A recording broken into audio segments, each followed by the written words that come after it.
Hey guys, welcome back to the channel. Today, we're starting part 1 of an awesome What If Deku time traveled back to stop All for One before it's too late story. If you want to see part 2, drop a comment below and tell me what you think. Don't forget to like, subscribe, and share. Now let's jump into the story. He bolts up with a start, a loud gasp falling out of his throat. For the briefest moment, he looks around, confused, before clarity hits him with the force of a frying pan. And confusion returns with a vengeance. He is back in his bedroom, in the apartment that he shares with his mum. Which doesn't make a shred of sense. The last he remembered, he was amidst the destroyed remnants of human civilization fighting against Shigaraki and the epitome of evil and villainy. He couldn't exactly pinpoint what had happened, but he remembered that things were going melons up, everything was falling apart, turning into literal dust, when suddenly, he woke up back in his childhood bedroom, a place he had not slept in for the better part of a year. Immediately, with questions very rapidly overrunning any answers he may have, he immediately turns on his bedside table lamp, and looks to an All Might-themed calendar that he remembered being pinned to the wall opposite from his bed. His heart, instantly, stops. He is 14 again. He is a middle school student again. Somehow, he is in the past, almost 2 years before the events that he last remembered. It was at that moment, in his childhood bedroom several hours before he was due to wake up, Midoriya Izuku spoke 3 words that eloquently summed up the situation. What the F? Seeing that sleep is no longer possible, Izuku leaps out of bed and paces around the room. With the hurricane of questions tearing through his head, Izuku tries to put everything into a workable order and piece together how and why he is in his current predicament. First, the facts. He is almost 2 years in the past, back as a 14-year-old attending his final year of middle school. The date on the calendar is the fateful day where he meets All Might after the slime villain nearly kills him in that underpass, has his dreams destroyed by said symbol of peace, realizes that the slime villain had escaped and had taken Kaken hostage, tries to rescue Kaken when all of the responding heroes simply stand around and do nothing while his childhood friend Red, bully and abuser drowned in slime. Gets rebuked by said useless heroes for acting recklessly after All Might saves the day, and then encounters All Might, who retracts his soul-crushing advice to be realistic, and declares him worthy to be his successor. And, to top it all off, he is quirkless once more, because All Might has not transferred one for all to him as of yet. Wait, no, that is not exactly true. Izuku feels a hum within his body, his thin, scrawny, relatively unblemished body. He clenches his right fist, and a spark of green light dances across his fingers, bright enough to light up the room further for the briefest of seconds. Somehow, One for All has traveled back with him. Although, given how that single spark of green light was also accompanied by a slight jolt of pain, the stockpile quirk had been conveniently, he might have muted down, which is just as well, since Izuku had no intention of blowing himself up in a cloud of BLD and liquefied organic matter at this moment. Izuku resumes pacing around the room. Assuming that he is really back at where it all started, and not some different, alternate universe, there is a chance to do things over. A chance to do things better. To stop the apocalyptic future from happening again. And yes, there is that argument where if he takes a wrong step or move, he would irrevocably change the timeline in ways beyond all recognition, but also, even if it were the case, would it really matter in the long run? Different universe or not, All for One is still out there, and he is currently grooming Shigaraki Tomura to wage war against heroes. He has 𝐒𝐭𝐚𝐲 prepped to infiltrate you to act as his primary spy within the hero school. And on a personal level, as a tiny voice inside his head whispers to him, Kaken is still a massive PP metaphorically, his actual manhood leaves plenty to be desired, and in the eyes of everyone who knows him, Midoriya Izuku is still a quirkless Deku who won't amount to anything, let alone be the last remaining hope against evil and villainy. Even though having One for All with him is a huge blessing and solves a lot of his more short-term problems, the massive elephant in the room that is All for One still needs tackling, sooner rather than later. Izuku sits back down on his bed to think back. It was truly an accumulation of hubris and complacency that allowed the bogeyman to build up the League of Villains to their extreme, even from the confines of Tartarus, and come the prison's destruction, contributed to the catalytic downward spiral into the shitshow he last remembered. Of course, Izuku would be foolish and downright suicidal to go about confronting All for One right now if his brief stint as a vigilante was any indication. If he wants to nip the problem in the bud before it could blossom into the eventual shitstorm, he will need allies, support, and friends, none of which he currently has. Thanks a lot, 𝐭𝐿, and the pervasive societal attitude towards the quirkless. But at the same time, Izuku realizes that he can't give much of a DMN about anything that tries to obstruct him from saving the future from going down the toilet. He had already been burned by the unholy flames, he had experienced horrors no one thus far has gone through, and not even the mockery, insults, physical injuries, and suicide baiting can even begin to compare with what awaits everyone if nothing is done. He knows, more or less, what will happen come morning, and subsequently once the final bell rings. But that won't stop Izuku from grabbing the nearest chair and beating reality to death while he is at it. And, since it is at least 4 hours before he has to head out for school, Izuku might as well make use of the time he has in his hands to test the limits of his quirk in his current physical state, and begin planning on building everything up once more. Nodding to himself, Izuku goes to get changed. No time like the present to begin the process of rewriting fate, after all. To be continued. So, as we approach the end of the school year, today's homeroom will be about your choices of high schools. The class promptly erupts into chaos, students shouting over one another and showing off their respective quirks, just as he remembered it. Izuku continues writing away in a fresh notebook, not his 13th hero analysis volume. In the hours leading up to his commute to school, he has noted several interesting insights while experimenting with one for all. Right now, Izuku is only capable of a fraction of a percent of power. Based on his calculations, with his current noodle self, Izuku is able to use, at most, 0.1% of 1 for all's total baseline power. Not to mention, because the quirk has been muted down in tandem with the loss of his previous strength, his connection with the vestiges has been shut off, and with it, any access to their quirks. He tried to reach out to them, but got no answer back, so he surmised that he'd need to get stronger in order to reopen the connection. Admittedly, it does feel weird not being able to use black WHP or float, but ultimately, Izuku knows it is for the best. And even at 0.1% of baseline power, Izuku was able to bend several trees with a simple flick of a finger. So, if anything, he can use it as a means of defense against anyone who means him harm. Midoriya also wants to go to UU, right? Speaking of which, Izuku pauses in his writing, as silence befalls the classroom for a single moment, before promptly exploding into a hailstorm of laughing, mocking, and insults. Izuku tunes it all out, except for one voice which rises above all the rest. Ha! Shitty Deku, you're still trying to compete with me. Are you looking down at me, worthless piece of SHC? Now, Izuku looks up from his notebook, and makes direct eye contact with the source of all of his childhood troubles. Yes, 𝐭𝐿, I am looking down at you. What about it? Absolute silence. For a good 5 seconds, no one says anything. What the F? Surprised, 𝐭𝐿. That useless Deku finally woke up and realized how much of an entitled, egotistical brat you actually are. Izuku probably shouldn't be running his mouth and risk being blown up to Kingdom Come. But ever since waking up in the unholy hours of the morning and realizing what had happened to him, the amount of FS he has left in a nice, absolute 0. Thankfully, it seems that his outburst was so out of character that it has left everyone in the room speechless, completely unable to comprehend what the F just happened. The F? Are you possessed or something, BSE?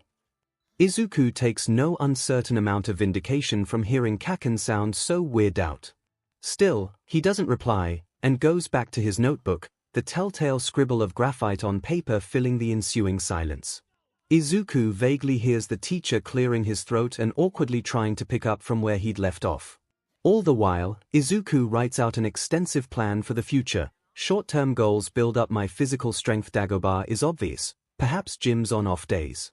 Let Mum know about One for All. Need to start building connections. Find All Might and Principal Nezu. Let them know that All for One is still alive. Midterm goals: connect with the vestiges again, or at least, Try to devise plans to mitigate the USJ attack, hopefully with All Might and 𝐒𝐻𝐈 on board, build a friendship with 𝐿𝐿, let him know about 𝐼𝐻 if possible, have Endeavor investigated for domestic violence and abuse. And his quirk marriage, get 𝐼𝐻𝐈 out of the 𝐵𝐻. The point about Endeavor was especially poignant.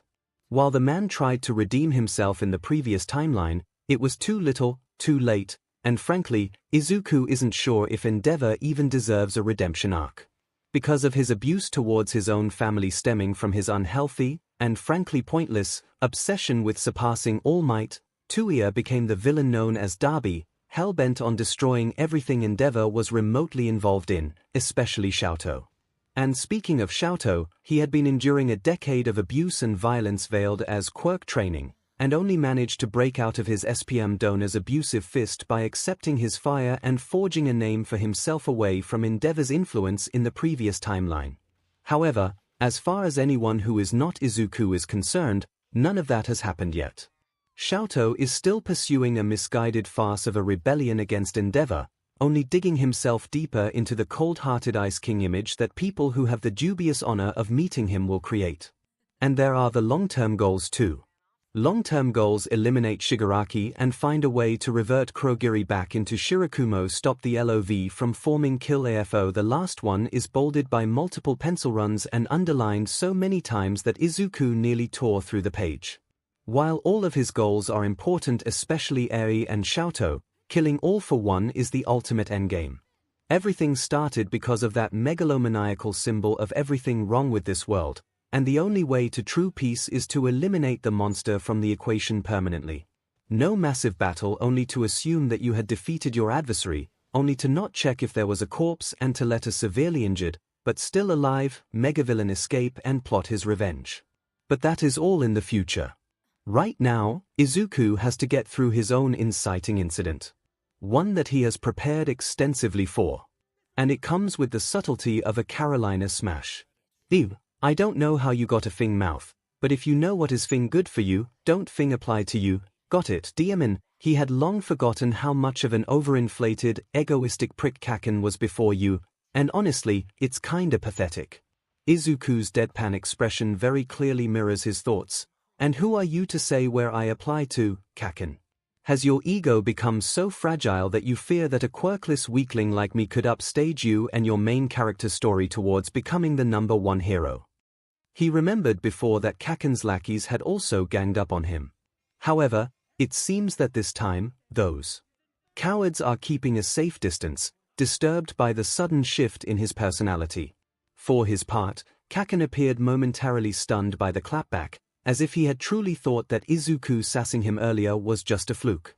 And of course, as to be expected, 𝐿𝐿 falls back on the one thing he can always count on. Izuku had deliberately left the notebook he had been writing in during homeroom earlier out on his desk. 𝐿𝐿 swipes it, snarling with teeth bared. I don't know where the hell you got that smart mouth from, but know this, Deku. As expected, 𝐿𝐿 blows up the notebook entirely, to which Izuku remains infuriatingly unfazed. You take one Fing step into you, and I will blow you up so Fing hard, you won't even be able to think about becoming a hero, got it? Izuku's unimpressed expression fails to change, which prompts a vein to pop on 𝐿𝐿's forehead. Get it into your Fing head. Give up. A quirkless Deku like you will never be able to compete with me. I'm the Fing best, and you are nothing but a Fing pebble in my way. Yeah, you've said that for years already. Izuku breaks his silence, which only enrages 𝐿𝐿 further. Why are you so obsessed with me, anyway?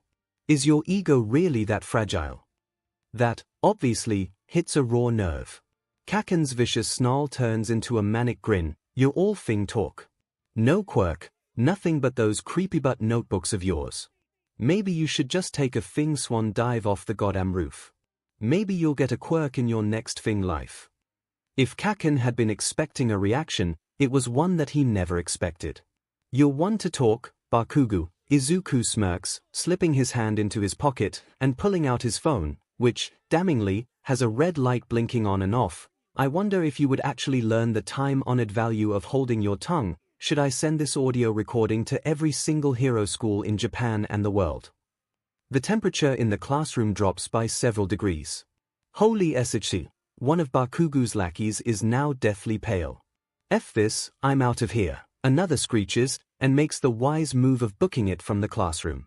The others quickly follow suit, leaving Bakugu all alone to face the stomach-dropping realization that the quirkless weakling whom he beats up for a quick ego boost now has his entire future in his hands. "What's it going to be, Bakugu?" Izuku quizzes with a raised eyebrow. "Are you going to keep your mouth shut and not bother me for the rest of the year?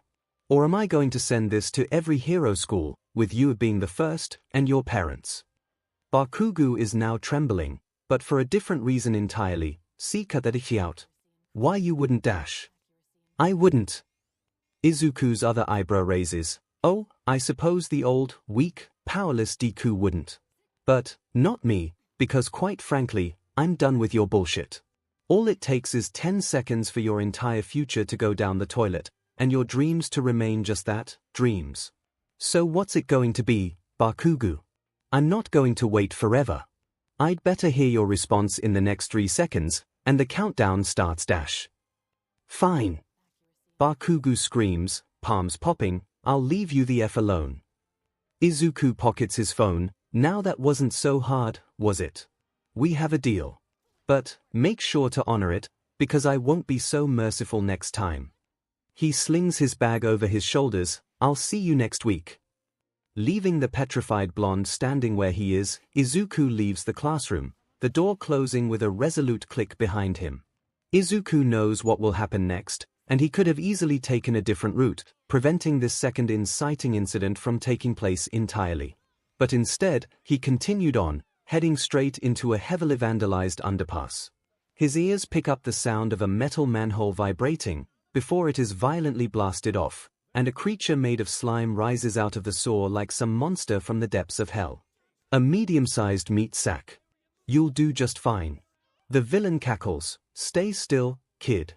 It won't hurt after dash." When the slime villain surged at him, Izuku, with the most deadpan expression ever, simply raises a hand, and flicks a finger hard.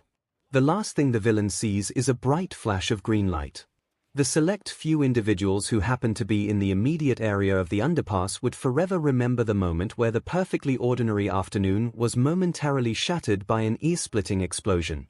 The air is rocked by the deafening noise, echoing across several city blocks. Car alarms go off, nearby windows are shattered, and even a few trees lose their branches from the shockwave. Muffled by the explosion, though, is the sound of a scream that is hastily cut off, and the slightly more concerning sound of slime and organic matter being blasted all over the underpass. "Oh, yuck." Izuku has bits of slime, BLD, bone, and what he thinks is organic flesh splattered all over him. The foul-smelling concoction of unmentionables got into his hair, and rendered his uniform a biohazard in a span of a second. Still, it was better than being suffocated by said villain, even if he might end up forfeiting the washing machine warranty trying to get the horrid mess out of his uniform. Never mind that he is surrounded by the exploded remnants of a villain, in an underpass that has taken significant structural damage. Izuku tries his best to flick off the bits that rain down on him, when a huge burst of air rushes out of the same manhole. "Never fear, for I am here." Izuku calmly turns to the towering, confused figure of All Might. "Sorry about the mess, All Might. The villain you were chasing made the mistake of trying to attack me. I'm afraid there isn't much left of it to apprehend." The confusion very quickly turns into disturbed bemusement, as the symbol of peace finally notices the wrecked state of the underpass, and the scrawny, dead-eyed teenager looking up at him with soul-crushing emptiness. "Also, I hate to be a bother, All Might, because I know that you are on your time limit, but could you by any chance take me to see Recovery Girl? My finger needs healing." Only then does All Might see the mangled finger, purple, bleeding and bent in unnatural angles. It takes a few more minutes, while All Might is in the air with the boy safely tucked under his arm, for the hero to realize that said teenage boy knows something that he shouldn't have known. To be continued. Perhaps, once upon a time, Izuku would worked himself into a delirious fanboy frenzy at being in his dream school, where the best heroes are born. But, barring the white-hot pain from his fed-up finger, the rushed sight of the hallways as All Might carries him to Recovery Girl's domain at top speed fills Izuku with a different sort of pain. A confusing mix of nostalgia, heartache and grim determination. The 𝐻𝐻𝐽 of his past life had been a school, a fortress, and a last stand against all for one and Shigaraki. Izuku had no idea what happened to the school at the moment where his previous life came to an abrupt end, but it probably wouldn't be far off the mark to say that had he somehow managed to continue living and not woke up in the past, 𝐻𝐻 would have crumbled down like the rest of the world. All for one was too much for the world to handle, which was why the epitome of evil needed to be culled like a diseased animal. But for now, Izuku focuses his attention on the current situation at hand. All Might had burst into the infirmary with the subtlety of two Shinkansen trains colliding head-on at full speed, loud enough to startle Recovery Girl out of her work. "What in the, Toshinori? What on earth are you dash?" "Chiyo, I'm so sorry," All Might apologizes quickly, "but this young man needs your help. Urgently." Recovery Girl's sharp eye sees the mangled state of Izuku's finger, and immediately jumps into action. She has All Might put Izuku onto a bed, and presses a healing kiss on his finger. Izuku sighs loudly, as the pain recedes and the purple color fades away, replaced with unblemished skin, and his finger straightens back. He is immediately hit by a wave of lethargy, to which Recovery Girl deals with her time-and-tested method of handing out several energy-replenishing gummies. As Izuku pops the sweets into his mouth, she rounds on All Might. "Toshinori, explain, now." Jumping at the chance, the symbol of peace hurries the elderly heroine into a separate room, obviously to power down into his emaciated form. He had reached his time limit, and he had been holding on through sheer will alone so that he didn't deflate in front of the boy whom he carried all the way here. When the door closes, All Might lets go, and with a huge burst of steam, the emaciated, skeletal visage of Toshinori Yagi takes his place. "He knows about my time limit." "What?" And this is the terrifying part. Toshinori can count on one hand how many people know about his true, emaciated form. One hand which he keeps close to his heart, as it is the biggest secret in the entire nation, one that could shatter the fragile peace that he had restored to Japan if it ever got out.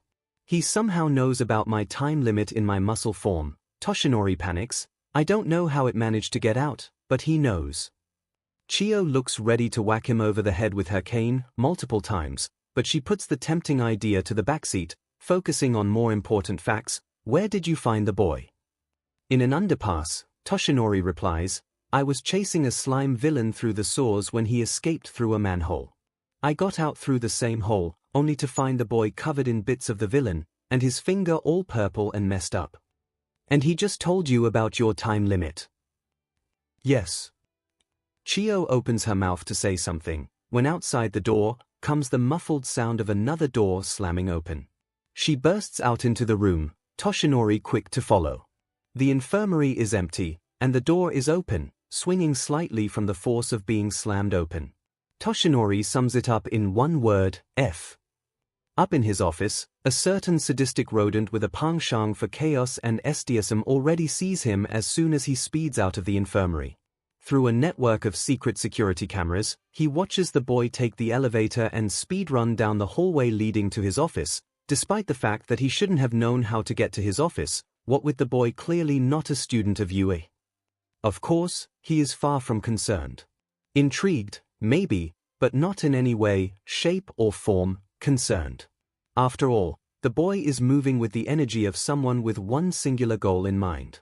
As such, he opens the door even before the boy makes it there, an intimidation tactic that always works in spooking those who have the questionable honor of having a meeting in his office. Still, that does nothing to make the boy falter in his stride. If anything, it makes him appear even more confident, resolved in whatever goal he had set out to achieve. The boy rushes into the office and makes eye contact with him. "Principal 𝐻𝐻𝐻, I apologize for barging in unannounced, but we need to talk." In response, the sadistic rodent known as 𝐻𝐻𝐻 simply gestures to the sofa, "I'll get the tea boiling." Toshinori rushes through the hallways of 𝐻𝐻, trying desperately to find the missing boy whom he brought here to get his finger fixed, only for him to escape while he was distracted. As his remaining lung strains against the exertion, Toshinori beats himself up for being so foolish. He is already regretting bringing the boy to 𝐻𝐻, despite the clearly injured state of his mangled finger. But he can't afford to have someone, even if it was a child, knowing about his time limit, escaping into the bewildering maze that is the layout of this massive school, and somehow managing to get back out into the world, where the only thing between his greatest secret and the world coming to an end is the boy opening his mouth. He needs to find the boy, and fast. However, just as he turns the corner, conveniently where an elevator is situated, the overhead public address system crackles to life. "Toshinori-kun, please make your way to my office. The boy whom you are looking for is with me." Screeching to a halt, Toshinori takes a moment to register the unmistakable voice that belonged to a certain sadistic rodent, who also just so happened to be the principal of 𝐻𝐸 himself. A second later, Toshinori leaps into the elevator and rides up to the top floor. He bolts out as soon as the doors open, and rushes down the hallway. The door to the rodent's office opens before he even gets there, and he bursts into the room, completely ignoring the intimidation tactic the principal is infamous for. "Ah, Toshinori-kun, so glad of you to join us on such short notice. Would you like some tea to calm down your racing heart?" The emaciated, out-of-breath shell of the symbol of peace, completely ignoring Nezu, rounds on the boy who sent him running through the halls of 𝐻𝐸 like a headless chicken. "I know about all for one." That snatches the wind out of Toshinori's sails. And he is still alive. And that causes his heart to nearly stop. Anger drains out of him like a leaking pipe, replaced with confusion and a budding horror. Toshinori stumbles into the office. Nezu, ever the chaotic soul, simply scoots over to allow the skeletal man to collapse onto the sofa he is sitting on. He then helpfully pushes a cup of tea into Toshinori's hands, despite the man never asking for one. "Explain. Now." And Izuku does. To be continued. "I came backwards in time from the future, where despite our best efforts, All for One remained alive and was able to machinate the downfall of the world. It was a combination of hubris, complacency, and lack of foresight that ensured that, despite All Might decisively defeating him in Kamino Ward and being thrown into the deepest depths of Tartarus, All for One was still able to manipulate things in the outside world. Then, and now, All for One has an insurance plan, courtesy of his successor, Shigaraki Tomura, a young man with a 5-point decay quirk, otherwise known as Shimura Tenko, the grandson of Shimura Nana, the 7th holder of One for All. Izuku pauses momentarily, as All Might coughs out BLD from horror. Nezu hands him a tissue, and gestures for Izuku to continue. It was an act of pettiness, but one that All for One did with terrifying success. After Tenko accidentally killed his entire family from his decay quirk, All for One found him on the streets, took him, and then brainwashed and manipulated him into the perfect weapon against heroes and society at large. As we speak, All for One is grooming Tenko to create the League of Villains, and launch an attack against you, courtesy of an invasion of the unforeseen simulation joint in the next school year. How is All for One and Tenko able to pull this off? 2 reasons. First, All for One will have a mole inside you in the new school year. Yuga was born quirkless, but his parents made a deal with All for One to purchase a quirk for him, but that made the family indebted to the monster, and Yuga was forced to act as a mole. It was Yuga who leaked the details about where the class will be on the day of the attack. Second, All for One created a new move with a teleportation warp quirk, Kurogiri, using the body of Shirakumo Oboro, who died during his work-studies program as a second-year student. When the attack at the USJ occurs, All Might would have used up his time limit going around stopping petty crime. Here, Izuku gives the emaciated husk an unimpressed look, and in defeating the Numu that Tenko had brought along with him for the attack, All Might would have shortened his time limit further. Izuku pauses to take a sip of tea. Thankfully, the sports festival would proceed without issue, but during that time, Ingenium would be attacked by the hero killer, Stain, left paralyzed from the waist down, and unable to continue on with hero work. In his blind rage, my future classmate, Tenya, and Ingenium's younger brother, would use the internship week to track down Stain in hopes of enacting vengeance against the one who crippled his older brother. Stain's ideology of purging society of false heroes is noble in theory, but all he did was cause pain, heartbreak, and grief for so many. After all, Stain sees All Might. Izuku gives the man another look, as the epitome of what a hero should be. Idealistic, yes, but flawed in every sense of the word. During my timeline, I had to fight against Stain to prevent him from killing Tenya and the pro-hero native, while getting some backup from Todoroki 𝐿𝐿. We managed to defeat him and have him shipped off to Tartarus, but by then, his ideology has been spread far and wide, and Tenko, with All for One's backing, capitalized on this to expand the League of Villains by recruiting members who followed Stain's ideology, one of whom is 𝐿𝐿's long-believed dead brother, 𝐻𝐼a, who goes by the name of Darby right now. The League of Villains would then attack the first-year student summer camp organized by the Wild Pussycats, and my here, Izuku swallows. Before regaining his composure, former childhood friend was kidnapped. UA's reputation would take a hammering because of this event, and I foolishly roped in several of my classmates to go and rescue my childhood friend, while All Might organizes his own team to take down All for One once and for all. The climactic battle between All Might and All for One would take place at Kamino Ward, and All Might would emerge victorious. However, by then, he had lost One for All for good, and while All for One would subsequently be incarcerated in Tartarus, it mattered little in the grand scheme of things, as Tenko and the League of Villains evaded capture and were able to reconsolidate their power. Izuku takes a moment before continuing. Subsequently, the League of Villains waged war against the Meta Liberation Army after the latter kidnapped the League's information broker. The League of Villains emerged victorious, and the Meta Liberation Army was subsumed into the League, before rebranding themselves as the Paranormal Liberation Front. From there, the heroes, through intel from Hawks, confront the PLF, which triggered an all-out war that essentially caused the world we now live in to descend into anarchy.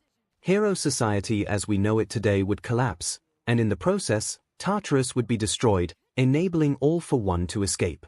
When that happened, I withdrew from you and starting working alongside the top heroes in order to track down the remnants of the League, where in that time, All for One and his mad scientist Dr. 𝐻𝐼 continued to prepare Tenko's body for the next step in their plans.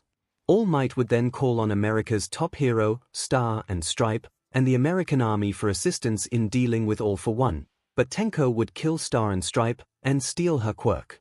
Shortly after, Yuga was revealed to be the Yu traitor, but we were able to utilize him to lure All for One and Tenko into a trap. From there, it was all-out chaos. The heroes, Pro and my classmates, fought against the villains with everything we got. But things began to go sideways, and last I remembered, it seemed that All for One, through Tenko, would destroy every and all resistance against him. But then, I woke up, in my bed, literally this morning, having somehow gone backwards in time. Izuku takes another sip of tea, his throat parched. He sets down the cup. Any questions? To be continued. Toshinori Yagi, put it simply, has many questions. However, after everything that the boy sitting across from him unceremoniously dropped onto his lap, Toshinori sums it all up with 3 simple words. What the F? Nezu, though, has more words to say. Is there anything else that we need to know? Yes, Izuku nods. The number 2 hero, Endeavor, is a domestic abuser who bought his wife out in a quirk marriage in order to produce the perfect masterpiece, he uses air quotes here, to one day overtake All Might.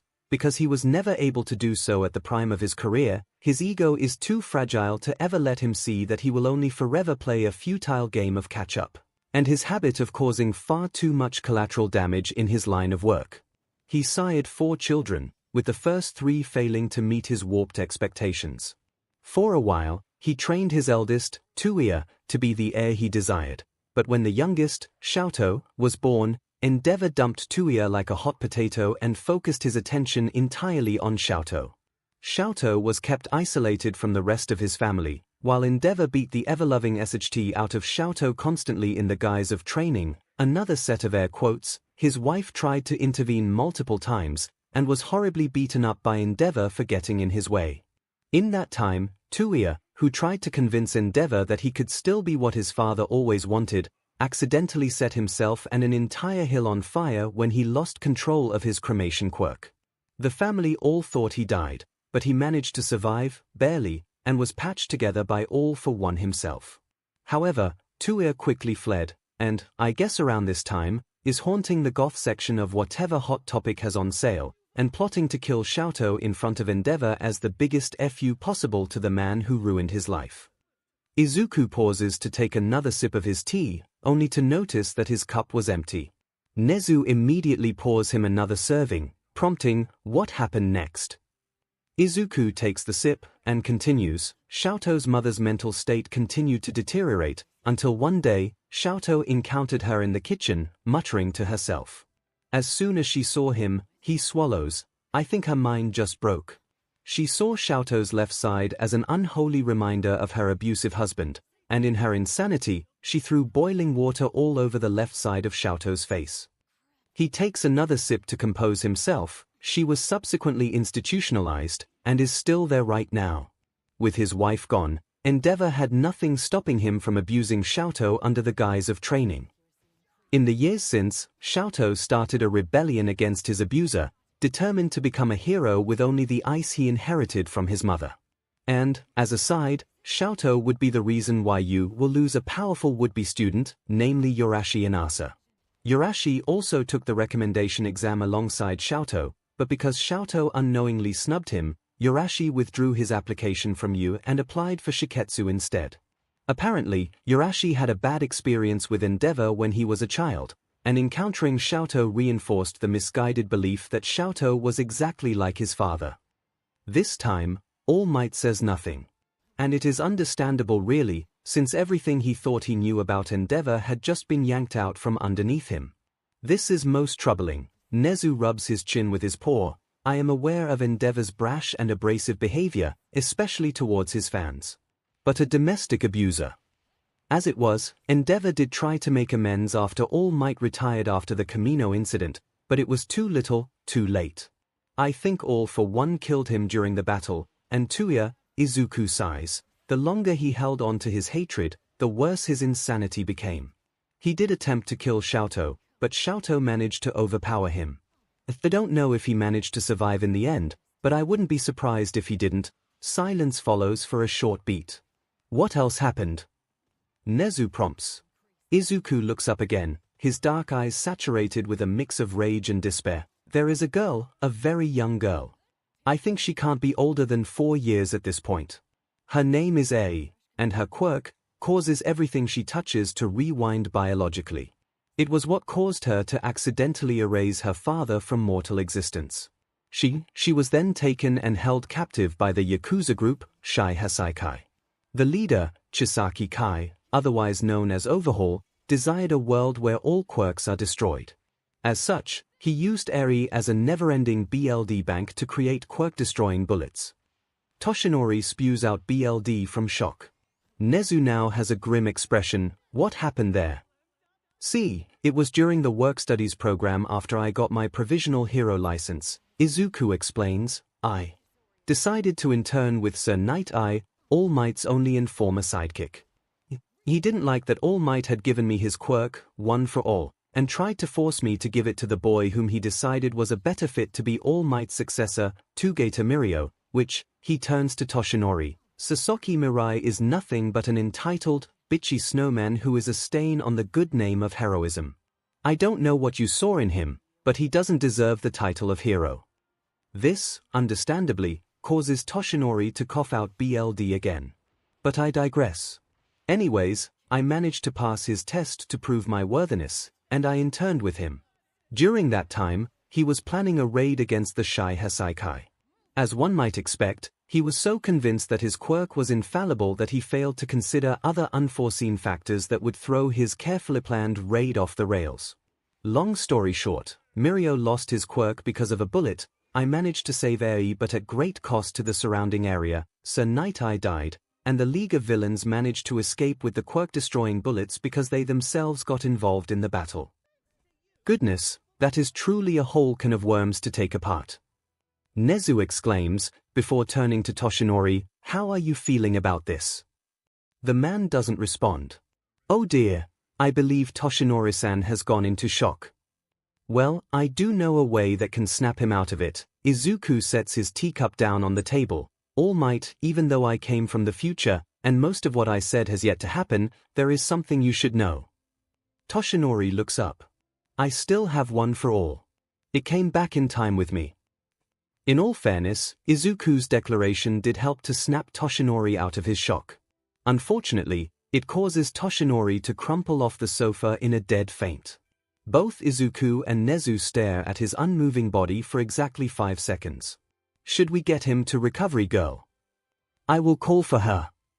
Nezu goes to the intercom on his desk and calls for the elderly mediheroine to make her way to his office. In that time, Izuku resumes drinking his tea. Nezu goes back to the sofa and sits down again. While we wait for Recovery Girl to arrive, is there anything else about the future that needs to be said? Yes, Izuku sets his cup down again. We need to talk about Bakugo Katsuki. To be continued. Recovery Girl arrives shortly after, and upon seeing a lifeless Toshinori on the floor, she sighs loudly to the heavens above, visibly praying for patience, before single-handedly moving Toshinori onto the sofa where Izuku had been sitting on earlier, and begins working on reviving the skeletal man. In the meantime, Izuku and Nezu had moved over to the latter's desk to continue their discussion. With regards to Bakugo, Izuku once again spares no detail. Nezu grimly listens as Izuku reveals every sordid detail about how Bakugo bullied him, and how nobody stepped in to rein Bakugo in for years. By all accounts, Bakugo should have been immediately barred from applying to U, let alone enrolling as a student. Bakugo should also have been barred from all hero schools in the country, especially after Izuku played the incriminating recording of Bakugo suicide baiting him.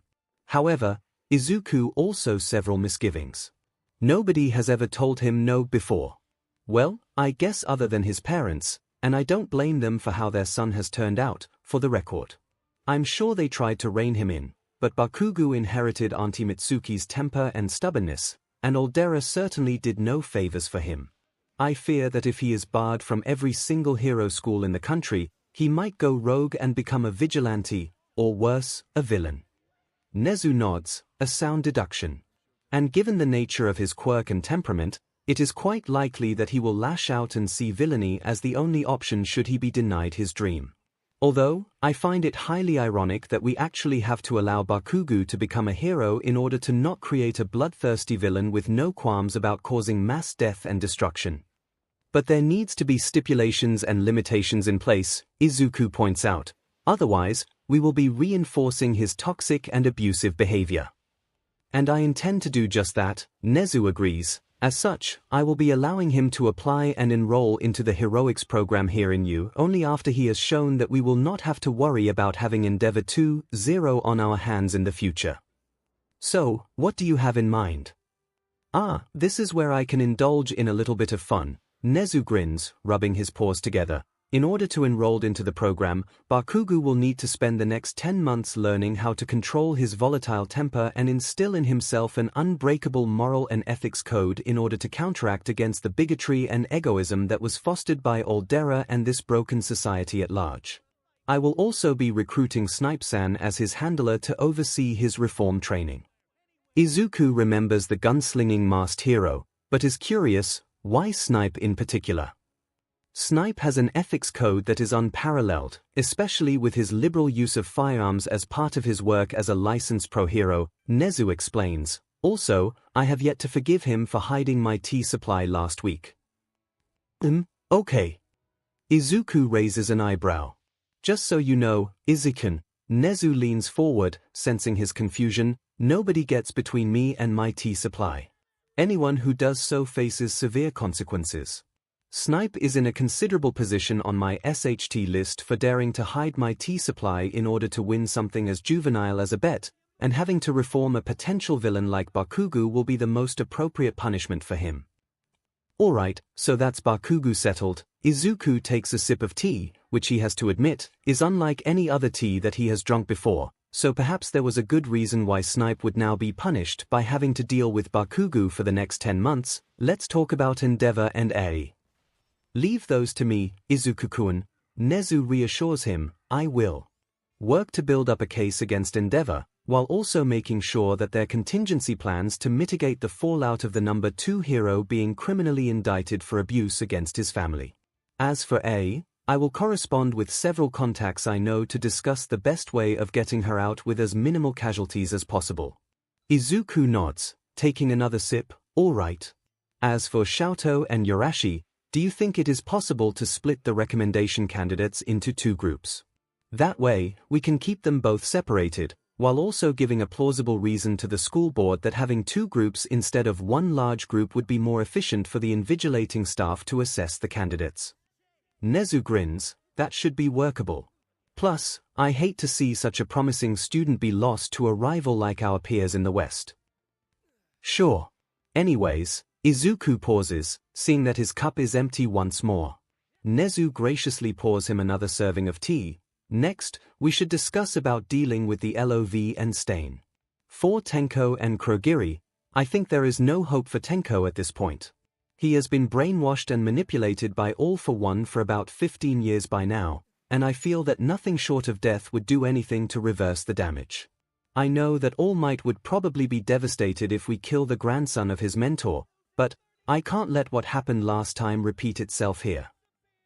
You raise a convincing argument. �N𝐲 brings his paws to his mouth. I also hate having to consider euthanizing someone so young and one could have had so much potential, but considering that this was all due to All for One, a monster who has brainwashed and manipulated stronger men during the Quirk Wars, we may not have a choice if we really want to keep the future from going down the toilet. Right, as for Kurogiri, given who he was prior to All for One getting his hands on him, Izuku continues, I know that this may be a tall order, but do you think it is possible that we can get Eri out of the Shy Hasaikai before the USJ attack? Kurogiri might have a terrifyingly versatile quirk, but even he has his weaknesses. His weakest point is the metal neck brace on his collar. Once someone destroys his neck brace, Kurogiri is effectively neutralized. I think, if we can capture Kurogiri, we can ask Eri, who I hope would be comfortable with using her quirk and not seeing it as some kind of curse, to rewind Kurogiri back into Shirakumo. At this, �N𝐲 sinks into deep thought. For any other person who witnessed this moment, the instinct they would have is to run for their lives. While theoretical, we can't guarantee that it will succeed, �N𝐲 admits after a moment. After all, we don't really know what All for One did to turn Shirakumo into a warp villain like Kurogiri. Also, I'm uncertain if Eri's rewind quirk would be able to undo the damage. I agree. But there's no harm in trying, right? Izuku uses the time-honored adage usually utilized by people who have 0 FS left to give. At worst, it doesn't work and nothing happens. At best, Kurogiri is turned back into Shirakumo, and Aizawa, present MIC, and Midnight will be able to have their friend back. �N𝐲 hums, considering this argument, very well. I'll see what I can do to get Eri out as quickly as possible. And I thank you for that, Principal �N𝐲. Izuku finishes the last sip of his tea and asks for more. With another full cup, he continues, speaking of Aizawa, I want him to be included in my training for the next 10 months. Right on cue, back on the sofa that he had been placed on while Recovery Girl worked to revive him, Toshinori sits up, training. Ah, Toshinori-san, good to have you back with us in this march to our inevitable demise that we call life, �N𝐲 chirps. Please join us, we need to talk about your successors training. Blinking owlishly, Toshinori gingerly gets off the sofa and goes to �N𝐲's desk. Recovery Girl huffs in exasperation, but stays around just in case the blonde oaf suddenly keels over again and requires medical attention. So, Izuku-kun, you told us earlier, before Toshinori-san decided to do the sensible thing of passing out in order to not lose all of the finite number of brain cells that his thick skull possesses, �N𝐲 ignores the cough of BLD, that you somehow still possess one for all, despite coming back in time. Yes, for some reason, I still have the quirk, although, Izuku glances down at his unblemished hands, not yet scarred and mildly disfigured. Given that I have lost all of my previous strength, the quirk has been dulled down in tandem, which is just as well, since it could literally explode me in a cloud of gory smithereens if it hadn't. Based on my calculations, I can only use about 0.1% of its total power before it starts to hurt. The most I have gone thus far in this timeline was about 1%, and that was to deal with slime villain that All Might was chasing and then attacked me in the underpass. If I want to be able to use one for all at full power, plus all of the quirks that come with it, I need to rebuild all of the strength I lost. That is all well and reasonable, but Toshinori, �N𝐲 and Recovery Girl all pick up on one crucial piece of information. Young man, What do you mean by all of the quirks that come with it? Izuku raises an eyebrow. You didn't know that one for all is actually a stockpile quirk, and not just one that gives the user super strength. As a holder of one for all, I technically have access to all of the quirks possessed by the previous holders of one for all. Except you, of course, since you were actually quirkless before Shimura Nana passed on the quirk to you prior to her fateful battle against All for One. Izuku ignores the resulting BLD that splatters all over Nezu's desk, courtesy of another sip of tea, which, I'm going to digress for a bit, if you don't mind, Principal Nezu. Go right ahead. All Might. Izuku turns to the emaciated skeleton with an expression that appears to be a mix of the utmost seriousness and resigned deadpan. You are a good hero. The best, actually, since you have the title of Symbol of Peace. However, you are also a SHT teacher, a questionable mentor, and are just as flawed as every other person on this planet. For each of the three statements, a metaphorical manhole cover falls onto Toshinori's head. What do you mean, Izuku-kun? Nezu asks curiously. In my previous timeline, Izuku takes another sip. I was nearly killed by the slime villain which, I think, I eviscerated earlier today. All Might came to my rescue, but given that I was a reckless piece of SHT with no sense of self-preservation, when All Might left to bring the villain to the police station, I latched onto his leg as he jumped into the air. He ignores the next cough of BLD. He tried to push me off while in the air, which I want everyone to know that we were already several kilometers up by then. It was only because I would die from falling such a height that All Might immediately landed on a nearby rooftop. Toshinori, for his part, was already sweating under the glare from Recovery Girl, even though no such event actually occurred in this timeline. While on the rooftop, he reached the end of his time limit, which I will admit, it was my fault since I was so reckless at that time, Izuku continues. He then showed me the wound that All for One gave to him 5 years prior, and explained to me his decreasing time limit. He then made me swear up and down to not reveal his secret to anyone else. And then, just before he left, I asked him, could a quirkless person be a hero? Izuku takes another sip. He said no. The temperature in the office drops by several dozen degrees. Perhaps, if I were to give him some slack, it was a bad day for him, and his brain-to-mouth filter wasn't exactly working at that moment. But he said that it was too dangerous. I would just be a liability to everyone else. That I should be realistic, and choose another job where I won't get killed. Izuku takes another sip of his now ice-cold tea. Never mind the fact that most quirkless youths die before the age of 18 due to a myriad of factors such as physical violence, discrimination at all levels of society, poverty, suicide, or being trafficked by criminals. And to top it all off, he just left me there, on the rooftop, with the broken pieces of my dream at my feet. Never mind the fact that that was hypocritical of him, given that he was quirkless before Shimura Nana passed one for all on to him. If it hadn't been for the slime villain escaping and taking Bakugo hostage, I wouldn't have had the chance to prove my worth to All Might for him to rescind everything he said to me on that roof, to then train under him as a successor by cleaning a trash-filled beach with nothing but a rope and with no contingency plan in the event of injuries or illness from the filth, and then receive one for all on the day of the entrance exam without any further preparation on what to do against the robots. Other than to quote, clench my butt cheeks and yell smash.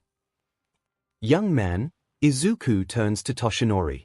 Without saying a word, the skeletal man gets up from his chair and drops down to the floor in a contrite, dejiza bow. I'm so sorry. Even though none of what you said happened in this timeline, I must apologize for everything you went through before. Even though I have not said such horrible things to you thus far, nor had you suffered from a lack of proper training, none of this should ever happen to you. I am so sorry, young Midoriya. I know.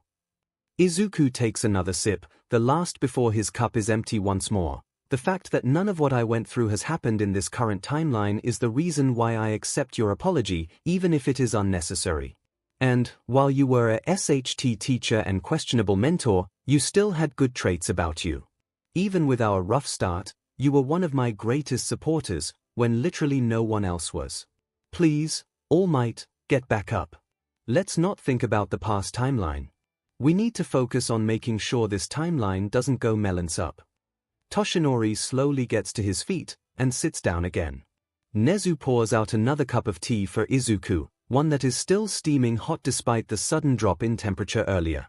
First things first, I need to rebuild the strength that I lost.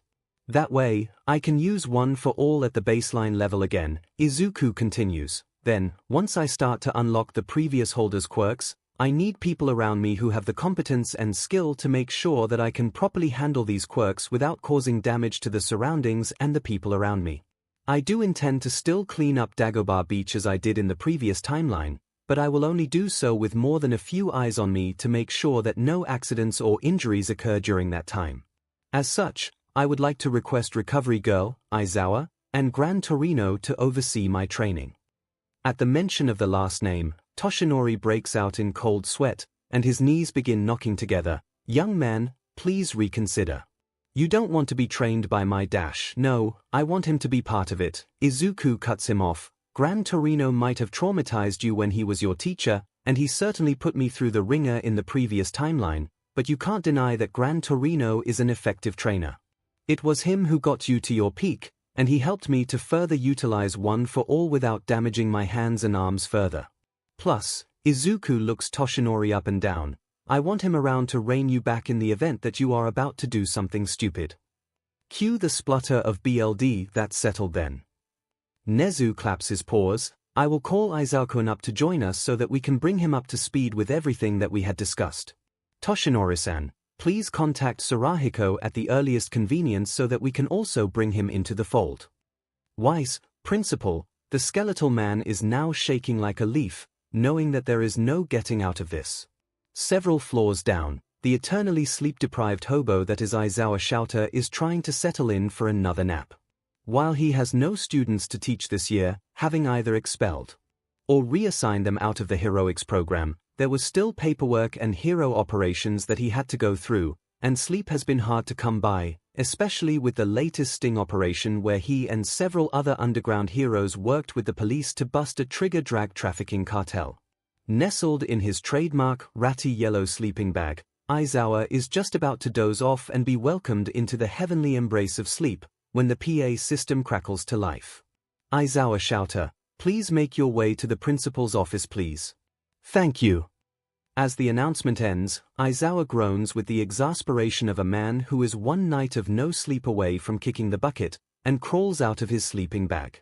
Sauntering up to the top floor, mourning the loss of yet another nap, Aizawa raises a hand to knock on the door, but it opens before he even has a chance for his knuckles to make contact with the wood. Come in. Sighing again, this time berating himself for getting tripped up by the time-honored intimidation tactic, Aizawa saunters into the room, expecting whatever frivolous meeting that sadistic rat has in store for him. Only this time, he sees a teenage boy standing before him. Hello, Aizawa-sensei, we meet again. Have you expelled your entire class this year? I hope that you will break the habit soon, because threatening to or actually expelling students on the subjective and biased basis of no potential would only brew resentment and hatred towards you in the future, even more so when you never bother to read the information in your students' files beforehand. I recognize that you are arguably the best underground hero in Japan, but the fact that you haven't been taken out by a disgruntled and vengeful ex-student of yours doesn't mean that you shouldn't be wary that one innocuous night, you will be unalived by someone whom you have wronged. In which case, Yamada-sensei will be devastated, and Oboro will be so disappointed in you. As if the kid hadn't just yanked the carpet out from underneath him, he then proceeds to take a sip from a teacup. Aizawa, in a rather uncharacteristic move, turns to Nezu, who is merely watching the scene with that infuriating smile on his snout. Principal, what's with this sassy, lost child? To be continued. Instead of answering that admittedly valid question, Nezu simply drags Aizawa into the meeting like a sopping wet cat from the rain, and throws him into the deep end of the metaphorical bathtub. That is, giving the hobo a Cliff Notes version of everything that Izuku had said prior to his arrival. And, Aizawa being Aizawa, has only one thing to say about it all. I'm calling bullshit. To his credit, Izuku's expression didn't change. Whether or not you choose to believe me, Aizawa-sensei, I said what I said. No takebacks. Very true. Nezu chirps. Also, regardless of whether you think everything that Izuku-kun said is bullshit, there is no denying the fact that you have been extremely liberal in your expulsions, with this year being the furthest you have gone. To be very honest, I'm actually surprised that you have not been assassinated in the middle of the night in some dark alleyway by either a disgruntled ex-student, or someone who knew a disgruntled ex-student, in a bid to settle a score that was, in all honesty, extremely subjective and biased on your end. Aizawa crosses his arms. They had no potential dash really. Or is your trauma from Oboro's death clouding your so-called logical thinking? The temperature in the room plummets again, albeit not as severely as the first time. I don't deny that witnessing the death of your first-ever friend was traumatizing and heartbreaking for you, Aizawa-sensei. Izuku continued unabated, other than to take a sip of tea, and what you did in the years since, hardening your heart and armoring up against any possible repeat of history is a very human and natural response to unimaginable trauma. But, this time, he turns to face the hobo in question, with dark eyes that pierce through the man's unreadable expression. Armoring up is not viable in the long term. And while your idea of expelling students in order to protect them from an untimely death is noble to a degree, they are not all going to see it that way.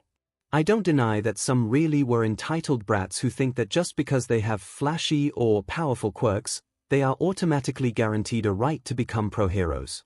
But I think the vast majority are simply idealistic and naive, who need a healthy dose of reality for them to then make the decision, by themselves, about whether they are cut out for heroics or not. And for sure, I believe that some of them would learn their lesson and screw their heads on tighter after being expelled. However, for others, expelling them right out of the heroics course without giving them a chance to prove themselves is just going to foster resentment and hatred against you, and perhaps the greater system at large. I am honestly surprised that your ex-students haven't tried to get even with you for what you did. Furthermore, expelling them on a misguided basis could potentially create more problems where those affected students become disillusioned by the system in general and resort to either vigilantism or even villainy. After all, you might be the best underground hero in Japan, but not even you are completely bulletproof. If I may play devil's advocate, young Midoriya, Toshinori interjects, Aizawa is a very capable hero who knows the underworld better than anyone. Pepper spray. What? Pepper spray, Izuku repeats, taking another sip of tea. All it takes is pepper spray, and Aizawa is screwed. Yes, I am aware that he wears goggles, which protect his eyes and prevent an opponent from knowing if he is looking at them with erasure activated. However, all it takes for an opponent to neutralize Aizawa is to remove his goggles, possibly during a close combat fight, and then blast pepper spray into his eyes. And unlike knives, pepper spray is legal to carry around on your person when outside. If anyone were to ask, one could simply say that the pepper spray is merely a self-defense tool in case they get mugged or caught in a villain attack. Once Aizawa gets a load of spray to the eyes, that's it. One knife to the gut, lungs or heart, and Eraserhead is no more. Kid, Izuku does not say anything more, other than to take a sip of his now lukewarm tea. So, Aizawa-kun, do you think what Izuku-kun said is still bullshit? The hobo is silent for several moments, before sighing quietly. Fine. What do you need me to do with the kid? I'm so glad you asked. After Aizawa is brought up to speed with Izuku's training plan, the meeting is briefly adjourned, primarily to let Toshinori contact Gran Torino.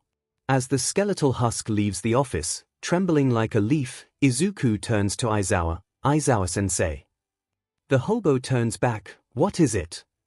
I look forward to working with you, and I hope to see that this time round, you will be better, because quite frankly, you were a SHT teacher to my classmates and I the last time.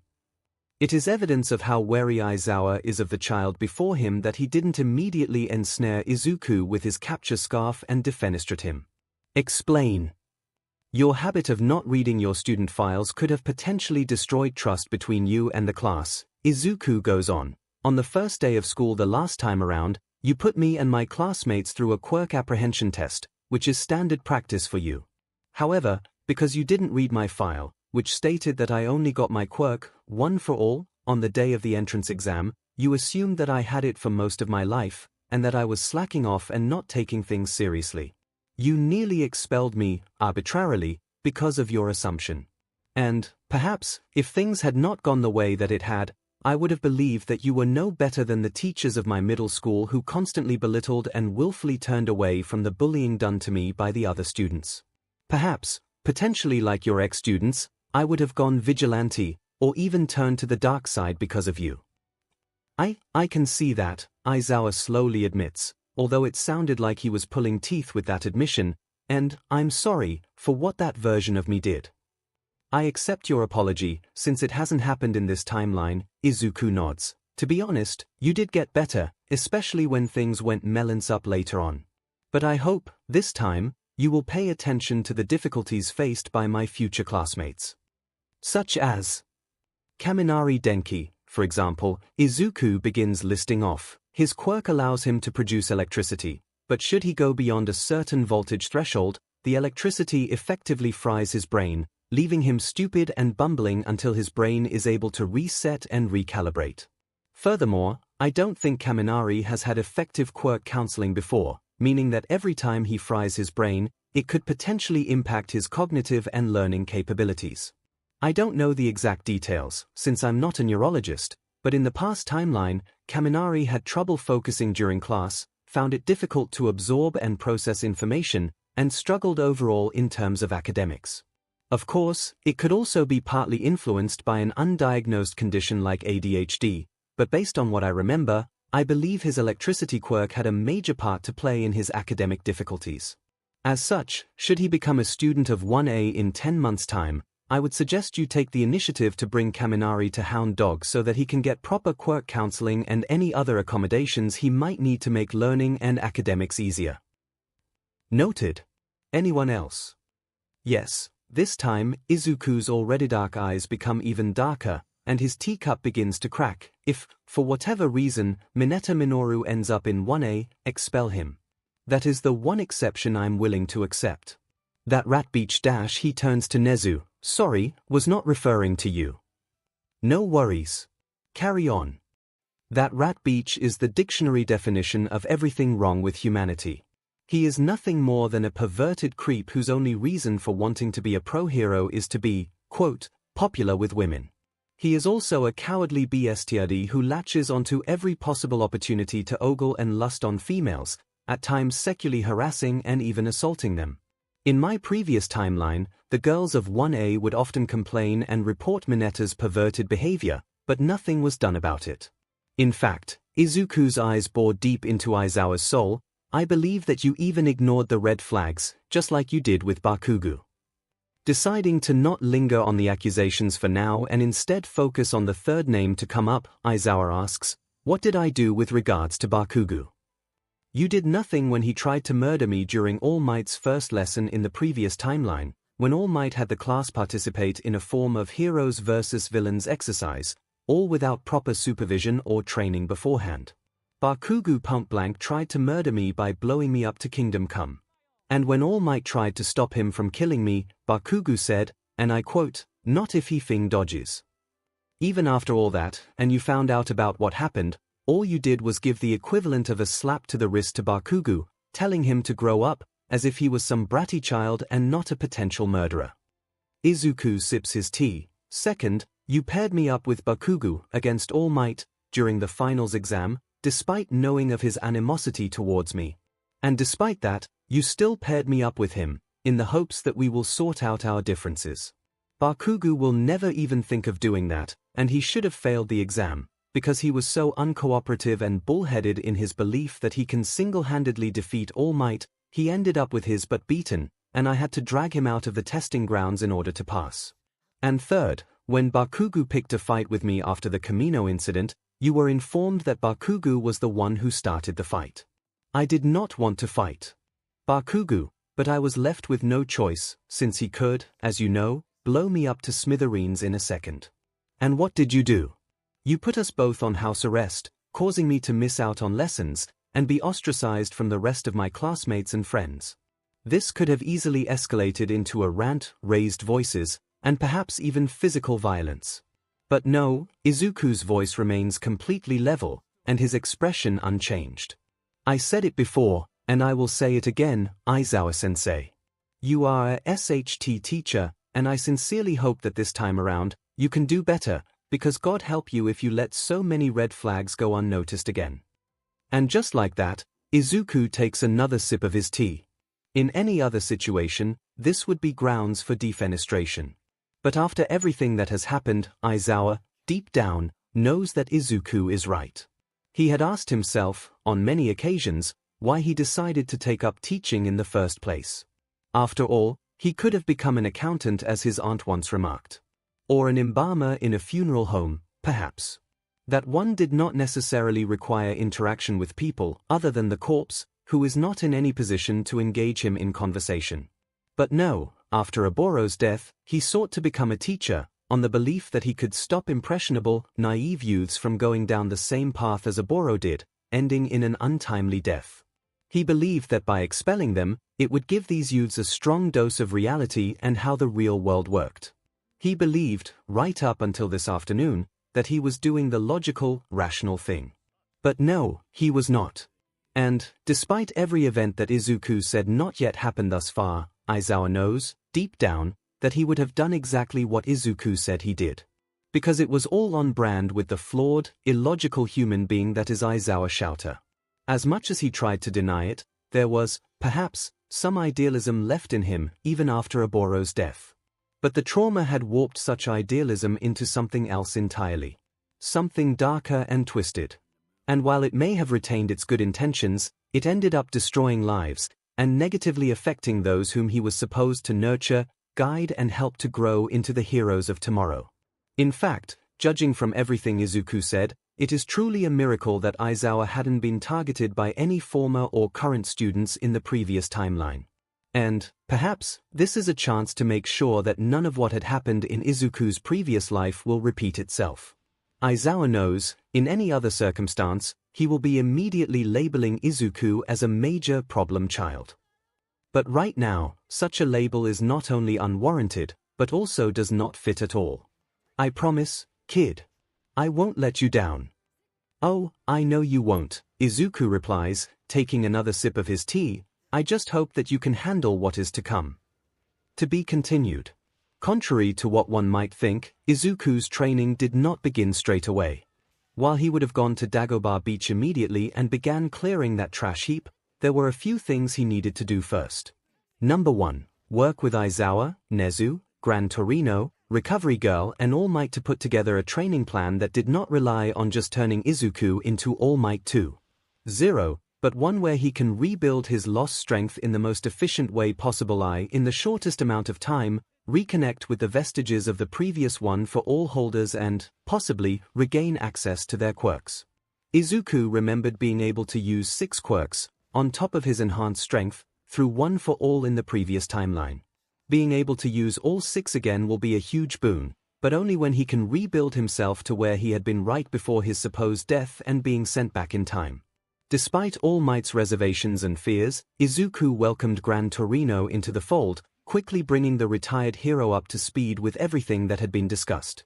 In truth, Izuku expected Gran Torino to kick his face in at some point. Instead, however, the elderly hero turned his ire on All Might and whacked the skeletal husk repeatedly with his cane. Admittedly, it was a somewhat amusing sight to see a stout, potentially senile old man beat the SHT out of a skeleton easily 3 times his height, with the latter curled in a fetal ball in a vain attempt to protect himself from the blows. Though, in all honesty, much of the walking stick attacks were warranted, as Gran Torino tore All Might a new one for not properly supervising Izuku's training the last time around, and contributing to the early injuries Izuku sustained to his arms and hands. That aside, the number 2 task on the pre-training agenda is to tell his mother about the truth. It was this one that made Izuku feel more apprehensive, perhaps rightfully so. In the previous timeline, he did reveal to his mother about one for all, but not all at once. She thought that he was a false positive, a late bloomer essentially. It wasn't until much later that he really told her the truth about what one for all really is, and how it was passed down to him. Now, though, there is no room for dancing around. Rip off the bandage, and face whatever consequences that came his way like the man he is. Which, when faced against his mother, isn't really saying much. But anyways, the day before he was due to start cleaning Dagobah Beach again, Izuku asked to talk to his mother. Already sensing through parental instincts that this was going to be serious, 𝐒𝐭 made a large pot of tea and sat down with her son in the living room, bracing herself for whatever bombshell he was going to drop. She was not prepared. Time travel, coming back from a future where things went into apocalyptic SHT, her only son carrying a multitude of mental and emotional scars from the life he lived before, and most importantly, he has a quirk. Or rather, the quirk that was passed down to him by the symbol of peace himself during the previous timeline had traveled back with him, which thankfully was also dulled down in tandem with the loss of his previous strength. 𝐒𝐭 was grateful for whatever small mercies she could get. By the end of it all, 𝐒𝐭 was speechless, and not so much in the shocked sense. There were too many bombshells, so much so that any shock was blasted out of her system a long time ago, leaving her completely numb. Izuku patiently waits for her to respond, no matter how long it takes. It is better to have come clean straight away, rather than have his mother find out later, which will bring about all sorts of awkward questions. He'd rather just rip off the bandage now and deal with it straight away. That explains so much. In what way? Yesterday morning, when I saw you leave for school, his mother explains, there was something different. Not just your eyes, but literally everything. Before, there was this light around you. But yesterday morning, and when you came home, you looked resigned, dark, but determined too. It was too drastic a change, and I knew something was up. But not this. His mother sighs, but nods, not this. So, what are you going to do about this? It is an uncomfortable question, but one Izuku has to ask. Regardless of what his mother's response will be, he is going to keep doing what he set out to do. If it can prevent the future from going down the void into the depths of fiery hell, he will do it, even if he has to estrange himself from his own mother in the process. You're going to do it, and I will support you. His mother has her own look of resignation, but one that is also mixed with acceptance and love. I was fearful then, as you described it, and I am fearful now. But I know that being a hero has always been your lifelong dream, Izuku. And I'm really sorry if I haven't been showing you the support that you so rightfully deserve. She holds up a hand, stopping Izuku from interrupting. I knew that youths who were quirkless live much more difficult lives than those with quirks, and I should have been there for you more, regardless of whether you had come back in time or not. And she gives him her own determined look. If it means that this future will be better than the one you managed to escape from, it is another reason for my support. No further words needed to be said. Izuku hugs his mother tightly, tears brimming in his eyes. Even if such words came years late is better than never in the grand scheme of things. Now, though, he can focus on changing the future. And continuing to beat reality to death with chairs. To be continued. Once the hurdles have been cleared, training really gets underway. With a plan in place, specifically tailored so that all physical and genetic factors are considered, Izuku begins the arduous process of cleaning up Dagobah Beach. Unlike the previous time, with merely a rope and sheer grit, Izuku is supervised by both Aizawa and Gran Torino, who ensured that he did not overwork himself. And also to get him out of potentially dangerous situations like collapsing trash piles. Recovery Girl was also an occasional presence during Izuku's time at Dagobah. However, since she still had a full-time job at U, she couldn't always be there at the beach. Plus, it gave Izuku an incentive to be extra careful during the cleanup operation.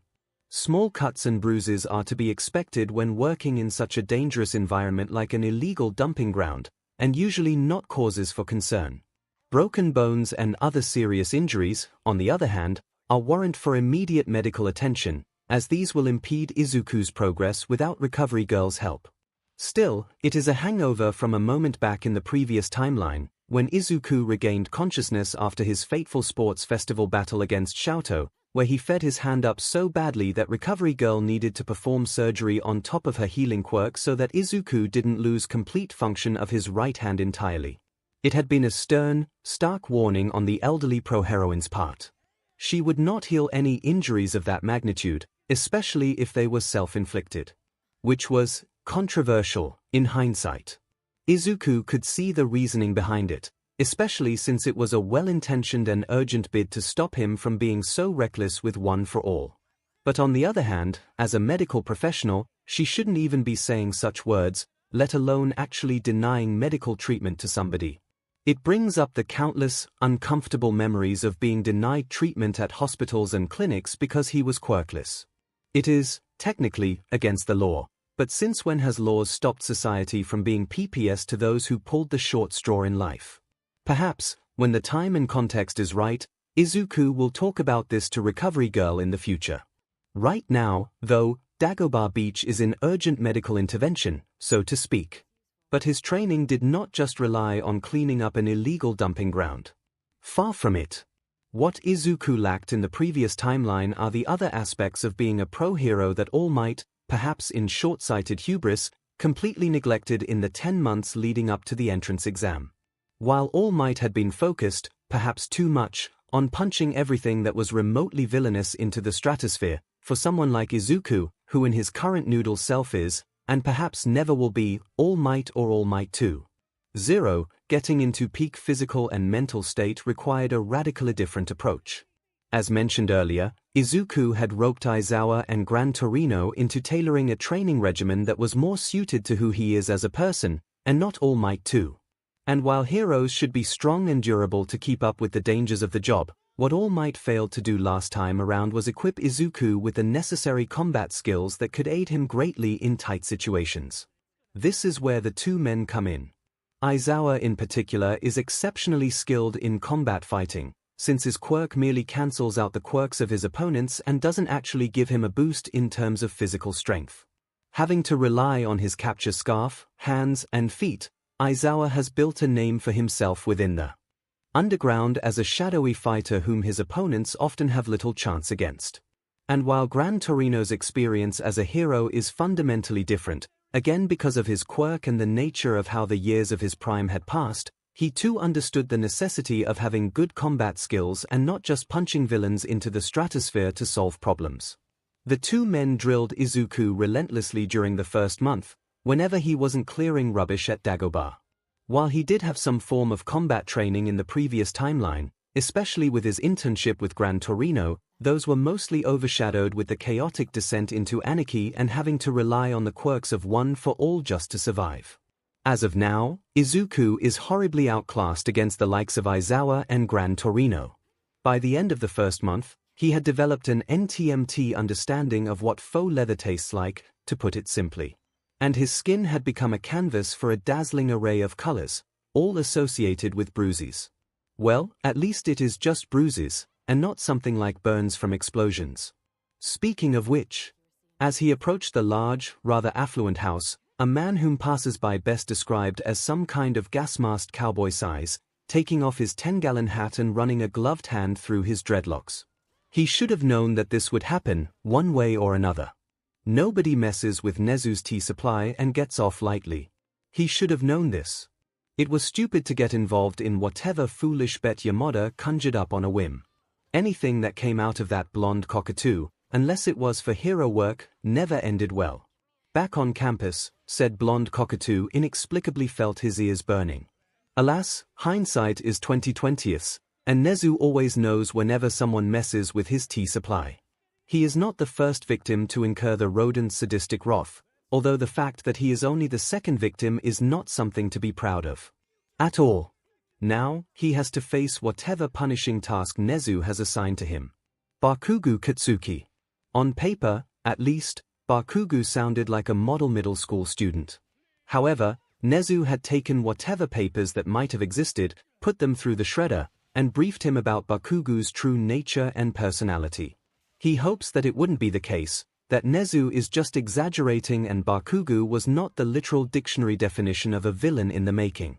But, considering that this is punishment for messing with the rodent's tea supply, he is very much inclined to believe that whatever horror stories he heard about the sprout are very much true. As such, he, the pro-hero Snipe, now stands in front of Bakugo's place of residence, and presses the doorbell. It was the longest 3 seconds of his life. "Hello. Who are you?" The woman who answered the door asks with a raised eyebrow. Snipe briefly notes that she must be the sprout's mother, given their similarities in appearance. "Good morning. The name's Snipe, and I'm from UA. The woman blinks in surprise. You must be Bakugu's mother, right? When she nods, Snipe continues, it is with regards to your son. Schooling her expression, the woman looks back into the house. Katsuki, get your butt down here this instant. Shut the FUP, don't tell me what TOFDO.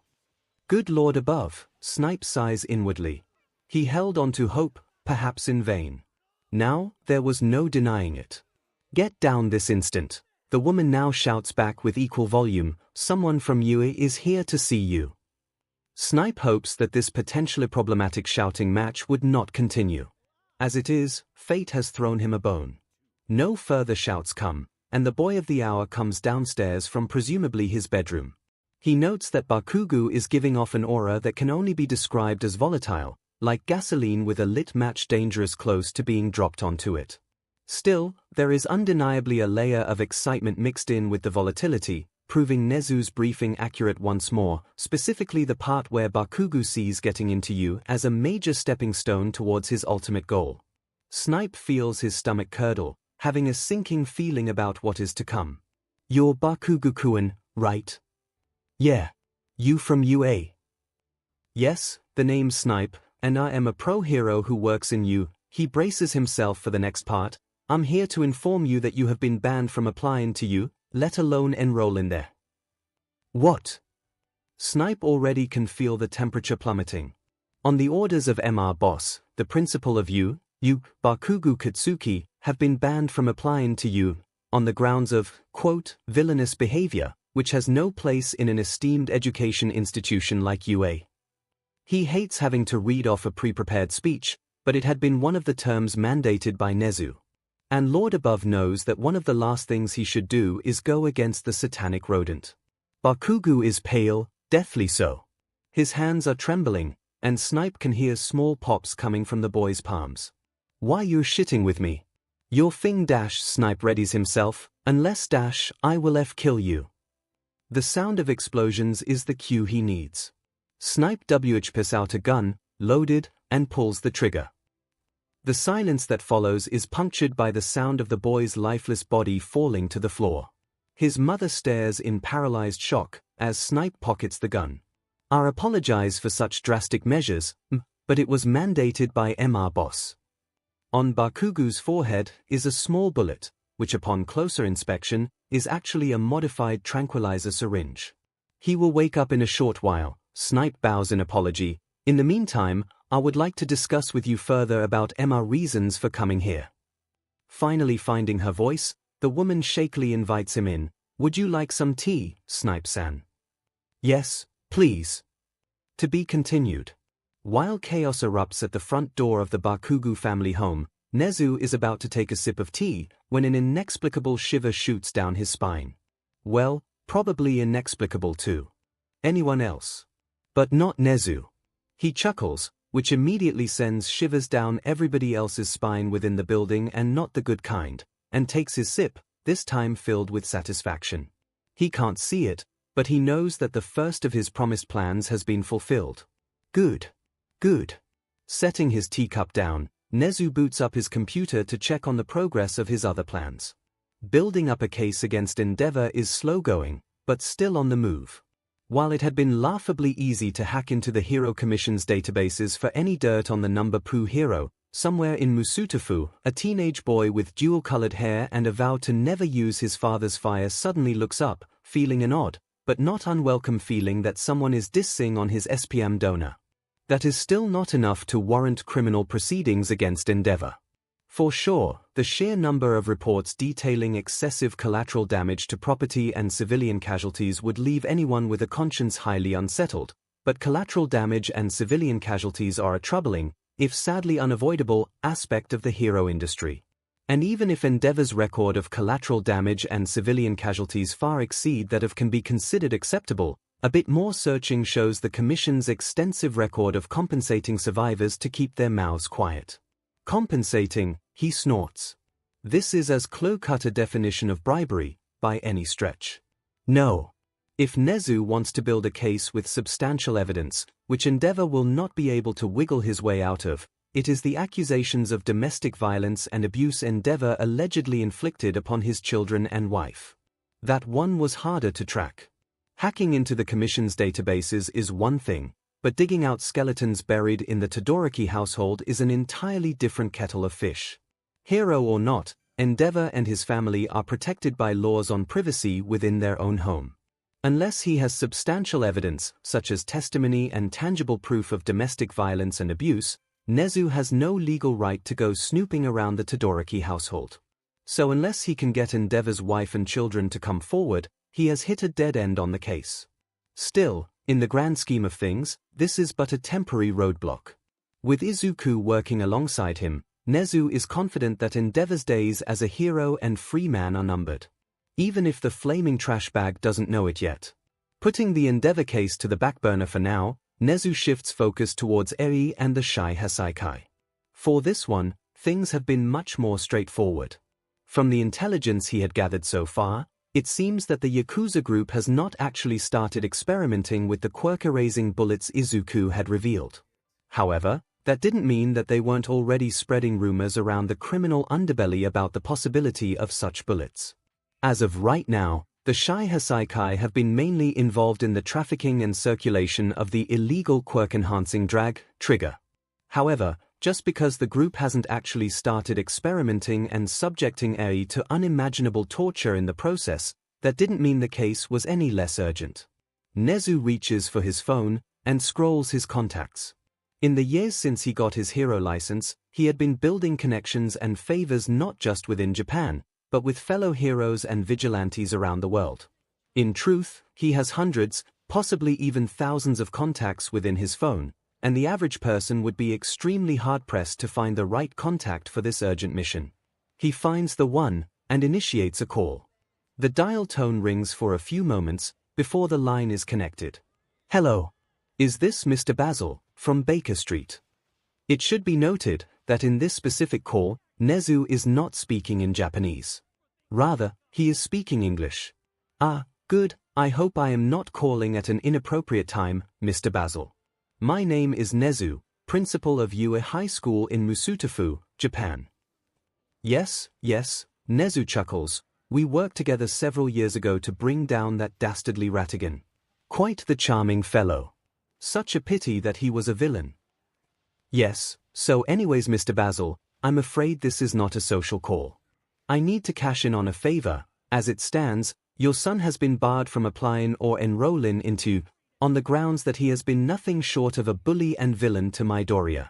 His actions are everything we at Ue stand against, and as a result, Principal 𝐒𝐻𝑒𝑢 has decreed that he would not be allowed anywhere near you with how his current behavior stands. In the short time since stepping into the house, Snipe has to summarize his purpose for visiting, as well as explain to Bakugo Masaru why his son had been shot at point blank with a modified tranquilizer bullet. Masaru and his wife, Mitsuki, grow increasingly pale as they are told everything their son had done against Izuku, while the boy in question, who had regained consciousness once the tranquilizer had worn off, struggles and rages in what can only be described as a garment that uncannily resembles a straitjacket. Mitsuki, stricken by the revelations made to her, immediately turns on Katsuki and smacks him HAD on the head. What the hell, Katsuki? How could you do all of that to Izuku? As part of the restraining get-up, Katsuki's mouth had been gagged, so that Snipe could talk without being interrupted. Now, though, Masaru has the unenviable task of removing the GG so that their son could explain himself. He is a quirkless Deku, the boy spits out venomously, and he is always looking down at me. That quirkless freak should know his thing play stash. All he gets is another hard smack to the head. We never taught you such bullshit. Mitsuki shouts, when the hell did you get it into your empty head to treat others, especially Izuku, like that? Why the F are you so cessed? Katsuki rages, spittle flying everywhere, you always told me I'm the best. No, we did not, Masaru responds back tiredly, we told you to do your best, not that you are the best. He sighs, looking much older than he actually is, obviously, we should have reined you in more. Izuku, he was your brother in all but BLD. How could you do such horrible things to him? Because that effort won't amount to anything. He always harps about becoming a hero, but he is nothing dash. Quirkless or not, it doesn't matter, Sprout, Snipe cuts in. With that attitude of yours, you won't ever become a hero. Yui, Shiketsu, no hero school would accept a villain in the Markin. Because of the restraints, Katsuki is unable to launch himself at the masked cowboy. Before he could channel his rage into words, though, he is quickly gagged once more. Snipe-san, you said there was more to it. Mitsuki pushes the discussion forward. Indeed, Snipe nods. While the Sprout's current behavior would bar him from applying to you, Principal Nezu does have an offer to make. At this, Katsuki calms down, and both his parents become intrigued.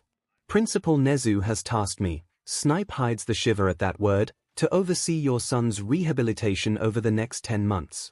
If he wants to be able to apply and enroll into you, your son needs to show that he will improve, behavior and personality-wise, and I've been put in charge of seeing if he is able or willing to make that change. Once both Principal Nezu and I have deemed him sufficiently rehabilitated, he will be allowed to apply for the entrance exam in 10 months' time.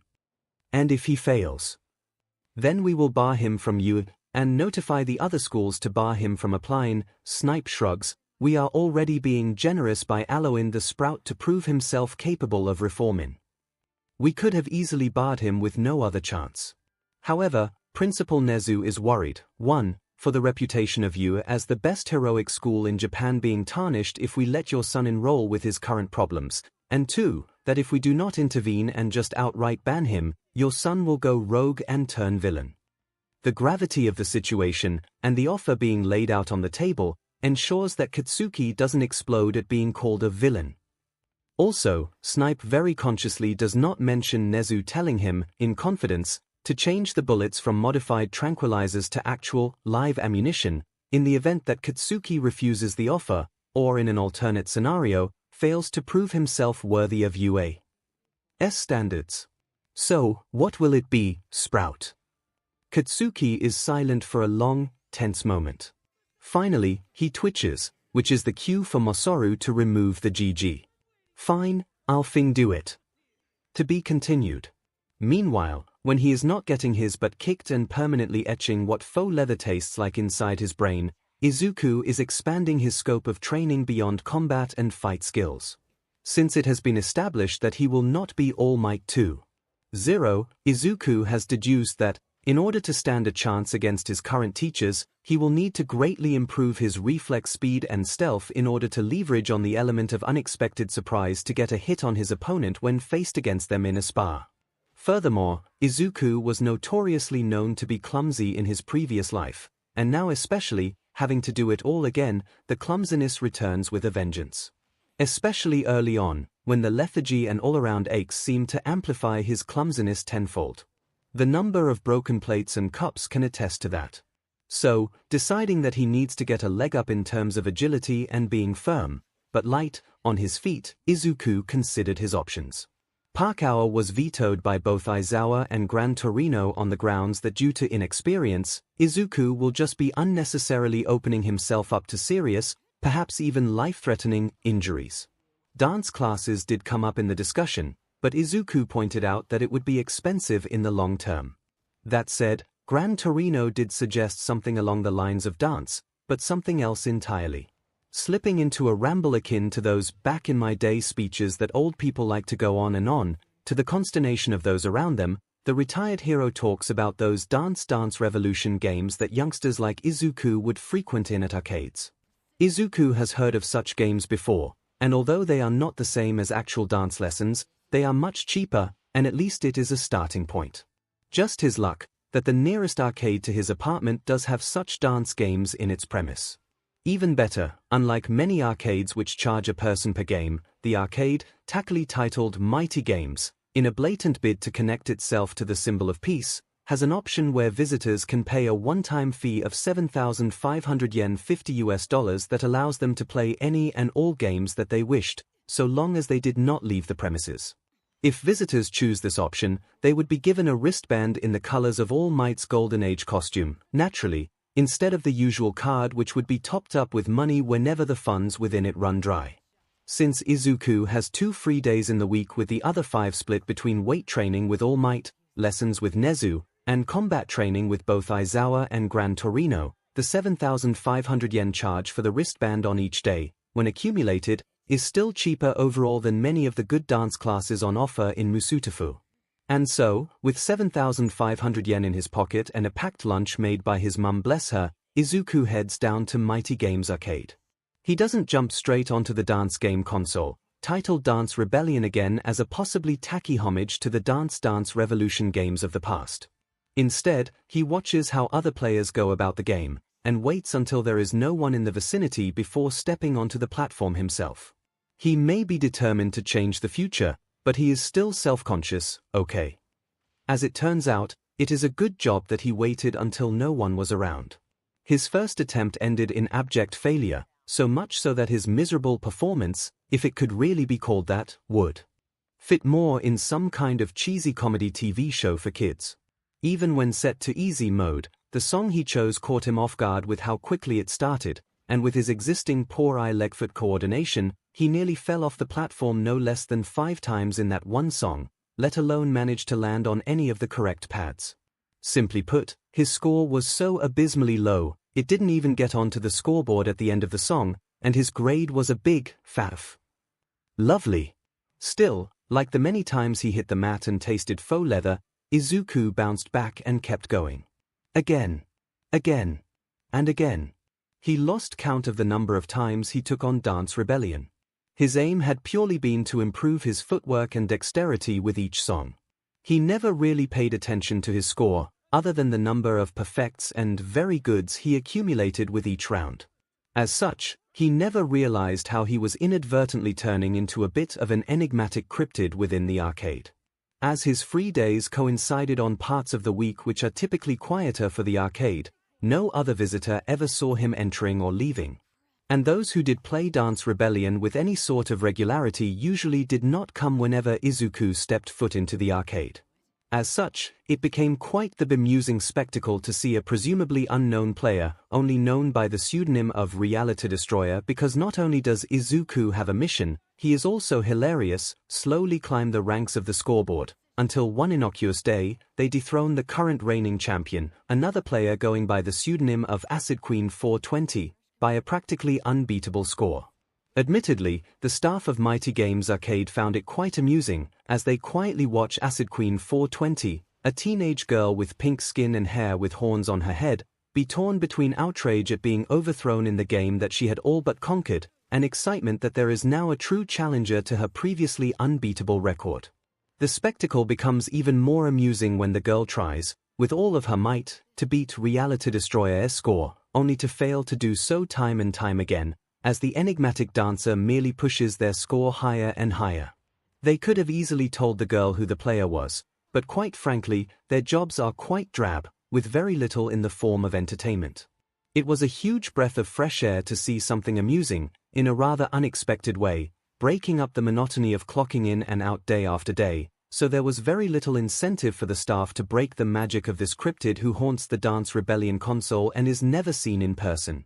To be fair, there is security camera footage of 𝐒𝐿𝐴 destroying the scoreboard of Dance Rebellion. But the angle in which the feed records in is at a point where all discernible features are completely hidden from view. Still, that doesn't stop the staff from taking the footage and posting it on their social media pages, which instantly goes viral as there is now tangible footage of this cryptid who dances with frightening speed, sometimes even leaping onto their hands to land on certain pads like it was as easy as breathing. Of course, since 𝐒𝐿𝐴 never uses social media due to past instances of cyberbullying and because he just doesn't have the time to waste scrolling through social media, he never sees the huge viral blow-up of this cryptid who puts even seasoned dancers to shame. On top of that, 𝐒𝐿𝐴's legendary status as the enigmatic arcade cryptid extends beyond Dance Rebellion towards other games and sections. Dancing is one thing, but the pads only cover a certain space area. The laser tag maze, on the other hand, is much more open, allowing him to improve his stealth, reflexes, and agility in a wider space. The laser tag maze offers options for both solo and team runs. Solo runs would have the player shoot as many targets, which are mounted on robots which roam the maze randomly, within a set amount of time without getting taken out by the robots themselves, which have been programmed to shoot back in the presence of a player. Team runs also allow for games against robots, but also against other teams if there are sufficient numbers. 𝐒𝐿 always went for solo runs. Not only because he always came alone and couldn't form a team with other people thanks 𝐭𝐿𝐴𝐾, it would be highly embarrassing to ask a random team if he could join them, especially if they don't know him and vice versa. And besides, this was part of his training. While laser tag against robots is fun, it is ultimately for the wider goal of changing the future. As such, it would be too much of a distraction if he joined in on team runs and had to coordinate with other members whilst taking out robots or opposing teams. It is therefore quite unfortunate, or fortunate, for the staff at least, that in the process of training his skills in stealth, reflexes, and speed, 𝐒𝐿 unknowingly extends his legendary status as the arcade cryptid towards the maze too. Just like with Dance Rebellion, 𝐒𝐿 starts off as an unknown, unseen player. However, as time passes, rumors begin to spread of a demonic shadow who lurks within the maze and tricks the teams into taking out their own members in friendly fire via stealth attacks, quick dodges that happen faster than the blink of an eye, and lightning-fast reflexes that leave the teams disoriented and firing aimlessly, more often than not at each other. One unlucky sod had the misfortune of being the victim of what was effectively a jump scare, when said demonic shadow suddenly leaped out at him, seemingly from the darkness, with the laser gun aimed at him. It scared the poor boy so badly that his bladder initiated an emergency release of fluid. In truth, 𝐒𝐿 had been aiming for a robot target behind the aforementioned player. But because the maze is dimly lit, and every player wears a helmet which obscures their identity, 𝐒𝐿 hadn't seen the player, as his vision had tunneled towards the robot behind them. He was gone in less than a second, although he did remember hearing a scream as he turned round a different corner, but he paid it little attention as time was precious.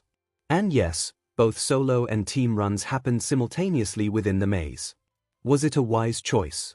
Debatable. But it did give the staff something else to laugh about. As with his infamous status on the Dance Rebellion console, 𝐒𝐿 never realized that this demonic shadow was actually him. Although he did hear of a dance-off competition apparently being scheduled for one Saturday, he was training with 𝐈𝐵 and 𝐿𝐴𝐼 then, so he couldn't make it even if he wanted to. And it is convenient that he never witnessed the mental and emotional breakdowns that other laser tag players experienced. Otherwise, he would feel quite bad about turning what should have been a thrilling and fun experience with friends into a terrifying ordeal with lasting mental scars and trauma. All of that aside, the mighty games arcade became an extension of his training. Time passes by as 𝐒𝐿 slips into a routine that swiveled between Dagobah Beach and the arcade. As of now, his goal is to strengthen his body enough so that he can reconnect with the vestiges and safely unlock their quirks without blowing his body and perhaps the surrounding landscape to smithereens.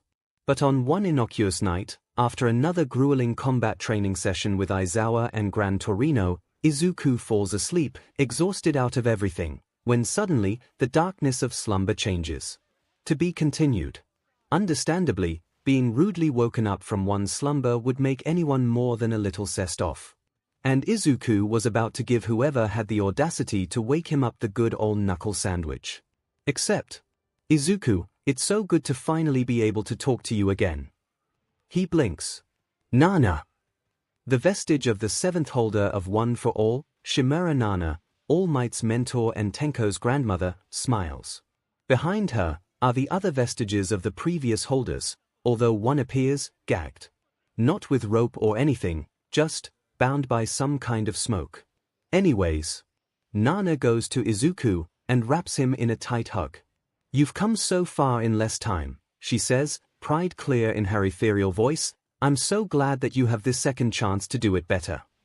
𝐒𝐿 returns the hug as Banjo de Goro, the fifth user and the previous owner of Black Whip, comes up to greet him. You've shown that Meathead you can do a better job at training your body to better suit One for All and all of our quirks. Hopefully, there will be fewer instances where you drink your patented bone-hurting juice this time. 𝐒𝐿 is about to retort that he did not go around breaking bones for the sake of it, but stops himself, knowing that behind the jesting, there is an uncomfortable truth to it. He did break bones more times than can it ever be considered healthy, no thanks in part to a certain meathead of a mentor. And speaking of which, he can't help but notice that the bound vestige looks somewhat like a certain skeleton in his muscle form. Is that? Nana nods. Yes, he manifested here shortly after you woke up in your current timeline. We suspect, she sighs a bit forlornly, that Yagi died in the previous timeline, in what was the ultimate bad end. But, she returns her gaze down to Izuku, seeing that you had been given a second chance, we made sure that Yagi did not interfere in any way, especially after your body was ready to interact with us once more. Nasty little bugger, that meathead, Banjo sniffs, had to threaten him with bodily and spiritual harm in order to get him quiet and compliant. Izuku decides not to dwell on that further, and instead asks the more important questions, so what happens now? At this, the first ever holder of One for All, Shigaraki Yoichi, steps forth. Obviously, you will be able to access One for All again. That said, we will ensure that things go far less chaotically than last time. So like, one quirk at a time. Yes, and we will inform you beforehand on which quirk you will gain access to subsequently. Yoichi nods, his tired look belying the sense of determination shared through the void. During the time that we could not reach out to you, we decided on which quirk will be best suited for your current needs and goals. And it was mine. Deigoro booms heartily.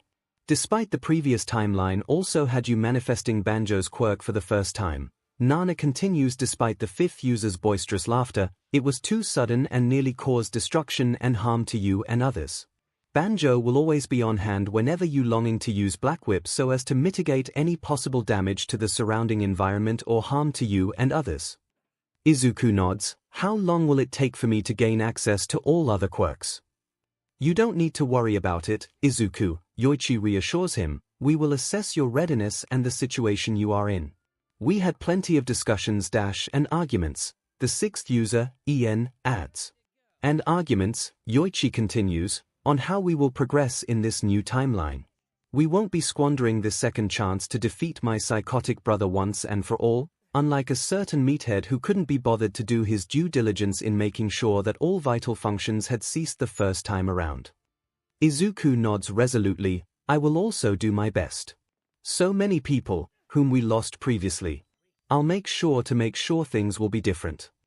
We know you will, Nana gives him a proud smile, we have your back, kiddo.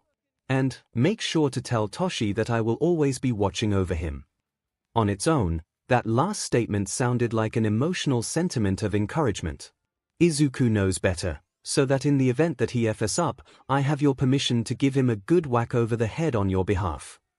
Deigoro loses a lung with his uncontrollable laughter, and even Yoichi snorts. Yes, Izuku, you do, Nana squeezes him in another hug. Now, our time is almost up. The sun is beginning to rise, and when you wake up, you will be back in your room. Izuku needs to know, though, will I get to come back here? Whenever you require us, we will be here, Nana replies, while it may not be possible for you to come into this space during your waking hours unless it is an emergency, we will take control as and when necessary. Good luck, Izuku. Yoichi gives him another tired smile, we believe in you. Just like that, the void seems to be engulfed in a bright light. With a gasp, Izuku bolts up from his bed. It takes a second for him to realize where he is. Once his brain has resumed cognitive functions, and the memories of what had happened begin to go on playback, Izuku leans over to his bedside table to check the time. 6:48 a.m. It might be too early to call All Might and tell him everything that had happened. But there was someone whom he could contact at this early hour.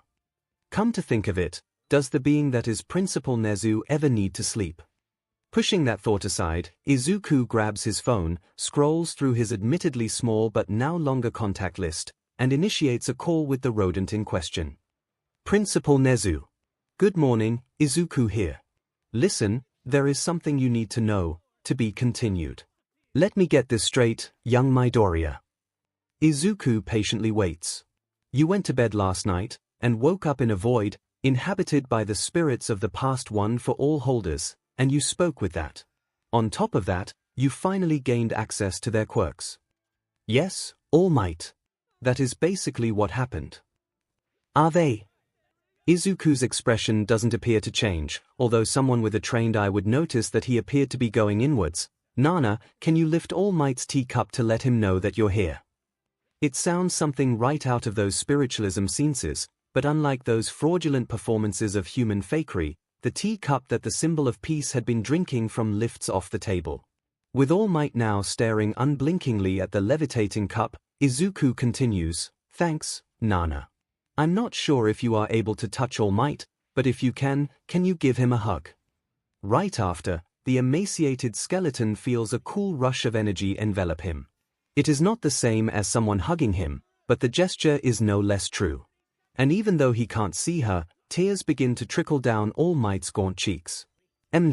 Deciding to let the skeletal husk have his moment, Nezu turns back to Izuku. "So, which quirk did the vestiges decide that you should access first?"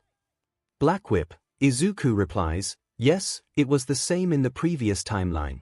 But unlike then, Banjo-san will be guiding me through it now." Nezu nods approvingly. "Care to demonstrate?" Izuku looks inward again. "Banjo-san, if you would." "Sure thing, kid." Izuku raises his right hand, and with some controlled guidance by the fifth of a user, a black tendril slowly draws out of Izuku's palm, and moves towards the kettle on Nezu's desk. Unlike the previous, uncontrolled burst of tendrils last time, the singular tendril wraps around the kettle's handle, and, with some effort, Izuku draws the kettle back towards him, and refills both his and All Might's cups with tea, before returning the kettle back to Nezu's desk. "Fascinating," the rodent observes. "Definitely better than last time," Izuku confirms.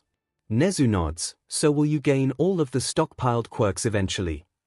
"In due time, essentially," Izuku replies. "The vestiges will assess as and when I will have access to their quirks." Good, Nezu nods again. "Well, I can definitely say that things will be much easier for us moving forward. With my training. That, and I have been making progress in getting Eri out of the Shy Hasaikai." "Really?" Izuku perks up. "How much more?" "Well, if my compatriot is on schedule, he should be sending an update just about a ping comes from Nezu's computer. Now." The rodent goes to read the notification. After a few seconds, he nods in satisfaction. "Everything is going according to plan," he tells Izuku. "With a bit of luck, Eri will be safely extracted from the Shy Hasaikai compound as soon and with few casualties as possible." Relieved that things are moving along, Izuku can't help but be curious. "Principal Nezu, who is this compatriot?" "Ah, someone whom I'm cashing in on a favor with. Have you heard of the #1 hero in the United Kingdom?" When people think of top heroes, especially the #1 hero of a certain country, Basil of Baker Street is perhaps one of the last to come to mind. Then again, the United Kingdom was the birthplace of Sherlock Holmes, the fictional detective which captivated audiences during the pre-quirk Victorian era, and Basil, who goes by the civilian name of Bartholomew Peters, is a man whose quirk allows him to transform into an anthropomorphic mouse, took inspiration from the children's books which inspired the Disney movie The Great Mouse Detective, which also draws some inspiration from the Sherlock Holmes books. Quite coincidentally, Basil achieved #1 hero status when he worked with Nezu to defeat a notorious villain, who unimaginatively titled himself as Ratigan, also of the Great Mouse Detective fame, and stopping the villain's plan to blow up the British House of Commons in a repeat of the Guy Fawkes plot of 1605 and start a citywide conflagration in a hellish homage to the 1666 Great Fire of London. In truth, Basil had not expected his one-time partner to call him up, requesting assistance in saving a young girl who was about to be exploited by a criminal organization in Japan, officially a Yakuza group. But seeing that a young, innocent life was at stake, Basil immediately agreed, and took the first flight to Japan. Upon arrival, Basil met up with Nezu, where he was briefed further on the details of the mission. Then, transforming down into his mouse form, Basil scoped out the Shy Hasaikai compound, and, being as small as a common mouse, was easily able to infiltrate the building and create a detailed map of the compound's layout. Over the course of 2 weeks, he narrowed down the location of where the young girl, Eri, was being held captive. He managed to track her down to a small room with only a tiny window to let sunlight in.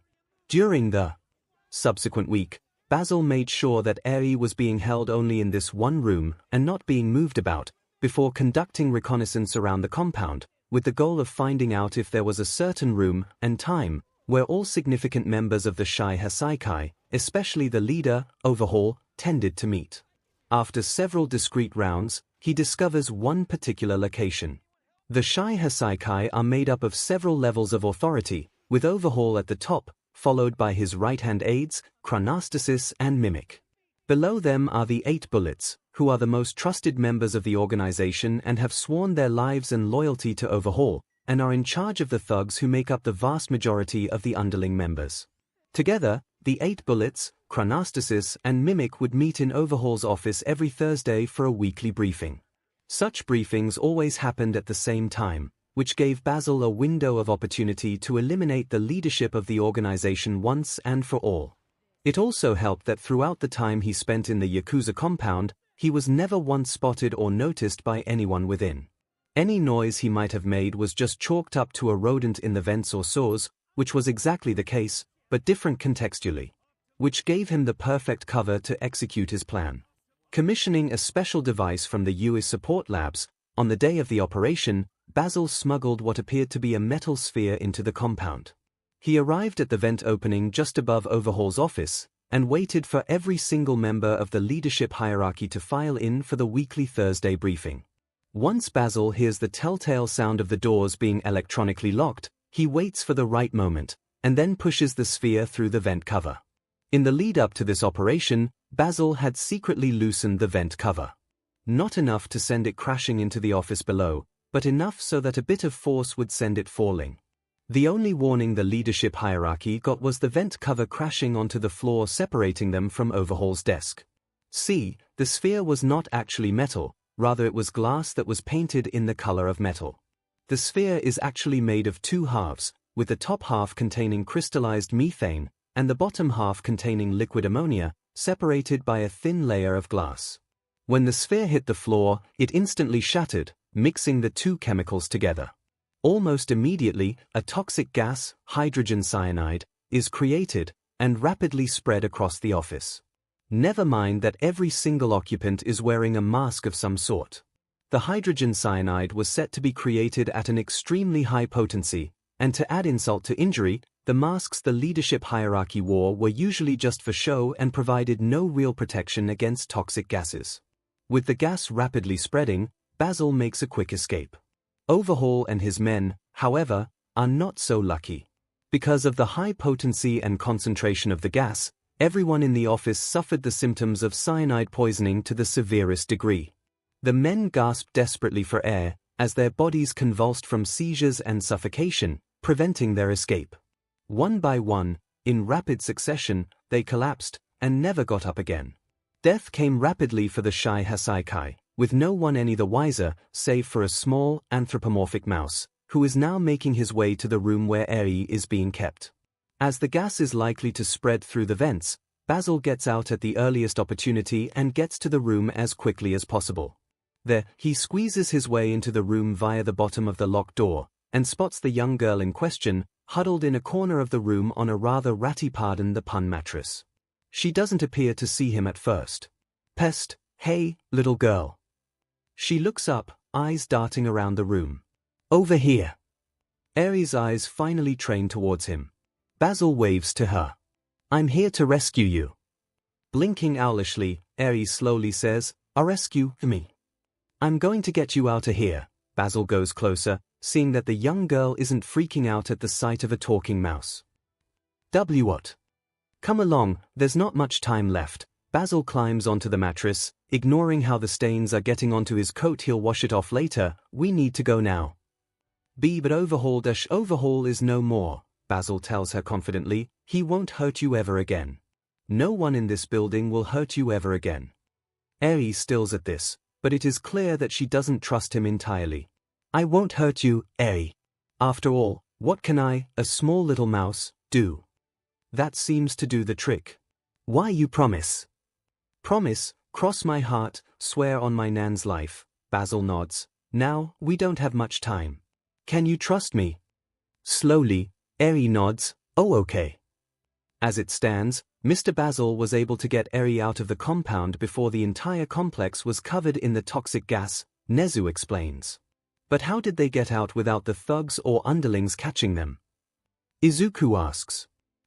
This is another interesting aspect of Mr. Basil's quirk. 𝐒𝐻𝐳 grins. Not only can he turn himself into an anthropomorphic mouse, he too can turn others into mice or rats, so long as he is in his mouse form when doing so. Just by nipping an area of exposed skin, Mr. Basil can temporarily turn a person into a mouse or rat, which was what he did to 𝐻𝐻, with her permission, of course. So they managed to escape. Where are they now? All Might asks. Currently, they are seeking protection at the British Embassy in Tokyo. 𝐒𝐻𝐳 replies, the email I just received from Mr. Basil was to let me know that he and 𝐴𝐻𝐻 are now safe and being looked after by the consular staff, while a police report is being made on the 𝐒𝐻𝐻. Isn't that a little pointless though, with the entire leadership dead? 𝐒𝐿𝐼 remarks. Maybe, but there is still procedure and protocol, after all. 𝐒𝐻𝐳 shrugs. And besides, these are just logistics. We should focus on the fact that, as of today, 𝐴𝐻𝐻 is free, and appearing to be physically unharmed. A small part of 𝐒𝐿𝐼 sinks with relief. He had managed to change one part of the future red, beat reality to death and with as few casualties as possible. Sir Night-Eye, for all he was an entitled, bitchy snowman in the previous timeline, will now remain alive, and won't be killed by Overhaul in a mission gone horribly awry. Speaking of which, someone should tell Sir Night-Eye, 𝐒𝐿𝐼 says. I don't know if he has begun to investigate the 𝐒𝐻𝐻, but someone should inform him that any plans to do so are no longer unnecessary. 𝐒𝐻𝐳 turns to All Might. Toshinori, I know that you and Mirai parted on less than ideal terms. Perhaps this might be an opportunity for reconciliation. The emaciated skeleton ponders this for a moment, weighing the pros and cons. Eventually, he decides. I'll give him a call. To be continued. With 𝐴𝐻𝐻 safe and out of harm's way, 𝐒𝐿𝐼 returns his focus back to his training. As the months pass, more of Dagobah Beach is cleaned up, with the piles of trash gradually disappearing from the shoreline. 𝐒𝐿𝐼 continued to haunt Mighty Games Arcade, furthering the myth of the enigmatic cryptid that continues to mystify and traumatize players of both Dance Rebellion and the laser tag maze respectively. It was during one such visit to the arcade, when just after stepping off the Dance Rebellion machine with another high score, 𝐒𝐿𝐼 is approached by one of the staff members. Hey, kid. Yes. Because of you, our jobs have become a whole lot more interesting, the staff member says bluntly, which makes 𝐒𝐿𝐼 blink. As such, we want to show our appreciation to you. Okay. Follow me, kid. 𝐒𝐿𝐼 warily follows the staff member. He is brought to the counter where several shelves are nailed to the wall behind it. This is clearly the prize corner, the part of the arcade that 𝐒𝐿𝐼 never bothered to approach since winning prizes was never his intended goal.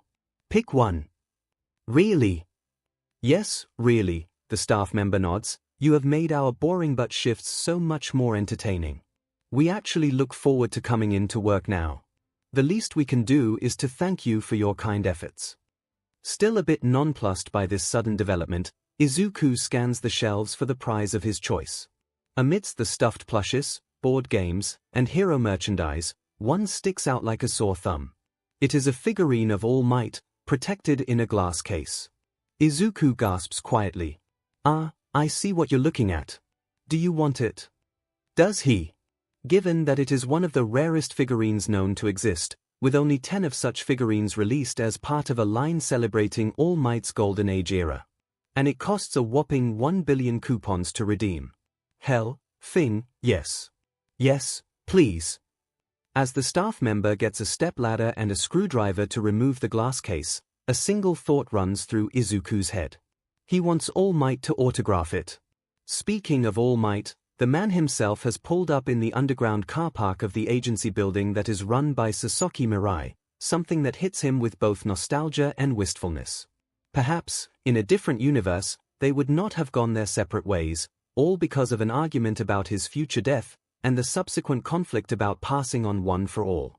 While he agreed that passing on his quirk was imperative, he had reservations about giving it to the one that Mirai had apparently deemed best suited to inherit One for All, Tougata Mirio, a second-year U student with a permeation quirk, and slated to become one of the big three next year.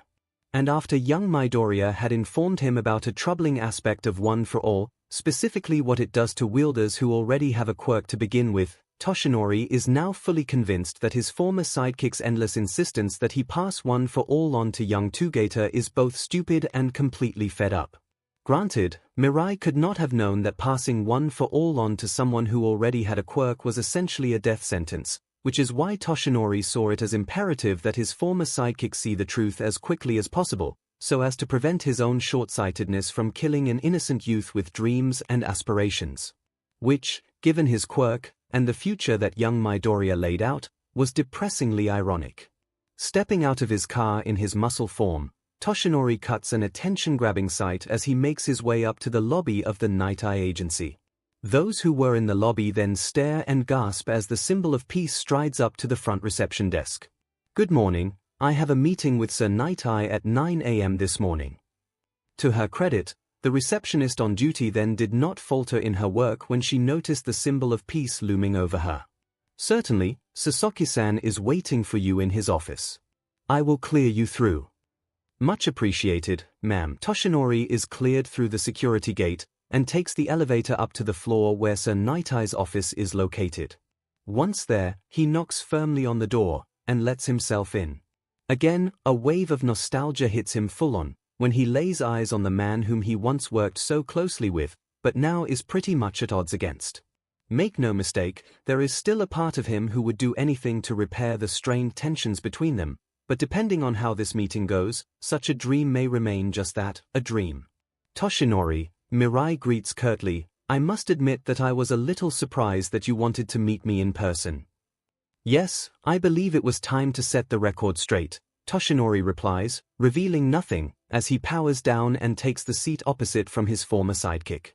"Right?" The bespectacled hero laces his hands together, the light from the window behind him reflecting off the lens in a way that, perhaps in any other situation, it would have come off as serious, maybe even intimidating. "So, are you saying that you have come around to my proposal?" "Well, what I am saying, Mirai, is that no, I refuse to pass on my quirk to the boy you keep pushing me to take on as a successor." Mirai is silent for a moment, before sighing loudly, "I see. So it seems that even with this pressing issue, you remain as stubborn as I refuse to pass on my quirk when it will kill poor Togeto in the process." "What?" Toshinori folds his bony arms. "In the time since we parted ways, I have been informed of new revelations on what will happen if I pass on one for all to someone who already possesses a quirk. Namely, that the more powerful it gets, the more strain it puts on the wielder's body. And in the process, it prematurely ages them to death." "What nonsense are you talking about?" Toshinori sighs. "Perhaps one of the greatest ironies ever, Mirai, is that despite your quirk enabling you to see a future, you are an incredibly short-sighted person, and I'm not talking about the fact that you need glasses to see." "I do not understand. Shut up and listen, Sasaki Mirai."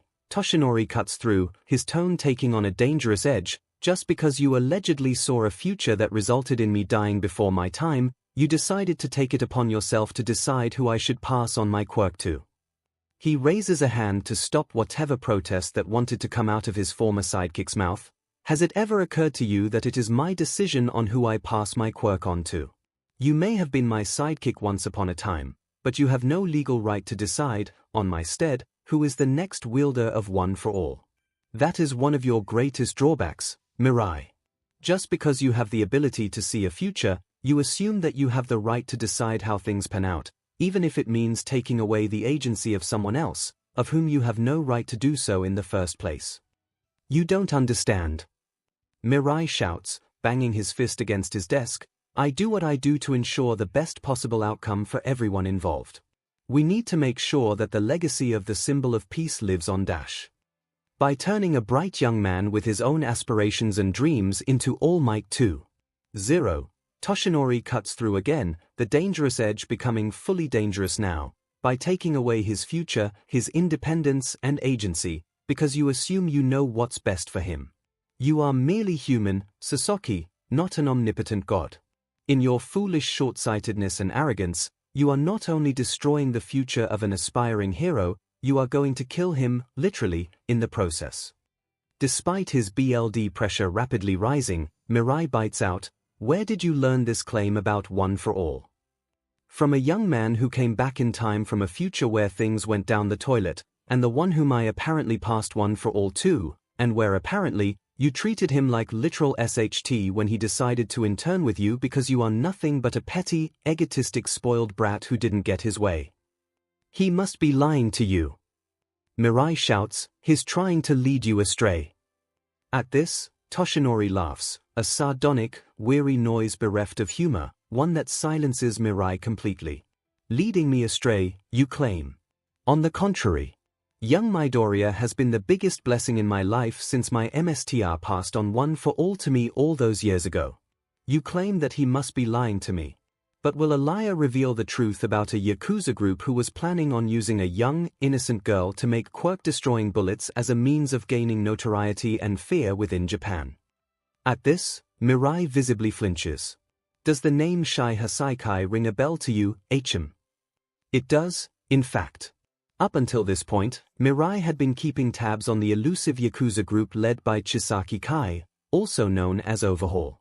Young Midoriya told me that in the life he previously lived, you organized a raid to neutralize the 𝐔𝐬𝐽 𝐵𝐵, free the young girl, who is called Eri, and prevent the dissemination of the quirk-destroying bullets which were crafted using Eri's own BLD. In your arrogance and short-sightedness, you failed to anticipate how the raid could go disastrously wrong.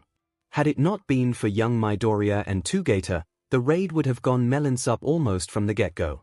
And even so, young Togeto lost his quirk because of a quirk-destroying bullet, and young Midoriya had to endure being constructed and deconstructed simultaneously by both Eri and Overhaul at the same time in a bid to defeat the Yakuza leader.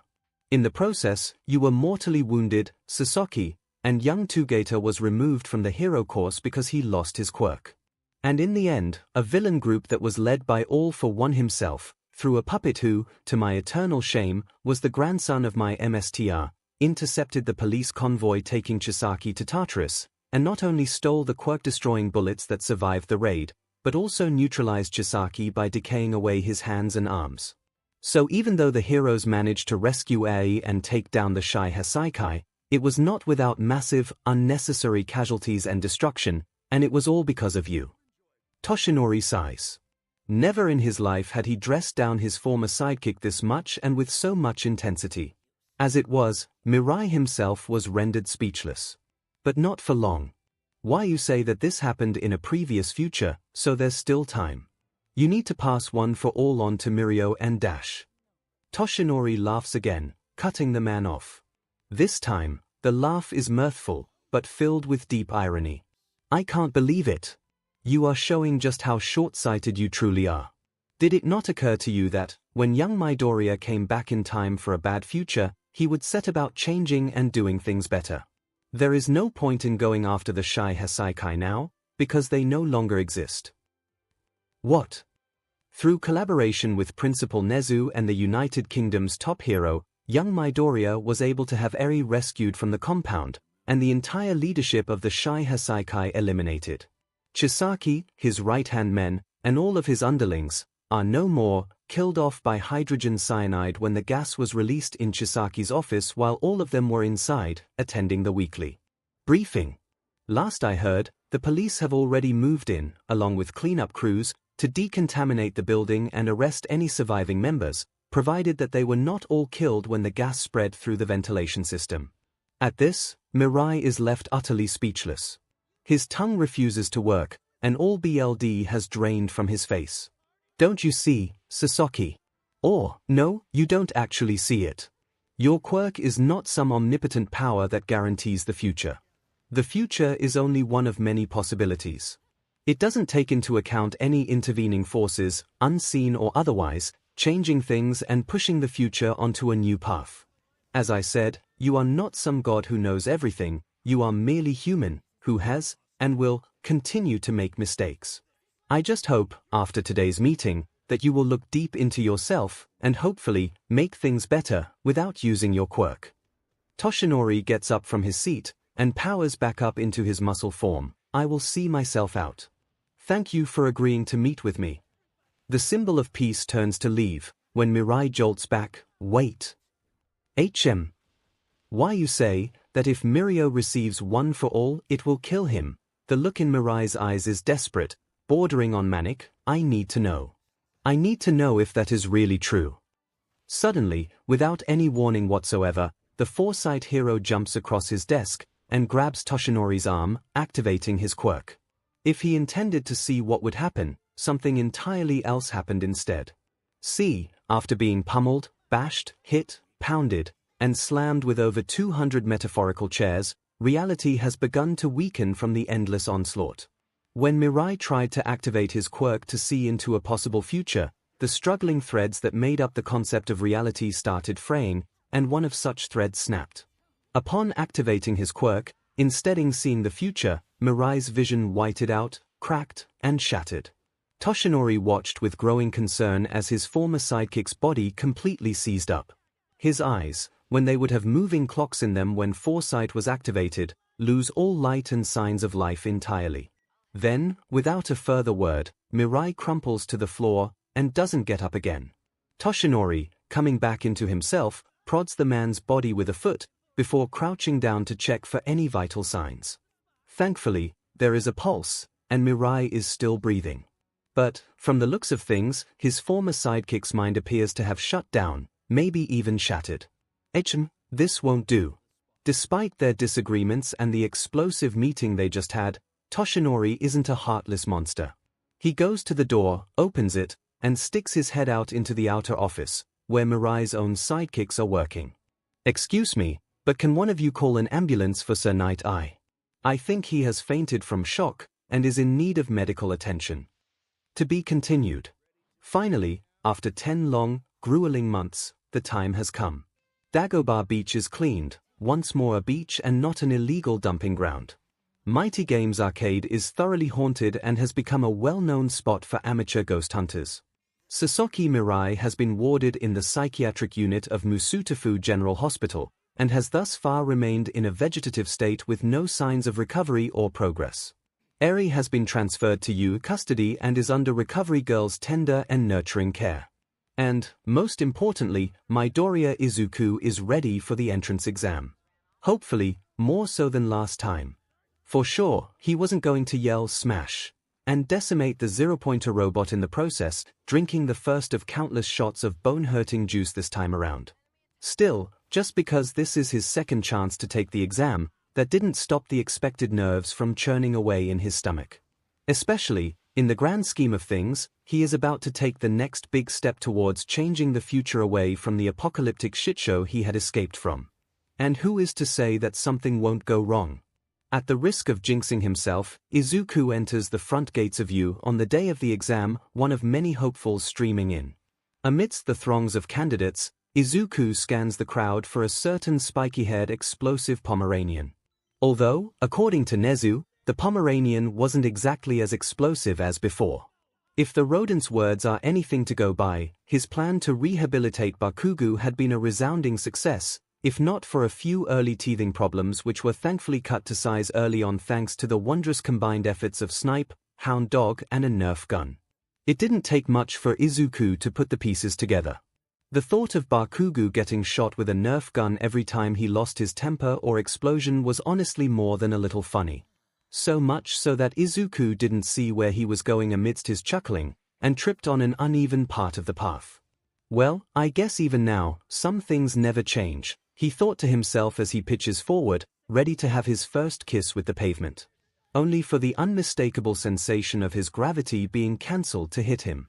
There he hovered, in suspended limbo, several inches off the ground. Release. Gravity returns, and Izuku lands on his 2 feet with more finesse than last time.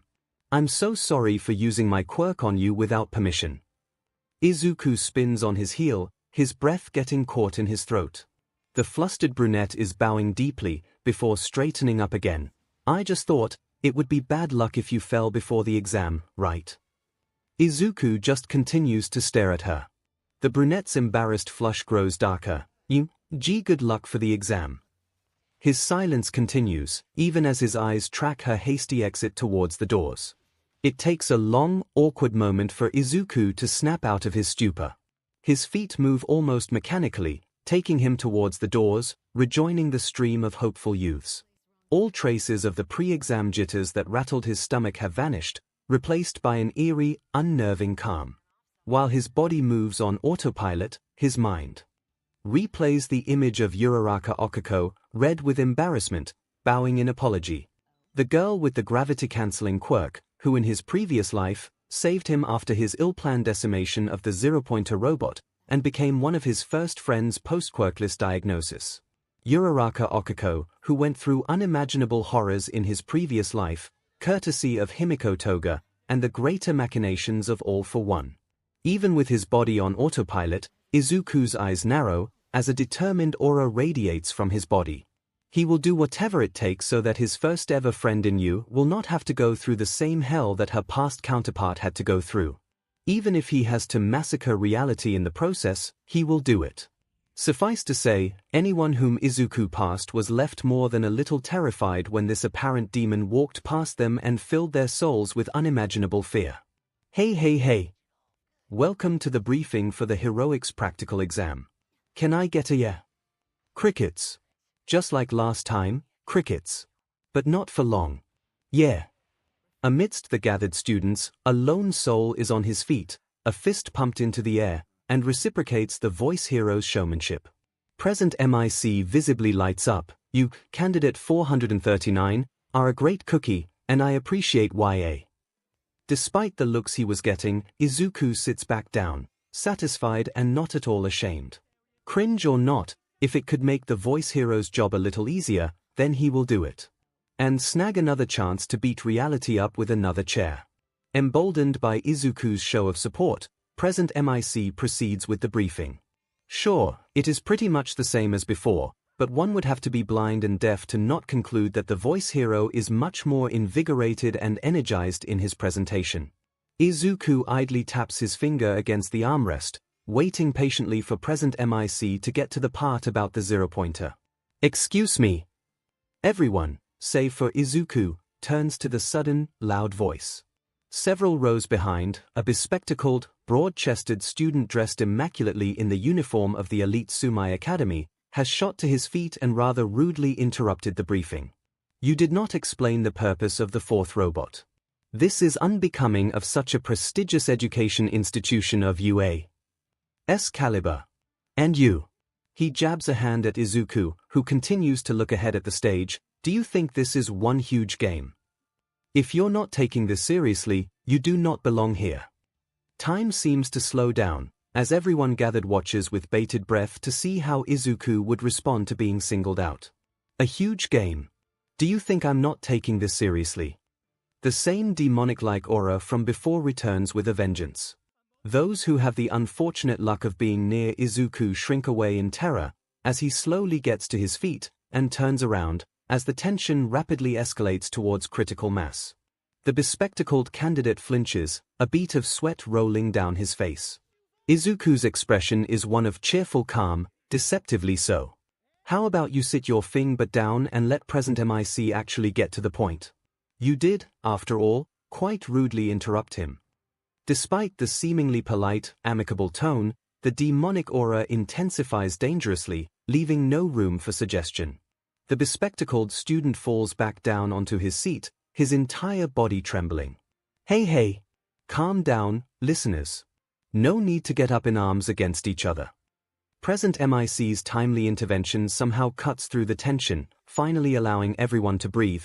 I was about to get to the fourth robot, so thank you for the reminder, candidate 206.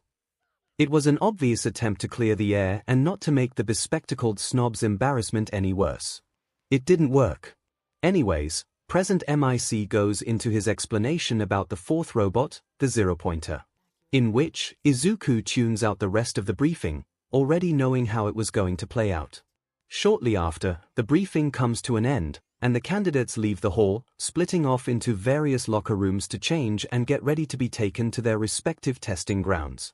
As Izuku changes into his tracksuit, the very same one which didn't survive All Might's ill-thought-out plan, only a single thought flashes in his mind.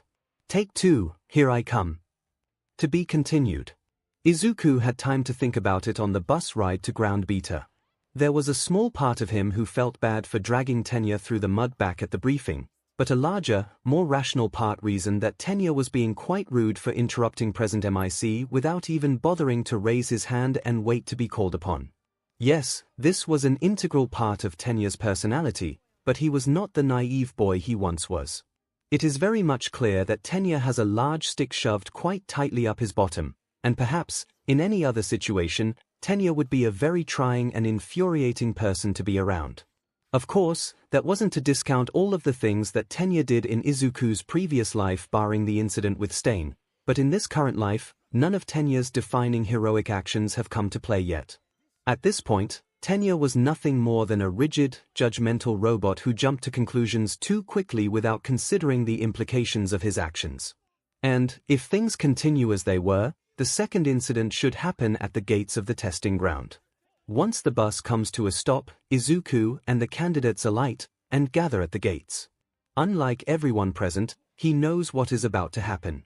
Izuku eyes the gathered candidates and spots Okiko not too far from where he was. Just like last time, Okiko is trembling from nervousness, looking quite pale and almost as if she is about to vomit. Last time, Izuku had gone up to her with the intent to thank Okiko for stopping his fall earlier in the day, but was stopped by Tenya, and then humiliated by the robot a second time. This time, Izuku makes his way towards the brunette, his expression carefully hidden. Just as he expected, he feels a large hand clamp down on his shoulder. "You. What do you think you're doing?" Izuku doesn't respond. "Can't you see that she is nervous? Are you trying to make her feel even worse and jeopardize her chances?" Just like last time. However, unlike last time, Izuku isn't going to take this sitting down. He grabs the hand on his shoulder and nearly crushes it to the point of shattering the bones. Was the first time not enough? Slowly, he turns to Tenya, his eyes burning dangerously. The bespectacled robot flinches, as do those around them.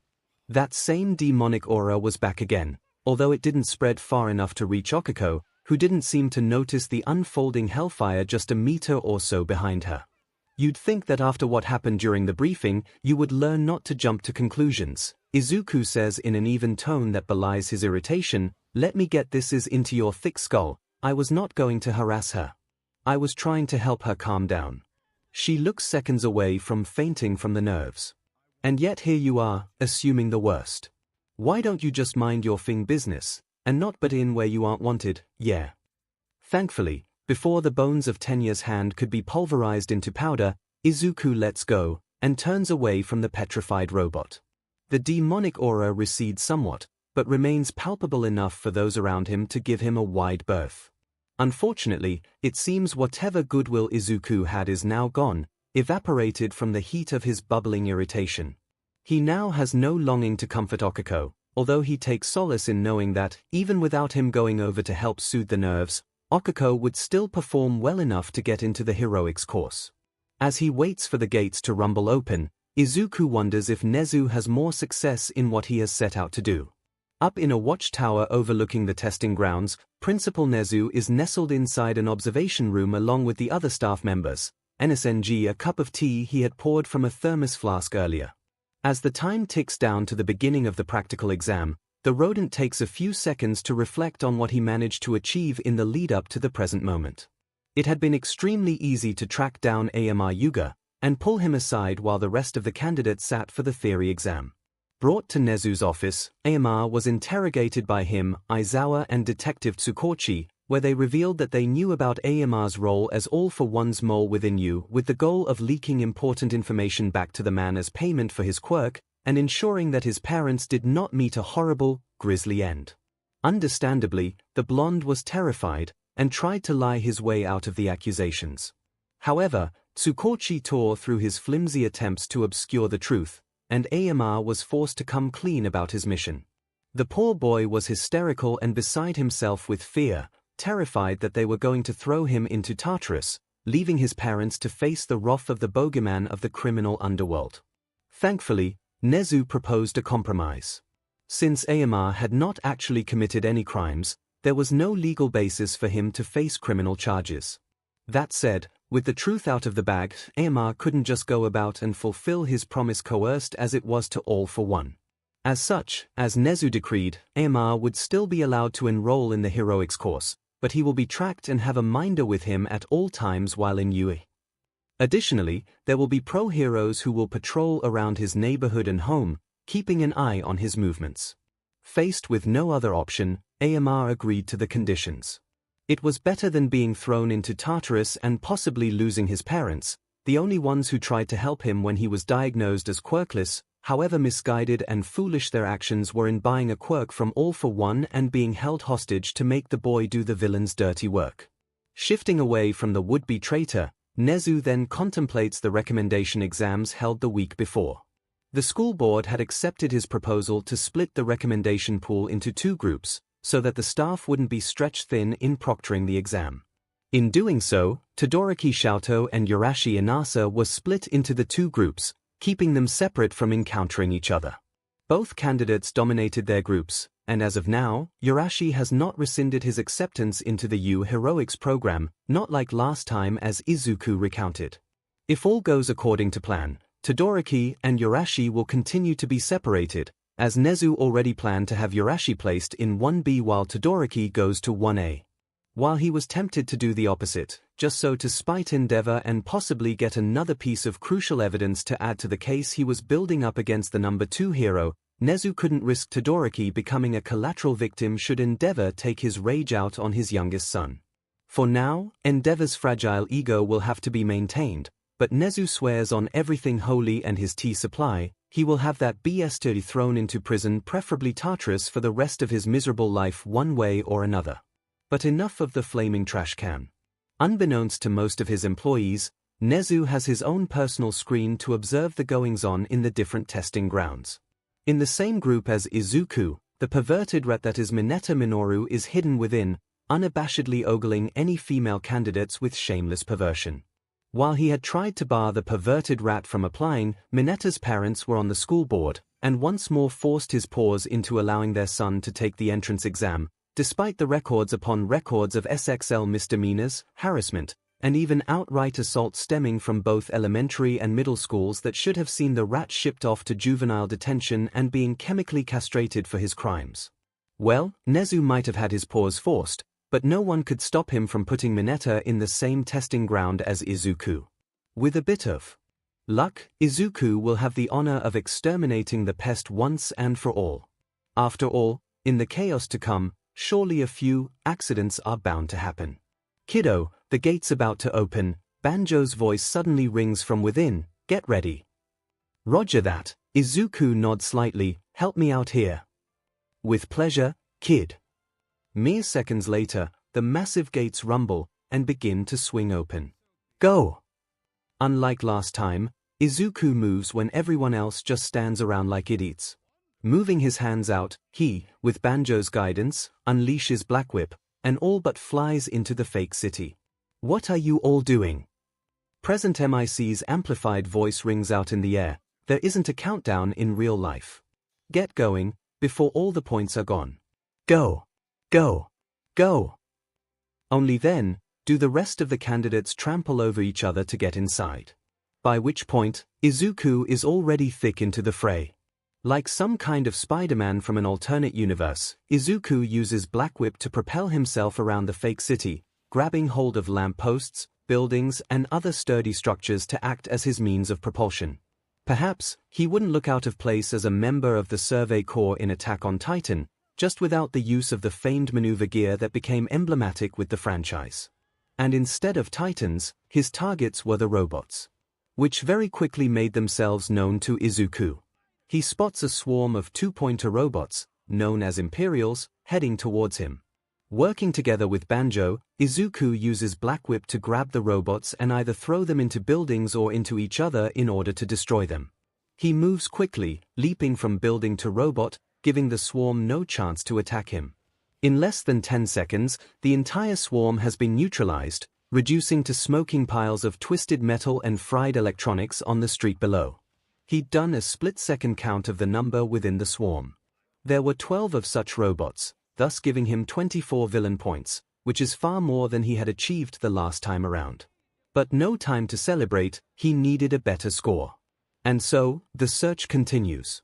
Young Midoriya is making good work, All Might remarks. He took down that swarm with relative ease. He'll need to keep up the effort, though, Snipe adds. How is the Pomeranian doing, by the way? Aizawa asks.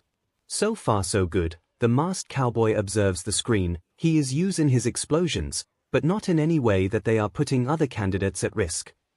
The sleep-deprived hobo hums, before returning back to the screen he had been watching previously.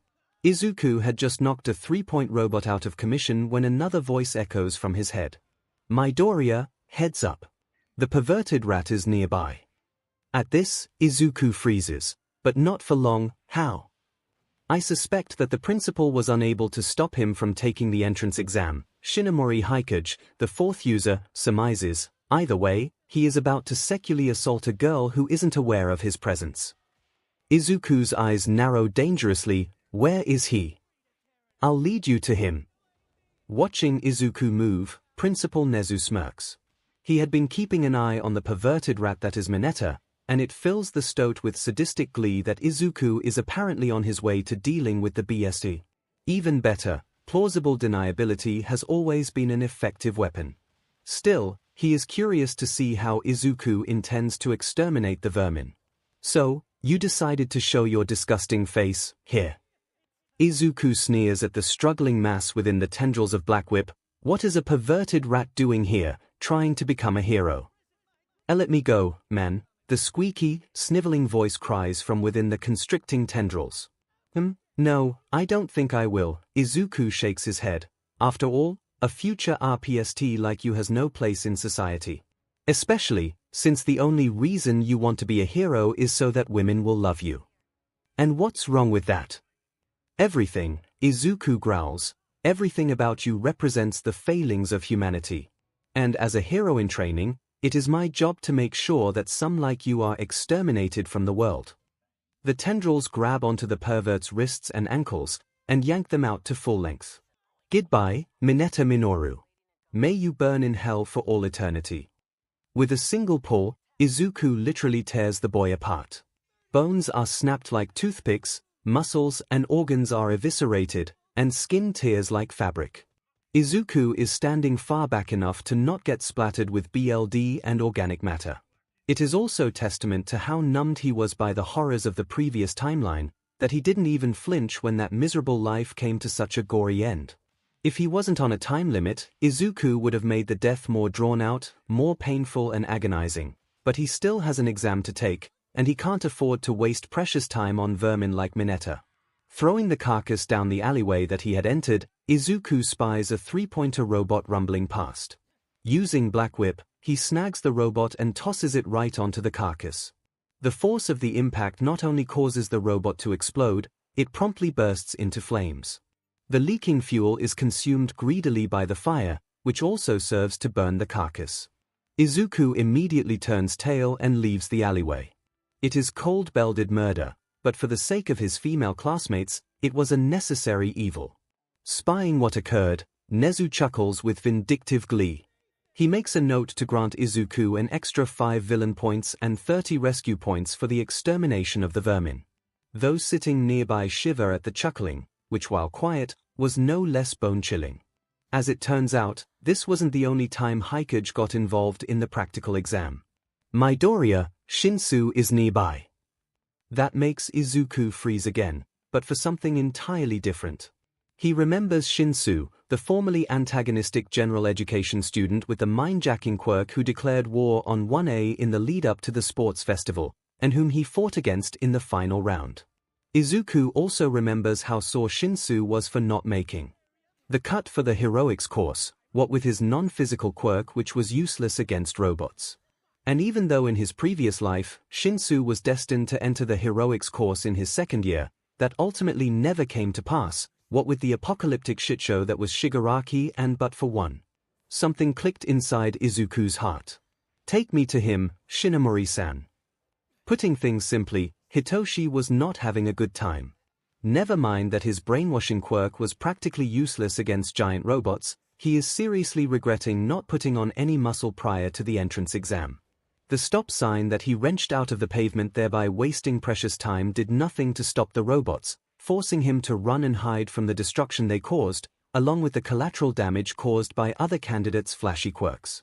They're probably racking up points like nobody's business, leaving none for him. It's so unfair. And Hitoshi hears missiles being fired, and they are shooting towards 𝐒𝐻T. His feet are already moving before his brain has a chance to catch up. Look out! Hitoshi barrels into the person, knocking both of them out of the way of the incoming missiles. After a moment where his scrambled brain rearranges itself, Hitoshi gets up. "Are you okay?" The person looks up at him. "Those missiles weren't aiming at me, but thanks for the save, nonetheless. You'd probably get a few rescue points for this." What? Anyways, the person gets up, apparently a boy with curly forest green hair and a shitload of freckles. "We don't have time for introductions. Hijack my mind." What? You heard me. I've seen you trying to hijack the robots with your quirk to no avail. It must only work on people, right? And look, the boy interrupts Hitoshi when he opens his mouth. "I know people must have given you 𝐻T for your quirk, which is thing stupid, and I will unilive them if I could. But right now, we need to get you into the heroics course, and there isn't much time left. So, unless you want to languish in general education, take over my mind." You're bloody insane, you know that. Don't I know? Get me enough points to get into the heroics course. Nezu smirks, watching as Izuku falls under Shinsu's quirk and is hijacked into helping him get the points he needs. No one else present knows, but Nezu was already all but ready to have Shinsu placed in the heroics course. Whether 1A or B was up for further discussion after the exam. All because of a conversation he had with Izuku the day before. Shinsu Hitoshi. He is perfect for heroics, especially underground and stealth. I know how biased the entrance exam is, and I will do whatever it takes to get him into the heroics course. Furthermore, it is the least we can do for him, since he has been vilified endlessly for his quirk, something he could not control. And the longer he is unable to prove those Fing naysayers wrong, the worse he will fester. Even if you don't agree, I will get him into the heroics course, like it or not. Well, given that Shinsu's score keeps rising with no sign of stopping, that is already pretty much a given. Also, Nezu suspects that despite being under Shinsu's quirk, Izuku's subconscious is still at play here. Izuku could have easily broken out of Shinsu's quirk once the score was at a comfortable number, but at the rate things are going, Shinsu is going to be in the top 5, or maybe even in the top 3. As good a reason to put Shinsu into 1A, along with Izuku. At this, Nezu hums in consideration, another quiet noise that also sends shivers down those who have the dubious honor of sitting near him. There will be 20 students in 1A. Given the list that he has compiled together from his observations during the recommendation exam and the ongoing practical exam, there is still one spot open. Who should that be? Movement on his screen makes him look up. It seems that Shinsu's quirk has worn off, and Izuku is back in control. Oh, this should be interesting. Putting it simply, Nito is conflicted. As much as using his quirk brought forth unwelcome memories, he had no choice, not unless he lost this chance to get into the best heroics school in the country, and the best class within the heroics course.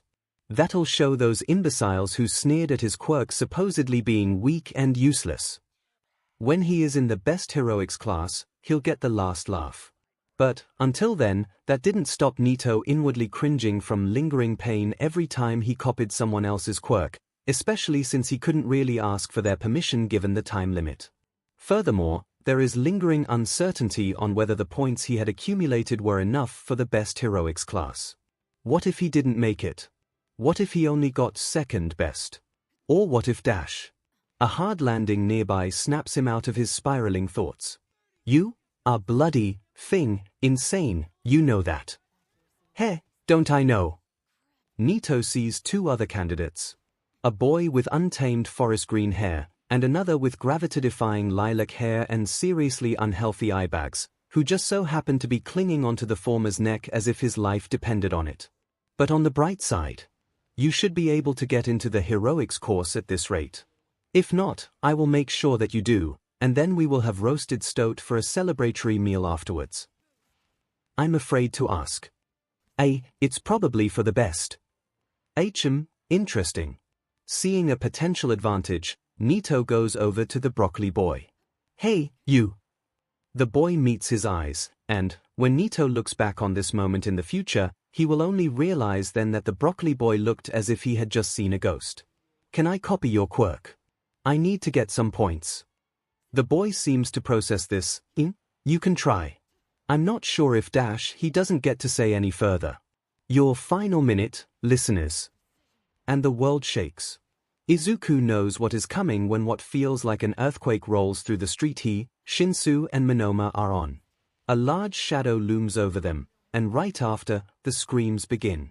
The massive zero-pointer advances upon them, knocking into buildings and sending cascades of debris raining down on the street.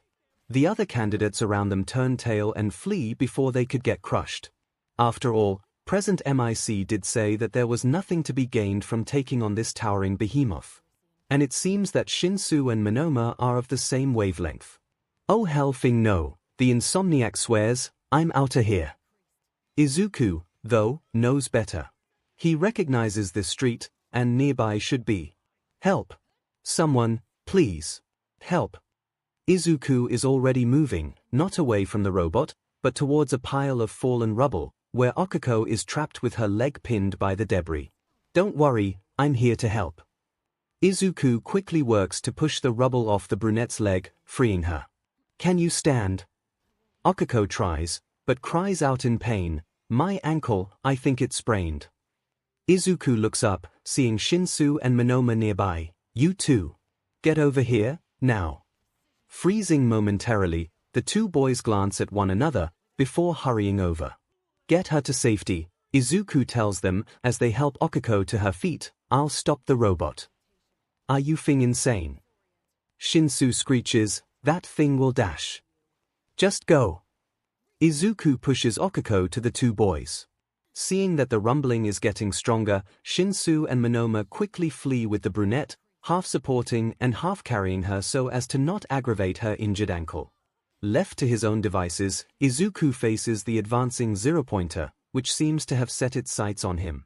To anyone else, Izuku would have seemed like he was insanely suicidal, but to him, All Might, Aizawa and Nezu, he has a plan. Banjo-san, Kudo-san, I'm going to need your help.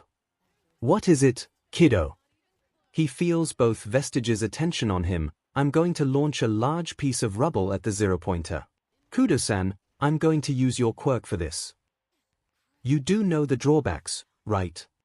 I do, but only just this once. Fine. As the zero-pointer advances ever closer, Izuku unleashes Black Whip again, grabbing the biggest piece of rubble he could find. Then, with the large chunk within the tendril's grasp, Izuku powers 𝐔𝐻𝐼 through the tendrils. He has to be fast, as even a few seconds of using Kudo's quirk at its strongest will have a noticeable blowback, with the maximum being 5 minutes before his body suffers from near-total paralysis. In 2 seconds tops, Izuku hurls the piece of rubble at the zero-pointer, as his body creaks from the blowback. Shooting forwards at about half the speed of sound, the rubble blasts into the robot's body and out the back, disrupting the electronic circuits with such abruptness that the entire system went into overload. As the zero-pointer grinds to a halt and begins dangerously sparking, Izuku slowly turns on his heel, and despite the ache in his body, walks away from the overloading behemoth.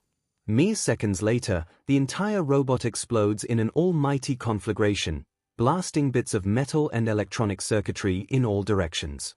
Those who happen to be nearby, including 𝐒𝐼, Shinsu and Monoma, all gape as they see a burning mushroom cloud rise into the air, and the silhouette of Izuku walking away from the explosion he created like some protagonist at the climactic end of a cheesy action movie. Dust and smoke begins to fall over the city, leaving many candidates coughing and spluttering. Once the explosion dies down, and everyone's ears stop ringing, present MIC's voice rings out for the last time. Time's up, listeners. We have come to the end of the practical exam. To be continued. Simping for Broccoli Copycat added Uraraka 𝐒𝐼 to the chat. Copycat changed Uraraka 𝐒𝐼's name to Floaty Rainbow. Floaty Rainbow, Floaty Rainbow, hi. Floaty Rainbow, what's this? Need Sleep has come online. Need Sleep, seriously Monoma. Copycat, seriously Shinsu Copycat, This is an intervention need sleep, you aren't any better. Copycat, at least I know how to rein in my simping by actually going to sleep. Copycat, you on the other hand have been causing my phone to vibrate off my desk for the past 2 weeks with your endless simping. Floaty Rainbow, Floaty Rainbow, can someone tell me what's going on?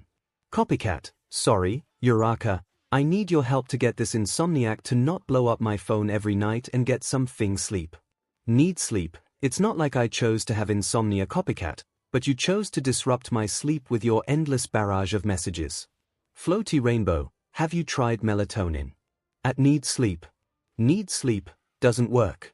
Think it's got to do with my quirk. Floaty Rainbow, well I'm all out of other ideas, and the ones I do have are less than legal. Copycat, at this point, I'll take anything. Floaty Rainbow, a cast iron frying pan to the head is a time-honored trick. Copycat, right? Need sleep.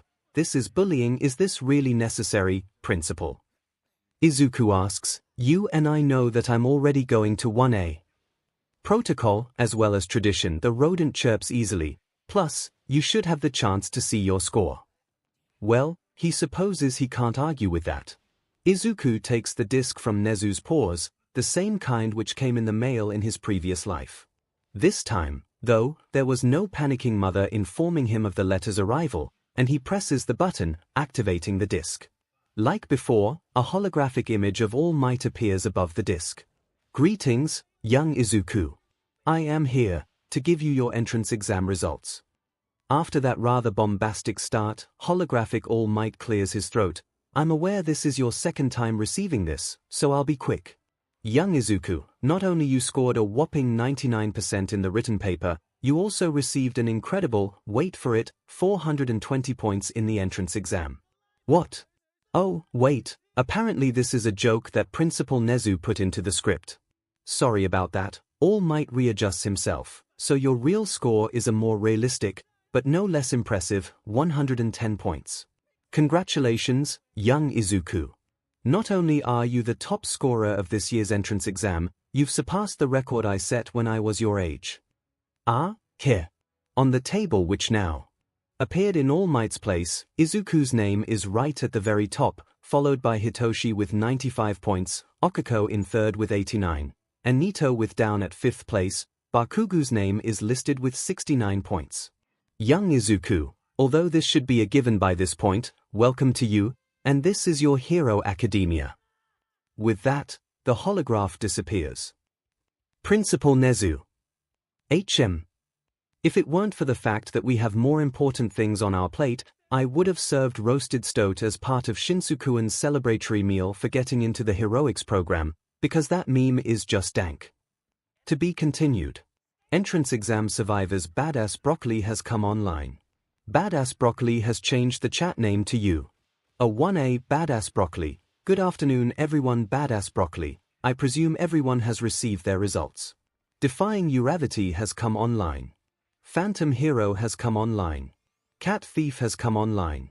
Defying Uravity, Maido-kuan. Defying Uravity, I got in. Defying Uravity, are you in 1A2? Badass Broccoli, Winking Face. Defying Uravity, Phantom Hero, wait Phantom Hero, did you assume that all of us got into 1A? Badass Broccoli, am I wrong? Phantom Hero. Phantom Hero, no Cat Thief, whoa Cat Thief, are you psychic or something? Badass Broccoli, no Badass Broccoli, just an educated guess. Badass Broccoli. Also, give the fact that we're literally in the top 4 in the exam rankings. Badass Broccoli, if any one of us is not in 1A. Despite that, I would be bringing over roasted stoat over to their house and telling them that there has been a change in class allocation. Cat Thief. Cat Thief, seriously Cat Thief, what is this roasted stoat you keep bringing up? Badass Broccoli, Principal Nezu. Cat Thief. Phantom Hero.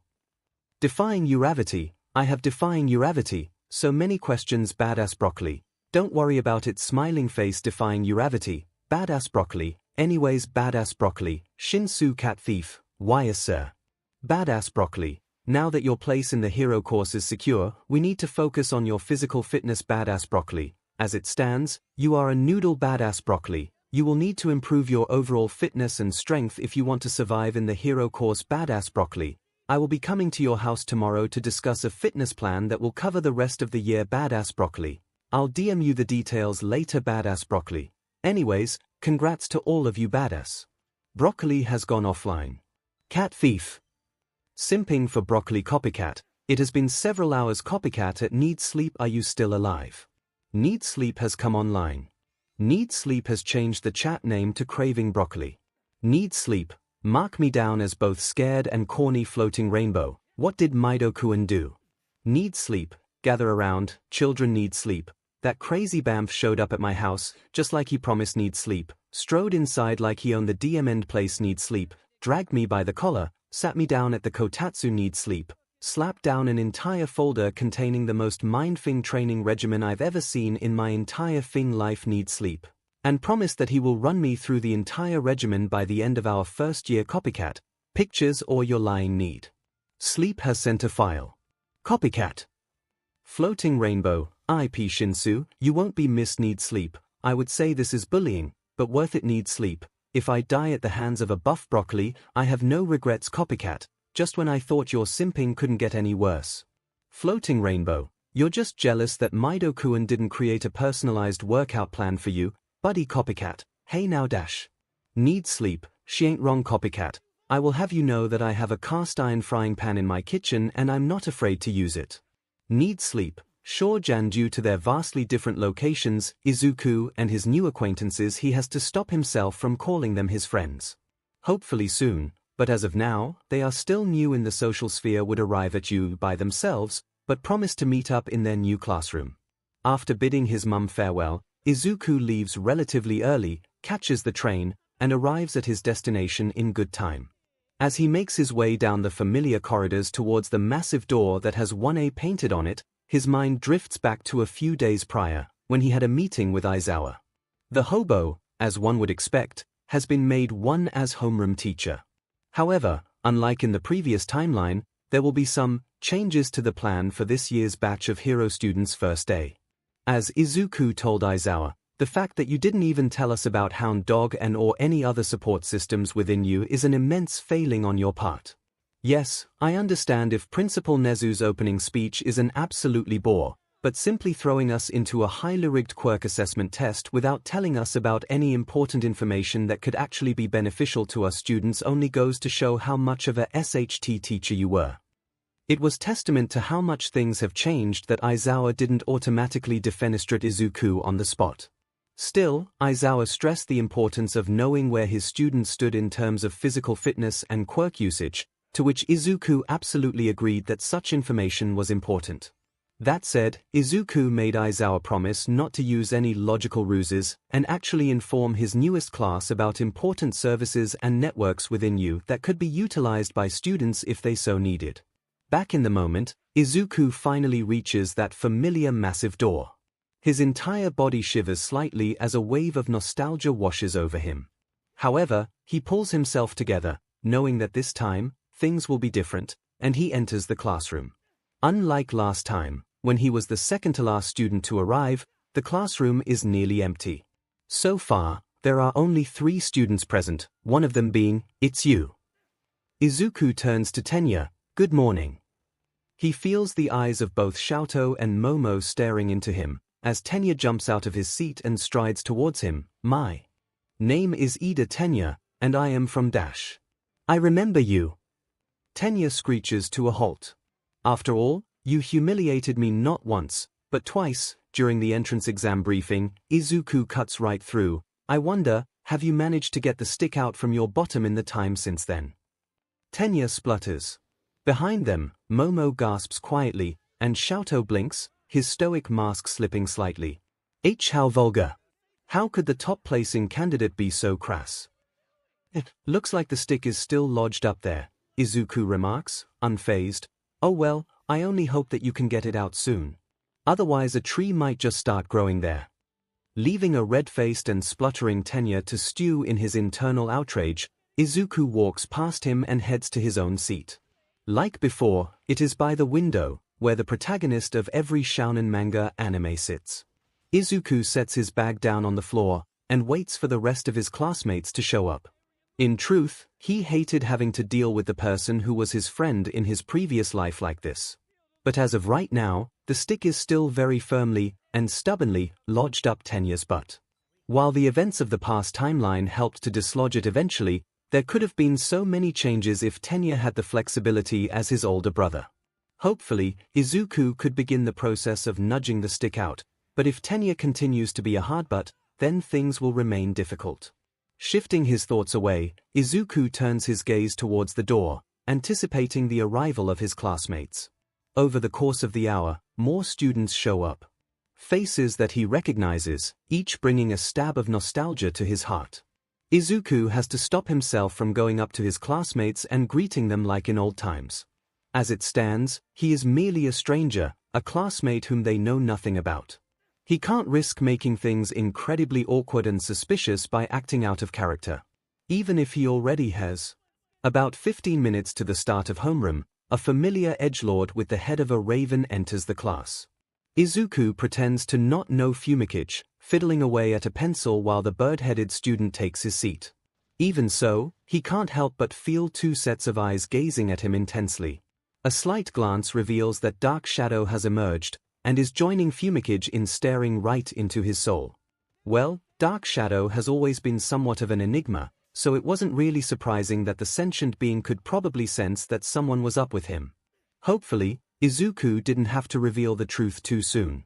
At least, not until he had cleared some pressing concerns first.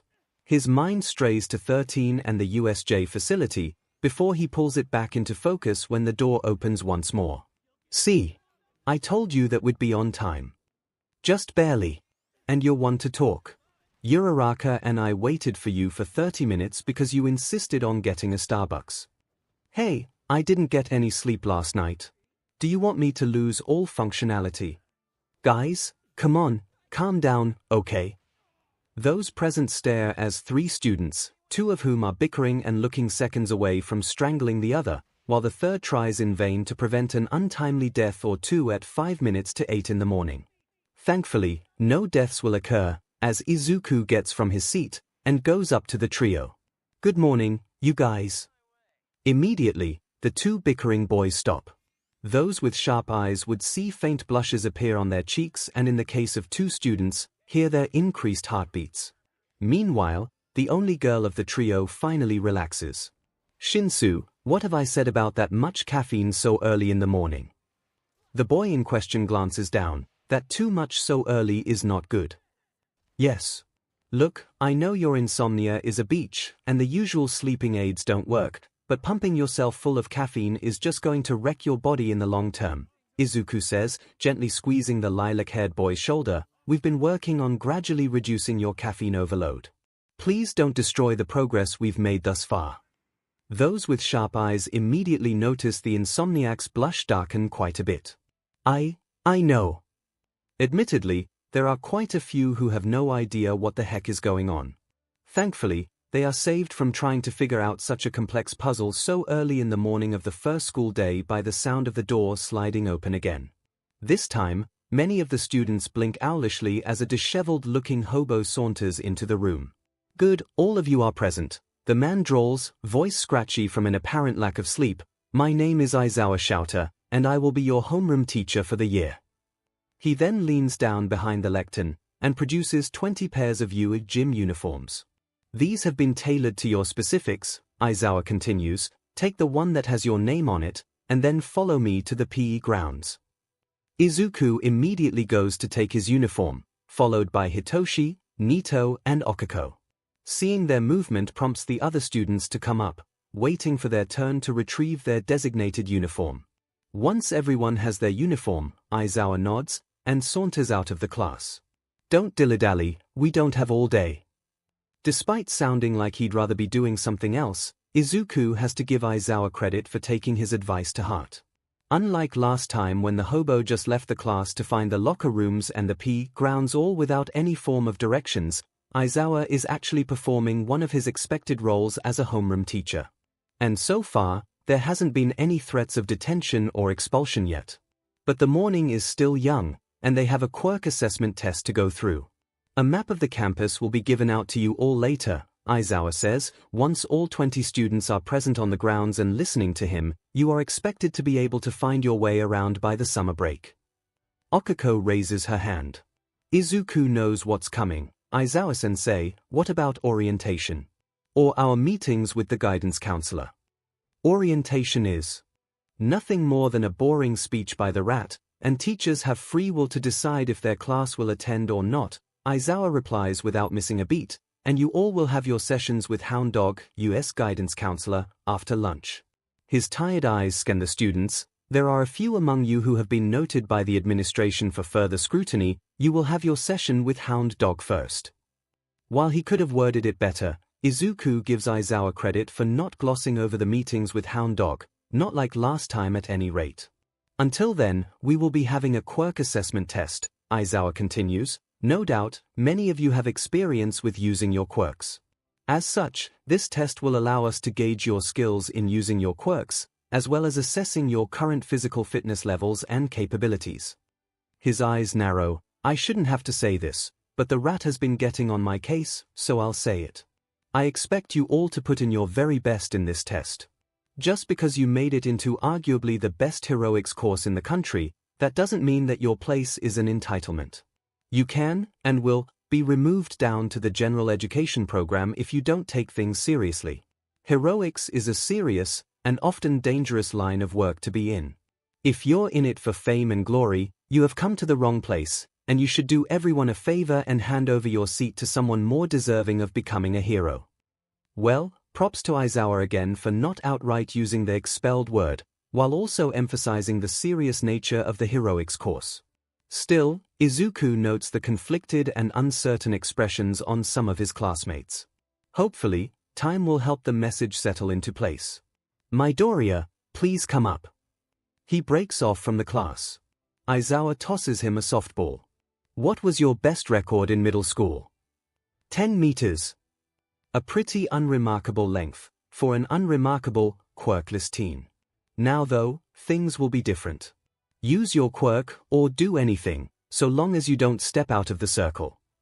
Izuku nods, and goes into position. Behind him, Aizawa readies a tracking device. Kudo-san, I will need your quirk again. He can still feel the uncertainty radiating from the second OFA user.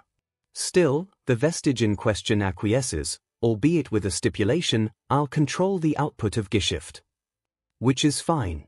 Izuku readies the ball, and draws it back. With all of his might, no pun intended, Izuku flings the ball as hard as he can. In the split second before the ball leaves his hand, 𝐔𝐸𝐽 accelerates it to half the speed of sound. The air cracks audibly, as the ball blasts away into the air, very quickly disappearing with a twinkle. The class flinches at the sound, though thankfully, it seems that Jiru and Shuji aren't too affected by it. It would have been an issue if Izuku had yeeted the ball at the speed of sound, but he didn't want to paralyze his right arm, nor burst the eardrums of everyone present. Aizawa glances down at the device, and shows the screen to the class, infinity. A beat of silence, before excited and disbelieving voices break out. Infinity! Holy SHD! Where did the ball go? Somewhere in outer space, maybe. Izuku provides, which isn't an inaccurate guess. Alright, quieten down. Aizawa breaks through the noise. Shinsu, you're up next. As he returns back to the class, Izuku notes that Ashido didn't pipe up about how fun this all is. Another victory that he'll take any day. Hitoshi's softball throw caused a bit of a stir when he sought Okiko's help. With her permission, Hitoshi uses his quirk on her, which he then directs the brunette to use her own quirk on the ball, sending it floating up in the endless reaches of outer space, thereby scoring the second infinity in the test. Being the stick in the mud that he presently is, Tenya accused the insomniac of cheating, chopping his arm for emphasis. However, that is quickly shut down with an unimpressed stare from Aizawa, and a pointed admonishment that he gave blanket permission for all students to use their quirks however they saw fit in the tests. A small, vindictive part of Izuku relishes in Tenya being humiliated for the second time that day, if the embarrassed blush and contrite apology the bespectacled robot made were any indication. That said, he did also notice Ojiro watching Hitoshi with wariness, eyes trailing the insomniac with suspicion and thinly veiled fear even after Okiko was released from Hitoshi's quirk, and he thanked her for agreeing to help. Izuku will have to address this later. Hopefully, Aizawa and Nezu might be able to help in that regard. From there, the tests go relatively smoothly. With XPLCT permission given by 𝐼𝐵, the students of 1A use their quirks liberally whenever they are called up to a test. Just like before, Tenya aces the 50-meter dash with engine, although Izuku is a close second thanks to some assistance from 𝐔𝐸𝐽. Grip strength is dominated by Shuji, no surprises there. Standing long jump sees Izuku using float to surpass the sandbox, when he would have landed within it in the previous timeline, and Nito doing the same when he copied float. With the vermin that is Mineta no longer in the mortal realm, Tsuyu dominates the standing side jumps test. The long-distance run sees Momo creating a scooter to zip her way to the lead. And the final two tests, seated toe touch and sit-ups, witness Ashido and Izuku rival each other with their considerable core strength. Finally, after about 2 hours, the tests were completed. After assessing each and every one of you this morning, 𝐼𝐵 addresses the sweaty, exhausted class. I have concluded that all of you have put in your best effort. As such, none of you will be demoted down to general education as of yet. I still expect you all to continue this momentum as the year progresses. Now, with that out of the way, you all are free to return to class and collect your syllabus for the year. Lunch is at 12, after which, you will be called, one by one, for your meeting with Hound Dog. You're dismissed. The hobo then saunters off, leaving the class to do as they pleased for the next 3 hours. Geez, that was intense. Okiko sighs, I was so worried that he'll expel us or something. I mean, he has done so in the past, Izuku replies, to which several heads swerve towards him, but he promised to dial it down this year. What the F? Nito utters. Don't worry about it, though. Izuku turns to his fellow entrance exam survivors, just do as 𝐼𝐵 says, and you'll be fine. After all, we can't have the most famous underground hero in Japan be taken out by a vengeful ex-student with a grudge so early now, can we? That just flies over the head for most of those who were listening in. Except for one. Most famous underground Hitoshi freezes, before slowly turning to Izuku, Midoriya, are you saying? Izuku merely smirks, tapping his nose. Don't tell me dash. Again, Izuku doesn't say anything, choosing instead to walk back towards the changing rooms. Midoriya Izuku. You get back here and dash. Hitoshi runs after Izuku, who proceeds to break into a sprint. Their classmates watch them go, the silence only broken by 𝐵𝐸𝐽 uttering, what a mad banquet of darkness. No one present could have foreseen it then, but that statement would prove to be an extremely severe understatement. To be continued. As part of the youth faculty, Inui Ryu, also known as Hound Dog, is often overlooked, and for a few reasons. 1. His intimidating appearance, bulky muscles complete with a muzzle over his canine features, not to mention his propensity to devolve into rabid growls, barks and howls whenever he gets angry, have made more than a few individuals quite wary to be around him. 2. In a country that still continues to stigmatize mental health and well-being, his second job as UA's guidance counselor is not always utilized. While Principal Nezu makes no secret that Inui's door is open should students need someone to talk to during his orientation speeches at the start of every school year, and every new student has an introductory session with Inui after the assembly has concluded, very few actually maintain a steady schedule with the guidance counselor, even if their student files indicate glaring issues that require timely and consistent intervention. That's provided if the files even indicate such issues in the first place.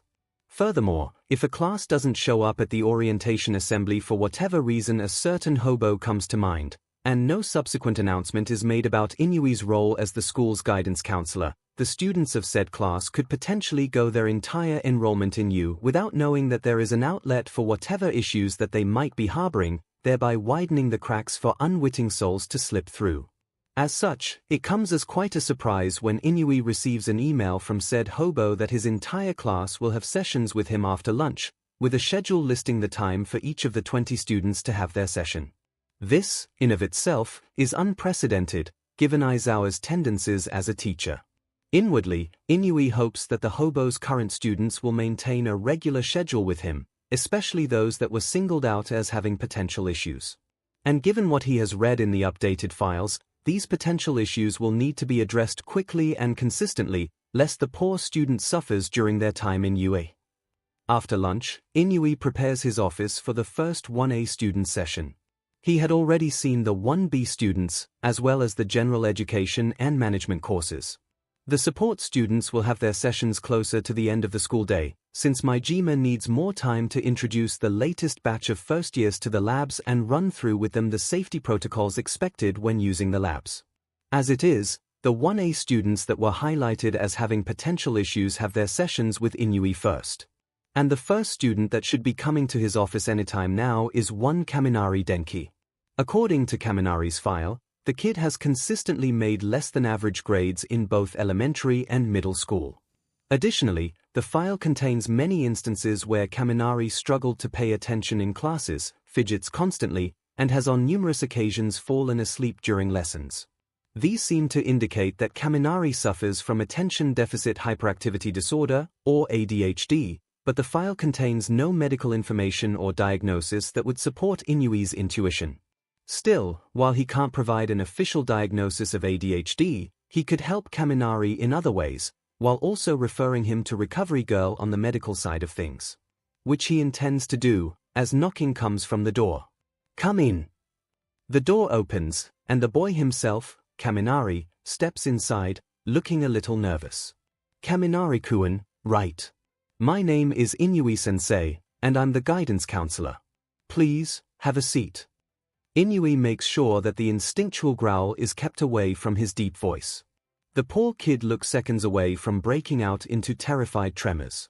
The last thing 𝐒𝐿𝐈 wants is to scare the kid away, especially given the issues at hand. "There's nothing to be afraid of, Kaminari-kun." 𝐒𝐿𝐈 begins, "I'm here to help.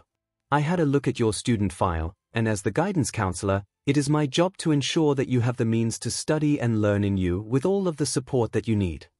This in of itself doesn't appear to allay the blonde's apprehension, which 𝐒𝐿𝐈 reckons is a result of prolonged negative experience with authority figures who seem more inclined to fault Kaminari for perceived failings that are, in reality, out of his control. 𝐒𝐿𝐈 will need to tread carefully here. "So, your previous educators seem to indicate that your conduct in the classroom leaves plenty of room for improvement, but let's ignore them for the time being." 𝐒𝐿𝐈 makes a show of closing the file and pushing it away. "I want to hear it from you yourself. Tell me, Kaminari-kun, did you find school difficult?" A few seconds pass in silence. Despite the concern bubbling in his stomach, 𝐒𝐿𝐈 patiently waits for a response. It's really hard, you know."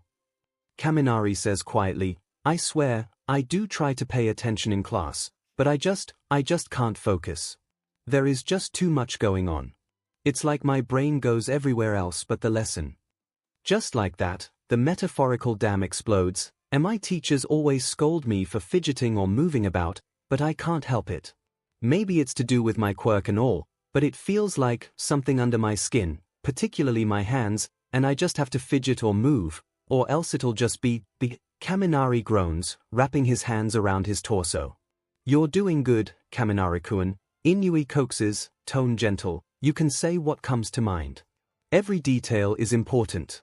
I will not judge you. No one will." The electric blonde does just that, and I can't help that my grades are 𝐻T and all. I mean, it's not like I'm completely hopeless or anything. I'm great at English, if that helps, but stuff like maths and science, it's like my brain refuses to register or hold anything. It's like a sieve. 𝐒𝐿𝐈 suggests. "Right."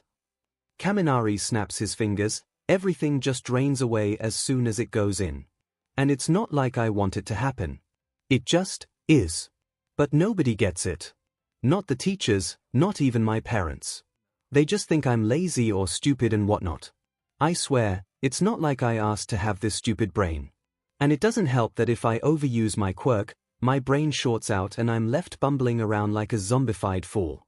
Maybe my quirk has messed up my brain. I don't know, but it's not like I can help it." The poor kid looks close to tears by this point, so 𝐒𝐿𝐈 reaches over and gently squeezes his hand. Kaminari's rambling stops, and misty golden eyes meet his own. "I know.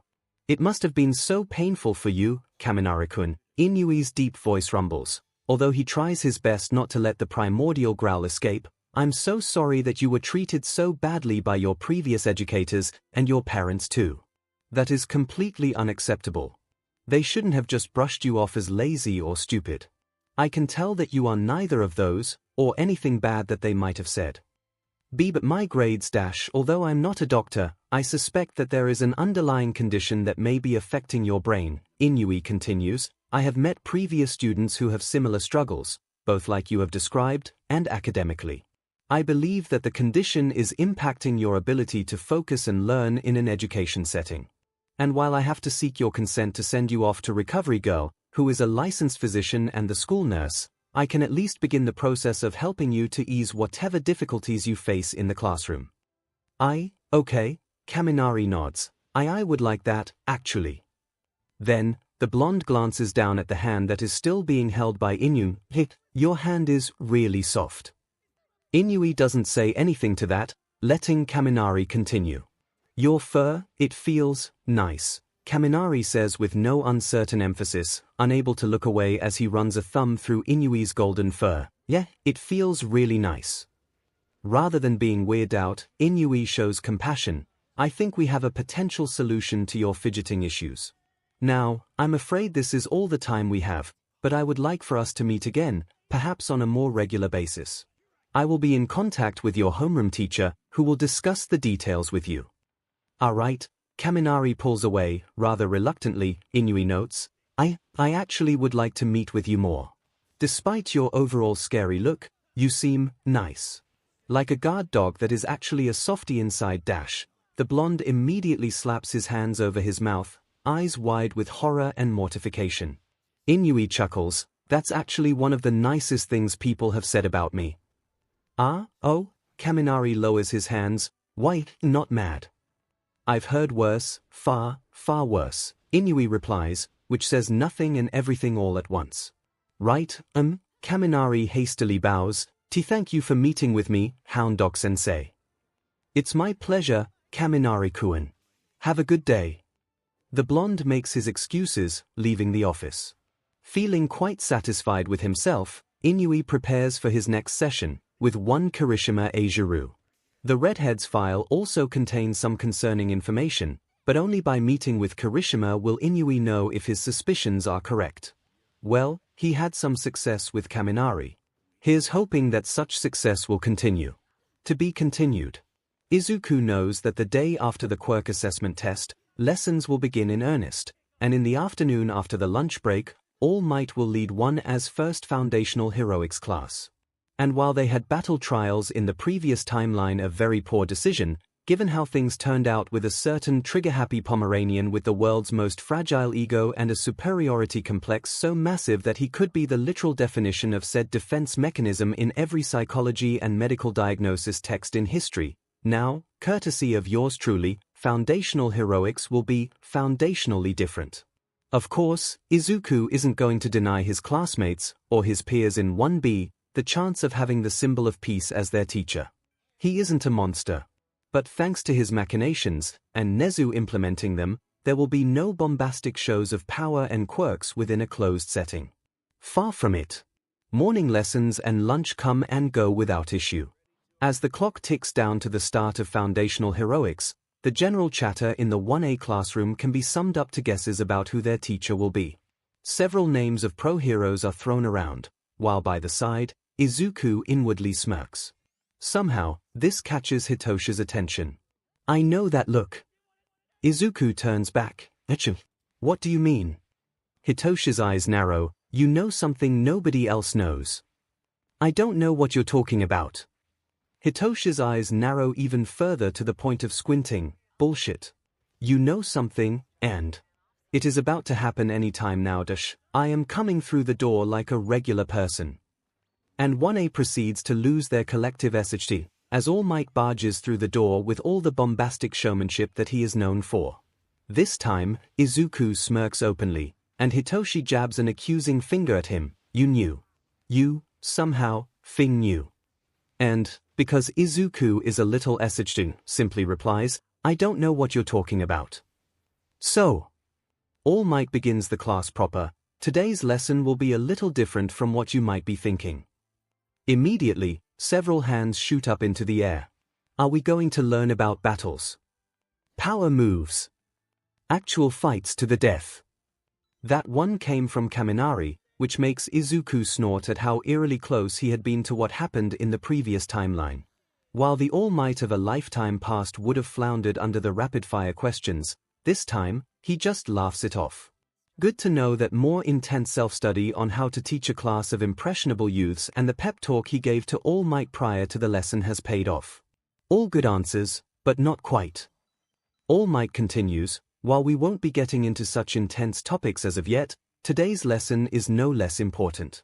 No, today, we'll be talking about, from a hidden pocket of his Silver Age costume, All Might WHs out a card to the class, quirks. Izuku snorts.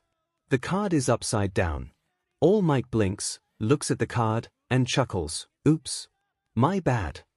He puts it away, clears his throat, and continues, anyways, in today's lesson, we will be going through your respective quirks, and how they can be best used in various situations one might expect as a hero out on the field. Additionally, in preparation for when you are allowed to do so, my assistant will go through with you about your choices of hero costume that you sent in to you prior to your enrollment. Ida's hand shot up so fast that Izuku wouldn't be surprised if he somehow dislocated his shoulder in the process. All Might Sensei. Who is your assistant? And why aren't they here?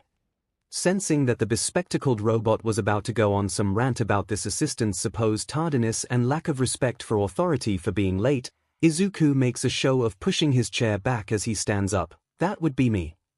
19 pairs of eyes WHP towards him, though All Might beams as Izuku leaves his desk and makes his way to the front of the class, those pairs of eyes following him with varying degrees of surprise, confusion, and uncertainty. Which, to be fair, is understandable.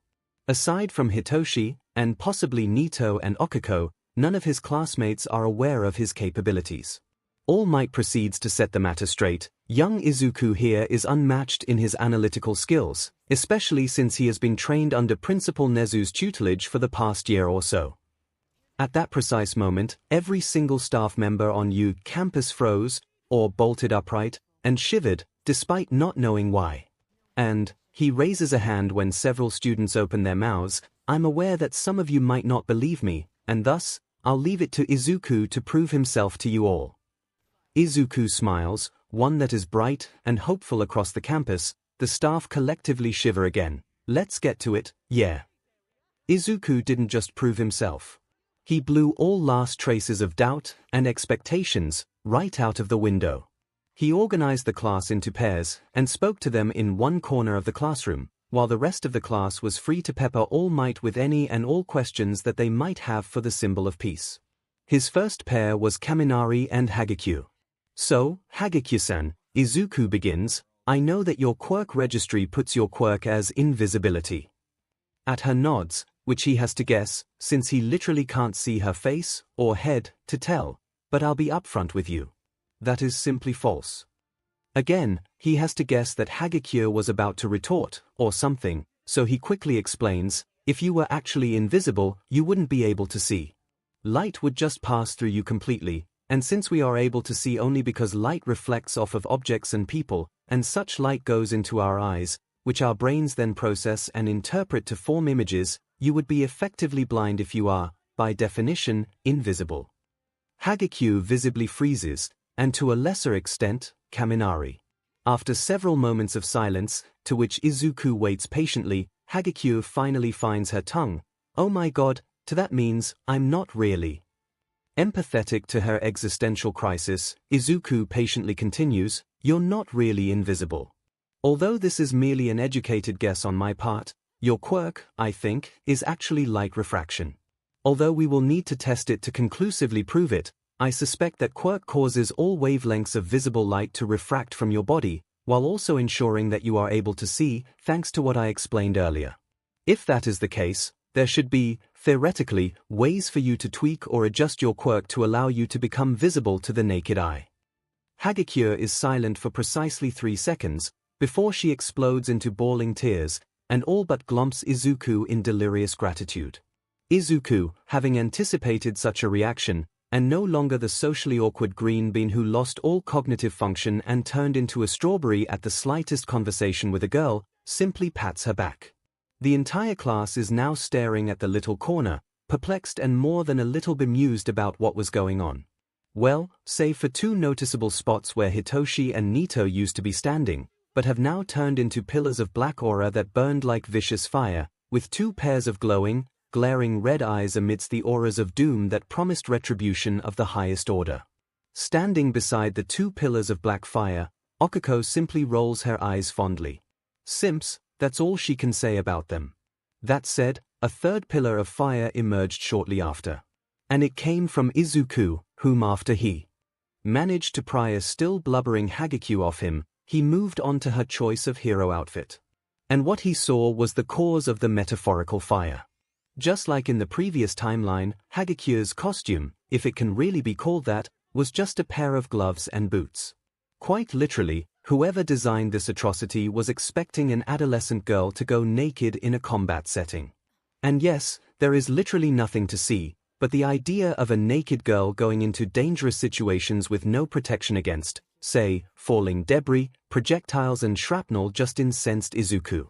Even worse, if people forgot that 𝐔𝐸𝐽 was there, and they either inadvertently put her in harm's way, or worse, abandon her. No, calm down, Izuku.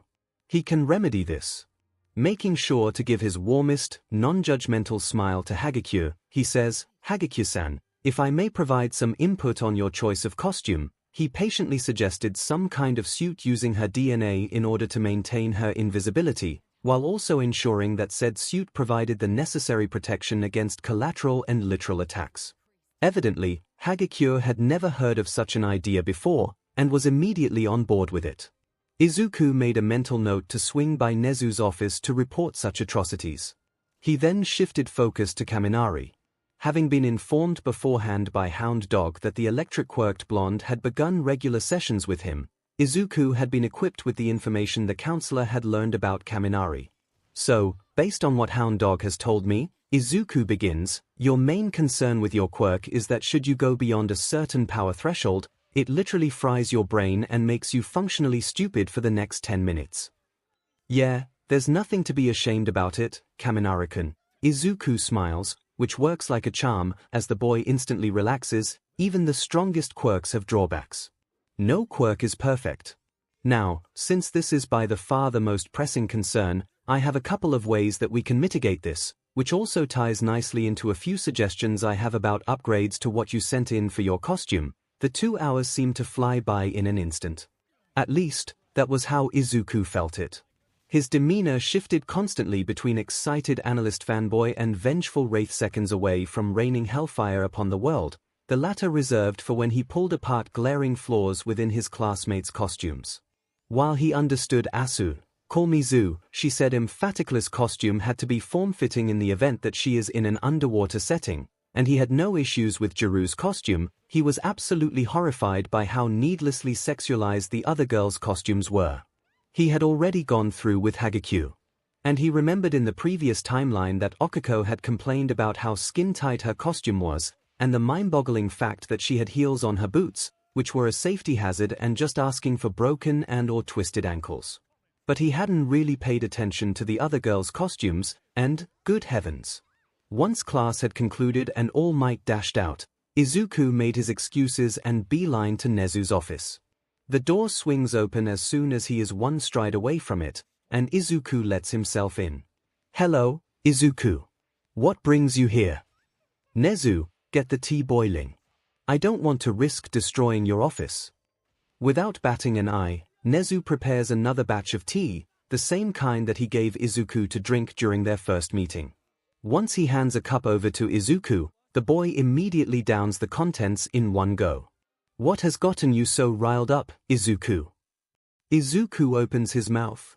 Over the course of the next 20 minutes, Nezu simply smiles and nods, occasionally pouring out more tea for Izuku to drink, as the boy went on a rambling rant to end all rants about the costumes of his classmates. Like 𝐔𝐸𝐽's quirk requires her to have open skin, but she doesn't need so much to the point that personal safety is neglected. And what were the designers thinking? Yorozu is 15, she is even more scantily dressed than Midnight, who is the walking definition of sex appeal. I don't know if some pervert is hoping that he'd get some dash Izuku. That gets the boy to halt his rambling. Please, drink. You'll run yourself into dehydration at the rate you're going. 𝐒𝐿 drinks another cup, slower this time. Now, where were you? Around the rant resumes, although 𝐒𝐿 has the sense to pause every now and then to drink another cup of tea and, most importantly, to breathe. By the end of it, 𝐒𝐿 has already discreetly written down several names on a piece of paper. I must commend you, 𝐒𝐿. Your suggestions for costume changes and improvements are quite fitting, excuse the pun. It's the least I can do, 𝐒𝐿 nods, before glancing slightly to the side. Are those the names of the ones who designed �ヱ𝐻𝐻𝑘𝐲, 𝐵𝐻𝑜𝑢, and 𝐒𝐭𝐼𝐺's costumes? 𝐒𝐿 simply grins. May the deities have mercy on their poor, unfortunate souls, 𝐒𝐿 sighs, sipping the last of his tea. To be continued. Just like last time, there was a crowd of reporters and camera personnel camped outside the gates of 𝐻𝐻 the next morning. However, as 𝐒𝐿 is quick to discover, the vultures are here for an entirely different reason. And the students that otherwise would have been harassed are also gathered in and around the gates, all staring upwards at the twin buildings that loom over the cityscape.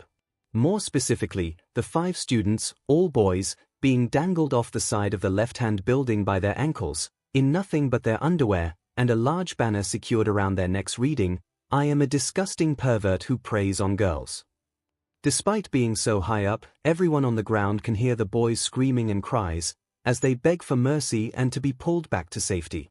Immediately, 𝐒𝐿 recognizes this as 𝐒𝐿's handiwork, and makes a mental note to himself to give the principal a gift hamper, preferably one that has different tea sets. While everyone is left stunned, bemused, and maybe even a little horrified, 𝐒𝐿 makes his way inside, mood brightened considerably. For homeroom today, we will be doing something important, says 𝐈𝐵, whom 𝐒𝐿 notes is looking a little less done with everything, possibly due to the press actually being distracted by something more noteworthy than All Might teaching in 𝐻𝐻. The class collectively tense up, but 𝐒𝐿 remains unfazed, already knowing what is about to come. We'll be selecting class representatives. A beat, and then the shouts come one after the other, just like they did last time. Everyone, cease such rabble at once. 𝐒𝐿 proceeds to tune out Tenya's over-the-top spiels and declarations about protecting the sanctity of such an important event. He only comes back to attention when the slips of paper are handed out, and the vote begins. Once everyone has made their choices, the votes are tallied up. 𝐒𝐿's eyebrow rises higher and higher, as his name comes out at top with not 3 votes, but 7, vastly overtaking Momo's 2 votes. Midoriya, Yorozu, come up front. Unlike last time, 𝐒𝐿 strides forth on steady legs, and faces his classmates with a solemn look, Momo by his side. Midoriya will be class president, and Yorozu will be his deputy, 𝐈𝐵 drawls. I promise to do my very best, 𝐒𝐿 says with the utmost seriousness. Likewise for me, Momo says, please come to us if you require assistance of any kind. The class applauds. 𝐒� glances over to Tenya. Just like previously, he is hunched over his desk, fists clenched, trembling in defeat. All in all, nothing too different. You 3 voted for me. It wasn't a question or an accusation, it was a statement of fact.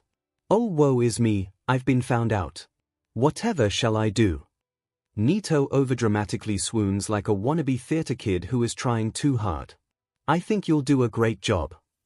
Okako pumps her fist in the air. Well, I'll certainly work hard to meet your expectations, 𝐒𝐿 nods. Who were the other 4 votes? Hitoshi wonders. If I have to guess, �ヱ𝐻𝐻 and Kaminari are 2 of them, 𝐒� replies, possibly as a result of my consultations during yesterday's foundational heroics lesson. Does it have anything to do with those 5 boys being dangled off the edge of the building by their ankles? Nito asks, back to his normal self. Perhaps. Let me guess, it was 𝐒𝐿's work. Hitoshi drawls. Yes. And, were they the ones who designed the girls' costumes? Okako asks. Maybe. Hitoshi narrows his eyes. By any chance, did you suggest it to 𝐒𝐿? No. I'm sure he came up with the idea by himself. But you brought it to his attention. Maybe. Hitoshi continues to squint at 𝐒�, who just returns the suspicion with nonchalance. After a moment, Hitoshi groans, and rests his forehead gently on the table. You are a headache.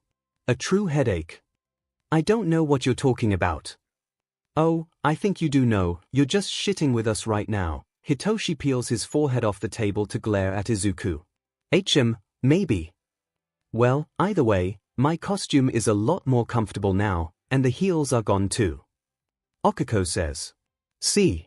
Okiko is on my side. Hitoshi groans, and faceplants on the table again. Why do I even bother? Because you love me, Izuku replies immediately in jest. Nito snorts into his iced tea, which thankfully covers up Hitoshi's quiet reply of right I do. The conversation peters off from there.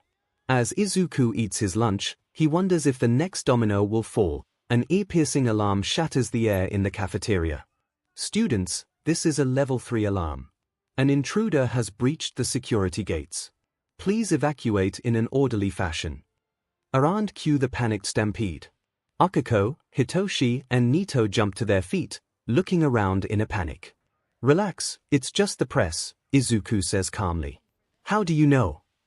Okiko asks. Educated guess, Izuku replies immediately. Come on, we need to get everyone to calm down. Is he acting far too calm for such a situation? Maybe. But he has already lived through this before, and he knows what to do. He just needs to find, there. Yorozu-san. Over here. His deputy class president spots him, and when Izuku gestures towards her, Momo immediately beelines towards him. Midoriya-san, what's going on dash? The press managed to breach the front gates. Izuku quickly explains, quick, I need you to make me a megaphone. Momo immediately catches his drift, and from her exposed leg, she creates a standard-issue megaphone one can get from a shop. Izuku takes it, climbs up onto a table facing the exit where the bottleneck of panicking and stampeding students are crowding against. Flicking the megaphone on, he opens his mouth and shouts, everyone. Calm the F down right now. His amplified voice shakes the air, easily overpowered the panicked screams and cries. The cafeteria goes silent, as the stampeding students all turn, as one, towards Izuku. It is just the press.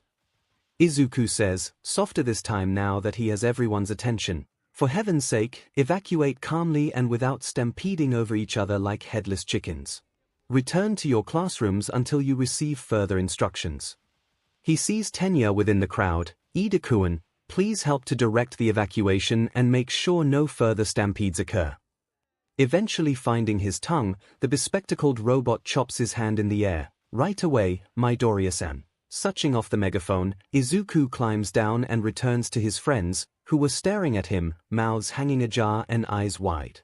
Apologies for the obscenities, I figured that it would help to calm things down quicker. That was so cool, Mido-kun. Okiko gushes, you were amazing. A true leader. You flatter me. As Okiko continues to gush and praise Izuku for his efficient handling of the crisis, Momo glances at Hitoshi and Nito, noting that both boys seem to be staring at Izuku for far longer than what can be deemed as necessary, and if she looked closely, their eyes are dilated, and a flush floods their cheeks. Craving Broccoli Needs Sleep has come online. Copycat has come online. Copycat has changed the chat name to Hungry for Broccoli. Need sleep, so? Need sleep. We're talking about what happened, yeah. Copycat, yes. Copycat, yes, we are. Floating Rainbow has come online. Floating Rainbow, our Floating Rainbow, I see that simping for Mido-kun and hours have begun. Need sleep, he was just. Copycat, so cool. Copycat, awesome. Copycat, out of this world. Need sleep, yes, all of that. Need sleep, and more. Need sleep, everything positive and good in human language. Floating Rainbow. Demon Floating Rainbow, you guys are simping hard, here. Need sleep, but there's something I also want to talk about. Copycat, oh. Need sleep, do you guys ever have the feeling that Midoriya knows more than he lets on? Floating Rainbow, honestly. Floating Rainbow, yeah. Floating Rainbow, do I care? Floating Rainbow, absolutely not. Floating Rainbow, life is literally drag one school ends. Floating Rainbow, 𝐼𝐬 is my absolute source of chaotic entertainment that I so desperately need sleep. 𝐒𝐭𝐚𝐲. You think there's something up with him? Need sleep, not in a bad way need sleep. At least, I hope it's not anything bad floating rainbow. I won't worry too much floating rainbow. After all, if 𝐼𝐬 really is evil or villainous, he would have killed us long ago, and we wouldn't even know what happened. Need sleep, well. Need sleep, when you put it that way copycat. I'm with Raka on this one copycat. I've seen one of his notebooks before copycat. My head just went copycat. He could literally kill all of us in 1A, and make it look like an accident or something innocuous. Need sleep. Need sleep, I would thank him. Angel floating rainbow. The simping is back online copycat. But you live for that floating rainbow, yes. Yes I do. To be continued. With the rising sun, 2 different states of the world are beginning to take place. For 19 students of 1A, the day is like any other. The morning brings another day of learning at UA. These 19 students leave their homes, and all converge down to Musutafu. Along the way, one of them would have his journey interrupted by a series of whimpers coming from an alleyway. With his curiosity getting the better of him, he goes to check it out, and makes a startling and heartbreaking discovery. For the 20th student, his day is very, very different.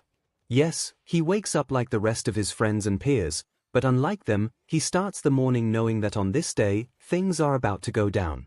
One lifetime ago, this fateful day was the turning point in which the peaceful status quo that Japan enjoyed was irrevocably shattered forever, when the best heroic school in the entire nation was invaded by villains.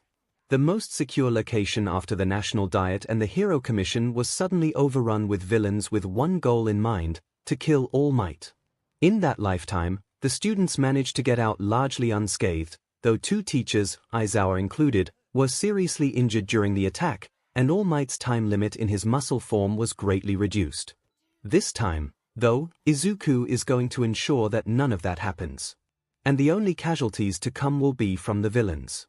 When he arrives in U, instead of heading to his classroom, Izuku goes to Nezu's office, the latter immediately opening the door as soon as Izuku is within reach.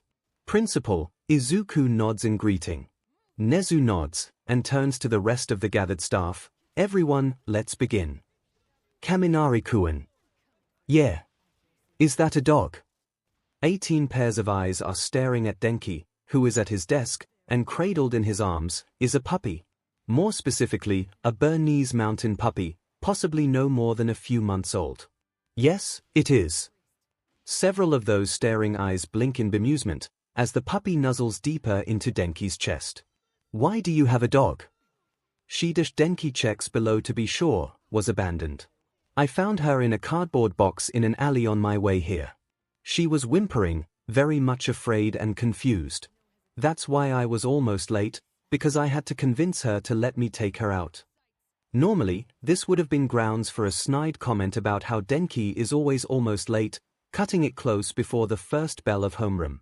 However, the one who would usually make such a comment, Kyuka, is unable to speak, let alone utter a word, as her eyes, just like her classmates, are fixed on the puppy in Denki's arms.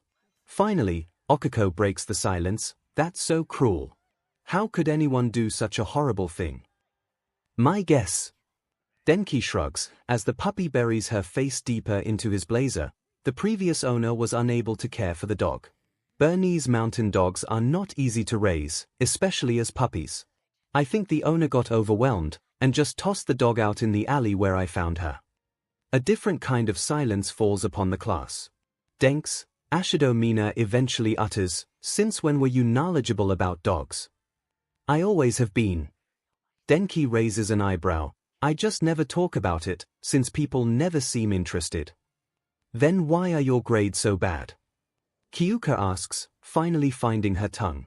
Honestly, the subjects just don't click. Denki responds, rather uncharacteristically not responding to the subtle jab at his person. My brain just refuses to register anything that it doesn't find interesting. And what my brain finds interesting can change, sometimes without warning, from time to time. Then, seemingly not realizing it, Denki goes on a spiel, all the while idly petting the puppy's fur. Also, I've been speaking to Inui-sensei, or Hound Dog, about my academic troubles. and to my surprise, I actually may have ADHD, which my quirk obviously exacerbates if I go beyond a voltage limit and I electrocute myself stupid. Suddenly, it all makes sense, why I can never focus in class, why I struggle to learn stuff my brain doesn't want to register, and why my grades have been consistently SHT. I've also started speaking to Recovery Girl about getting a diagnosis, and Inui-sensei has been helping me to find ways to help me stay focused during class. And I assume that stroking fur-like materials help. Momo points out, gesturing at Denki's hand running through the puppy's back. Denki blinks, glances down at the hand in question, to which the puppy makes a confused noise, obviously wondering why this human who coaxed her out of the box and brought her to this strange place has stopped petting her. He blinks again, then his eyes widen in realization, holy SE. And that brings me to the end of things. Any questions? Izuku closes the presentation on the screen.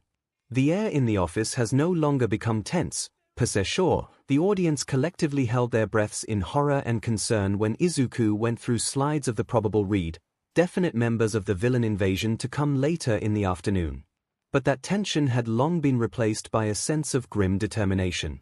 It was one thing to learn that villains will be invading the USJ facility under the assumption that All Might will be leading one as rescue simulation class, but another thing entirely to know that the element of surprise on the villain's part has been lost, and that now, Yu is prepared for the invasion.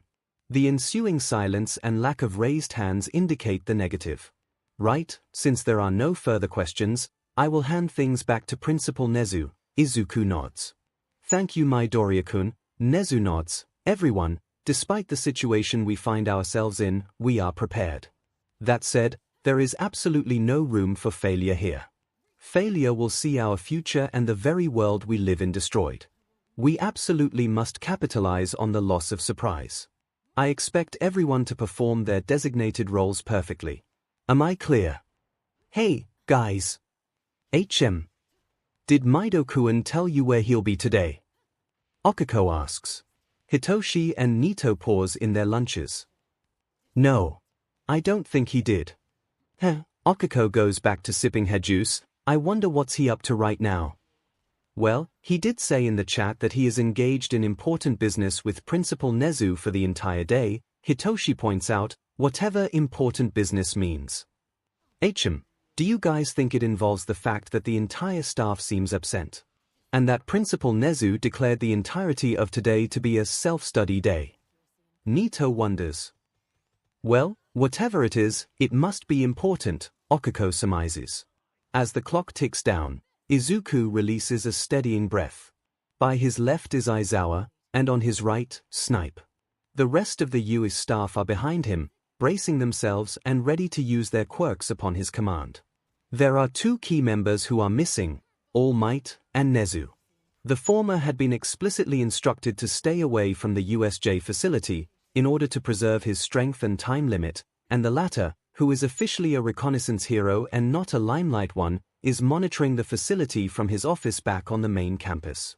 With the risk that the villain who jammed the communications line last time would do so again now, a separate video and comms feed has been established earlier in the morning, disconnected from the main line, allowing Nezu to direct things remotely without losing contact with his staff and Izuku.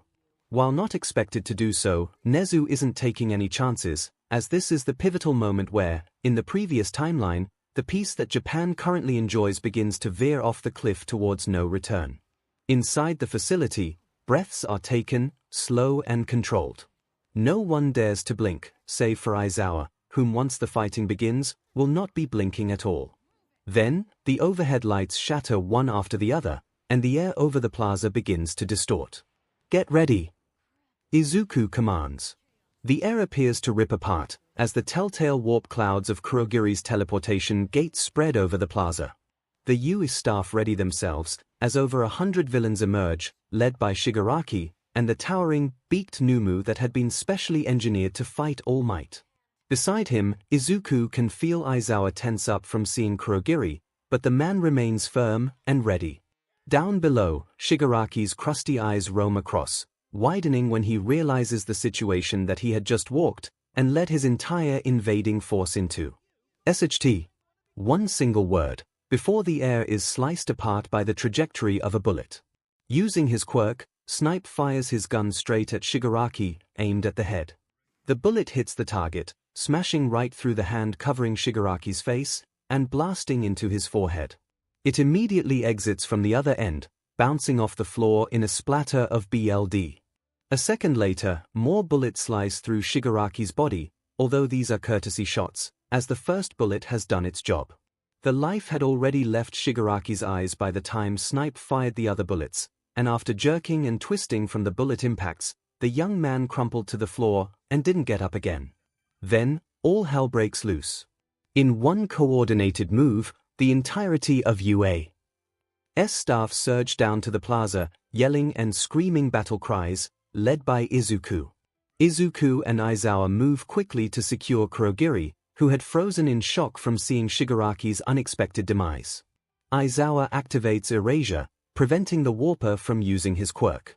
Izuku, with the help of Banju, unleashes Black Whip, immobilizing Kurogiri long enough for him to slap a pair of quirk-nullifying cuffs onto Kurogiri's wrists, allowing Aizawa to release Erasure and join his colleagues in rounding up the other villains in the plaza. The entire operation is over in a minute. By the end of it, all the villains that came into the plaza have been incapacitated, with the Numu standing still like a statue, not moving from a lack of command from the dead ringleader. Once the chaos and noises have died down, Izuku surveys the plaza. He nods to the staff. "Good work, everyone. Now, we will split up and head to the different simulation zones." Given his calculations, there are about 70 remaining villains that had been warped to the various zones prior to the start of the attack. Based on the staff members' quirks, Izuku delegates them to a specific zone to round up the villains there. Meanwhile, he and Aizawa will take Kurogiri back to the main campus for the next part of the operation. One where an innocent life was forcibly made to do evil, but hopefully, with the help of a young girl who can reverse time, the wrongs of the past can now be righted. To be continued. For all of her life, as far as she can remember, she had been told, endlessly, that she was cursed. It was her curse that erased her father from existence, and it was her curse that caused her to lose her family. It was her curse, according to the scary Birdman, that will finally be used for good for once, to rid everyone else of their own respective curses. She suffered endlessly, yet despite the pain, no matter how brief it was each time, she was always told that her curse will be used for good, because that's all she is ever good for. A cursed monster who will ensure that others will not be cursed like her. It wasn't until that strange talking mouse got into her room and got her away from it all, that she began to understand that she wasn't cursed.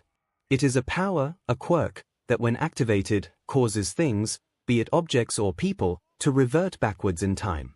And in the case of people, make them younger. It required a lot of time and effort, but Recovery Girl has been so kind, gentle, and understanding. She always checked and asked to make sure that she was okay with anything, never touching her without her express permission. Recovery Girl made sure that she ate and drank well, and that she slept well at night without being plagued by scary dreams. The strange talking mouse also visited occasionally. He was incredibly funny, making jokes that never failed to make her laugh. He even showed her a pre-Quirk era cartoon called Tom and Jerry, where Tom, the cat, always ends up in ridiculous situations because of the mouse, Jerry. She likened the scary Birdman to Tom, and herself to Jerry. It helped her immensely, and slowly, she no longer saw herself as cursed. The people around her, always smiling, caring and gentle, told her endlessly that her power, not curse, can be used for real good things. And right now, she gets the chance to do so. One day, while she is eating an apple, a fruit that Recovery Girl previously gave to her and quickly became her most favorite food in the entire world, she receives a visitor. Recovery Girl brings in a boy, much older than her, with curly, messy green hair and freckles. He introduces himself as Izuku. She felt safe with Izuku. Despite him being much older than her, Izuku's eyes sparkle like a forest under the sun, and his smile is warm and kind, just like Recovery Girl and Basil, the talking mouse. She isn't afraid of Izuku, and she feels that he only does good for those around him. Izuku then explains the purpose of his visit, and asks her a question. There is no hesitating, she agrees to do it. She wants to use her power for good, and Izuku is letting her have her first shot at that. For the first time, Eri will show everyone that she is not cursed, but blessed with a power that can do good things for the world. In truth, Aizawa doesn't know what to feel. There is simply too much, all at once. A blur of unknown sensations, indiscernible, a hurricane roaring indiscriminately. And the source of that storm sits, restrained, behind the one-way window in a secured, soundproofed interrogation room within the Musutafu police headquarters. Unlike the other villains at the USJ, who have already been processed and are awaiting trial for taking part in the invasion, Kurogiri had been put into this room, separate from the cohort. There is no waiting for a trial, prosecution and sentencing for the Warper, because unlike the other villains, Kurogiri did not consent to this. He was programmed, by the bogeyman, to follow Shigaraki's orders without question. The Warper had no real agency in the decisions and events that unfolded, and Aizawa knows, without any doubt, that the person behind the dark, warping clouds would never have agreed to doing any of that, had he known what was about to happen. The world isn't fair, Aizawa knows this. The cruelty of fate put him through a rough childhood, ripped away his first ever friend, and left him with the lingering grief and trauma that, in a desperate bid to regain any semblance of control, he tried to suppress by climbing the hidden ranks and becoming a teacher at U, despite being faced, time and time again, with idealistic, naive, entitled examples of those who would never be good heroes unless they saw the world for what it really was. Perhaps, he should have gone about things differently.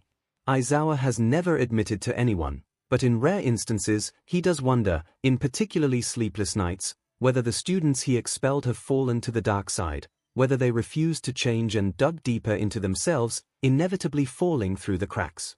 While he has seen some who were readmitted to the heroics course eventually graduate and become established heroes themselves, there were many who just disappeared off the map and radar entirely. Aizawa never saw himself as the perfect hero. A good one, perhaps, but never perfect. And as a teacher, well, good is incredibly subjective and certainly up for fierce debate. Midoriya certainly made that clear to him when they first met a year ago, by proceeding to rip the carpet out from underneath him and effectively drag him through the mud, all while sipping Nezu's blasted tea. More so than thinking about former students who fell through the cracks, Aizawa, at times, questioned why he even took up the teaching position, when being a funeral director or undertaker would have been a quieter, more peaceful job that didn't F his already chronic insomnia up even more. The answer was simple. As flawed as his methods were, at the core of things, he didn't want the idealistic youth of subsequent generations to end up dying before their time. In a twisted way, one that perhaps did more harm than good in the long run, Aizawa didn't want young children to suffer the same fate as Oboro did. Now, though, things have changed beyond recognition. The world still isn't fair. Kurogiri is living evidence of that. But, as he turns to the sound of the door opening, Aizawa sees evidence of those who are striving to make an unfair world fairer. Eri clung to his side at all times, which is to be expected, Izuku thinks. After all, this must be her first time entering a police headquarters, certainly no place where a young child like Eri should ever have to step foot into. However, Eri holds the key to righting a grievous wrong that was committed so many years ago. While the best outcome will still not be ideal, it was still better than had things continued as they were without the numerous interventions Izuku had wrought in a year or so. It may not be ideal, but hopefully, should things go according to plan, a young man cut down before his prime will get to live the life that he should have gotten.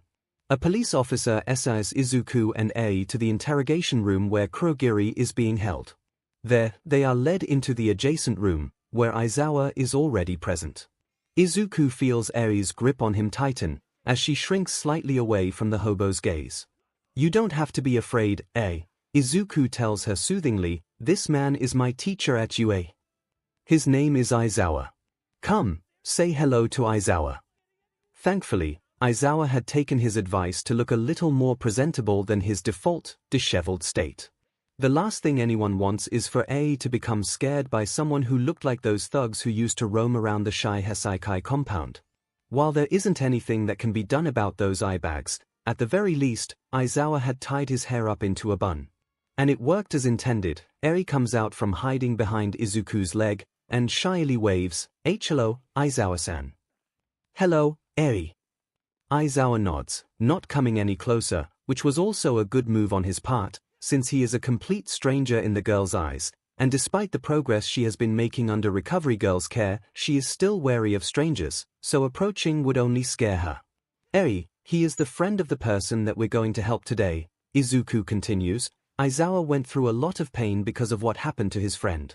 When we succeed, it will mean the entire world for him. Eri nods, valiantly putting on a brave face. Someone knocks on the door, and it opens. I'm so sorry for being late. A man in a white doctor's coat enters the room. I had just finished with another client. Oh, no, you're just in time, Izuku reassures the man. Eri knows who he is quite well. Recovery Girl introduced him as Dr. Ishikuma, a psychologist who has helped Eri navigate and process the trauma she endured while held captive under the 𝐒𝐻𝐼. Just like with Recovery Girl, Dr. Ishikuma spoke with a kind voice and a gentle smile, and was famed throughout Japan for helping young children who underwent severe trauma and abuse. Seeing as what is about to happen, Nezu had advised Izuku and Aizawa to bring Dr. Ishikuma into the fold, assisting in the subsequent treatment and rehabilitation to come. Having observed the immense progress Eri made with the good doctor, Izuku and Aizawa readily agreed. Heaven knows that Dr. Ishikuma's services were going to be needed. Right, are we waiting for anyone else? The doctor asks. Yes, Yamada-sensei and Kiyama-sensei, Izuku nods. As someone who knew him, they should have the right to be here. Once they are here, we can begin. They didn't have to wait long. The two teachers show up a few minutes later, dressed in civilian clothing, and looking nothing like their hero personas, which for Midnight is on purpose, as there is a young child present, and Izuku would have her hide if she corrupted Eri in any shape or form. Also, there are no smiles about the two heroes. Not only to not startle Eri, but also the gravity of the situation.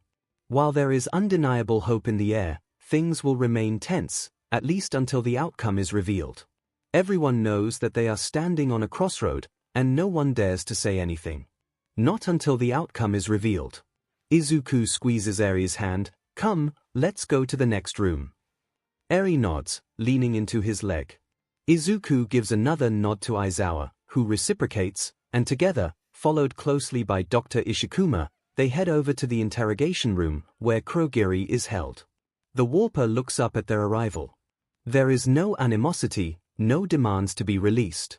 The warper just stares at them, golden eyes roaming across all four, with no indication of emotion or thoughts. Behind the one-way window, present MIC and Midnight watch the scene with silent, tense anticipation. Behind them, in a corner, is Tsukochi, overseeing the entire proceedings. He is the only one who turns to the door when it opens. Nezu steps inside, also sporting his own tense expression. Present MIC and Midnight don't even acknowledge their superior's arrival, though that is of little relevance right now. Nonetheless, Tsukochi greets the principal with a nod. Has it begun? Nezu asks quietly. Midoriya and Eri are inside. Tsukochi replies, just as quietly, Aizawa is with them, and so is Ishikuma-sensei. They should be about to begin now. Nezu nods in thanks, and climbs onto a table against the window to watch the proceedings himself. Back inside the interrogation room, all of this goes unheard by those within. Aizawa stares, unmoving, at Kurogiri, with Dr. Ishikuma by his side. Then, the Erasure hero glances towards Eri, who is also looking at the warper, if for entirely different reasons.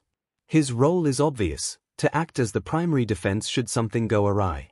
While Eri has made great progress with Rewind, things could still go wrong, given her age and relative inexperience with her quirk. As much as he wants the best outcome, Eri's safety is still paramount, and not to be jeopardized in any way. He dares not breathe, not when things could suddenly spiral out of control in the blink of an eye. He needs to be ready. At the same time, Aizawa trusts Izuku to do what he promised. And with everything that has happened thus far, such trust remains firm. Kurogiri's eyes also shift towards Izuku and Eri, as the pair approach. The warper doesn't struggle, kick or scream. He is silent, unmoving, waiting for what is to come. Izuku squeezes Eri's hand. You can do it. I believe in you. The little girl nods, and takes a deep breath. Pulling away from Izuku, she goes up to Kurogiri, whispering, "You were hurting a lot, right?" Her footsteps seem to echo across the room. "Izuku told me that you're going through a lot of pain. Your friends have been hurting too. Izuku told me that you didn't want this. You were supposed to do good things for people. But bad people did bad things to you, and forced you to do bad things." She stops before Kurogiri. Those watching see that she barely comes up to the warper's knee. "I was like that too. Bad people did bad things to me. They forced me to do things that would harm others. For a long time, I thought I was cursed. That nobody would save me." Eri meets Kurogiri's eyes, empty gold connecting with firm, determined red ones. "But somebody did. People helped me. Good people told me that I can do good things too. Powers are not good or evil. They told me that how I use it will make me good or bad." She reaches forward. "Please, let me save you. So you can do good too." All the while, Kurogiri never responded, let alone moved. The warper did nothing, as Ei's hand made contact. Her horn begins to glow, and a blinding white light fills the room. Izuku and Dr. Ishikuma shield their eyes, while Aizawa forces himself to keep his eyes open, despite the pain searing through the retinas. He will not look away, nor blink, not until everything is done. Barely seconds later, Eri pulls away, and the light fades as quickly as it came. Her horn is now considerably smaller, a barely discernible bump on her forehead. She steps backwards, looking up. A beat of silence. And while none of them hear it, the adjacent room bursts into a cacophonic mix of screams, cheers and sobs. Nezu wipes away tears, while present MIC and Midnight celebrate and cry in gratitude. Tsukochi claps, a relieved smile gracing his lips. Izuku kneels down by Eri's side. "You did great, Eri. I'm so proud of you." Slumped over the chair, the one that was Kurogiri no longer exists. A rewound Shirakumo Oboro sleeps on the chair, looking not a day over when he sets out for the fateful mission that would end in his untimely fate. There is quick work to assess his current physical state, and more to be done when Recovery Girl arrives to transport Shirakumo to you for treatment. But right now, this is a time for celebration, as a life that was cut far too short and corrupted by the epitome of evil has been restored. To be continued. 𝐒𝐻𝐽𝐴 Badass Broccoli has come online. Badass Broccoli, Hey Y'all Defying Uravity has come online. Phantom Hero has come online. Cat Thief has come online. Defying Uravity, Maido-kun. Defying Uravity, you're back. Defying Uravity, everything okay yesterday. Badass Broccoli, not too shabby Badass Broccoli, went to stop a villain invasion with the rest of the staff at the USJ facility, which was where we were supposed to go to yesterday if not for Intel warning us ahead of time, and restoring the life of Aizawa's previously dead friend who was being used as the villain's teleportation warper. Badass Broccoli, how about you guys? Defying Uravity. Phantom Hero. Cat Thief. Several users are typing.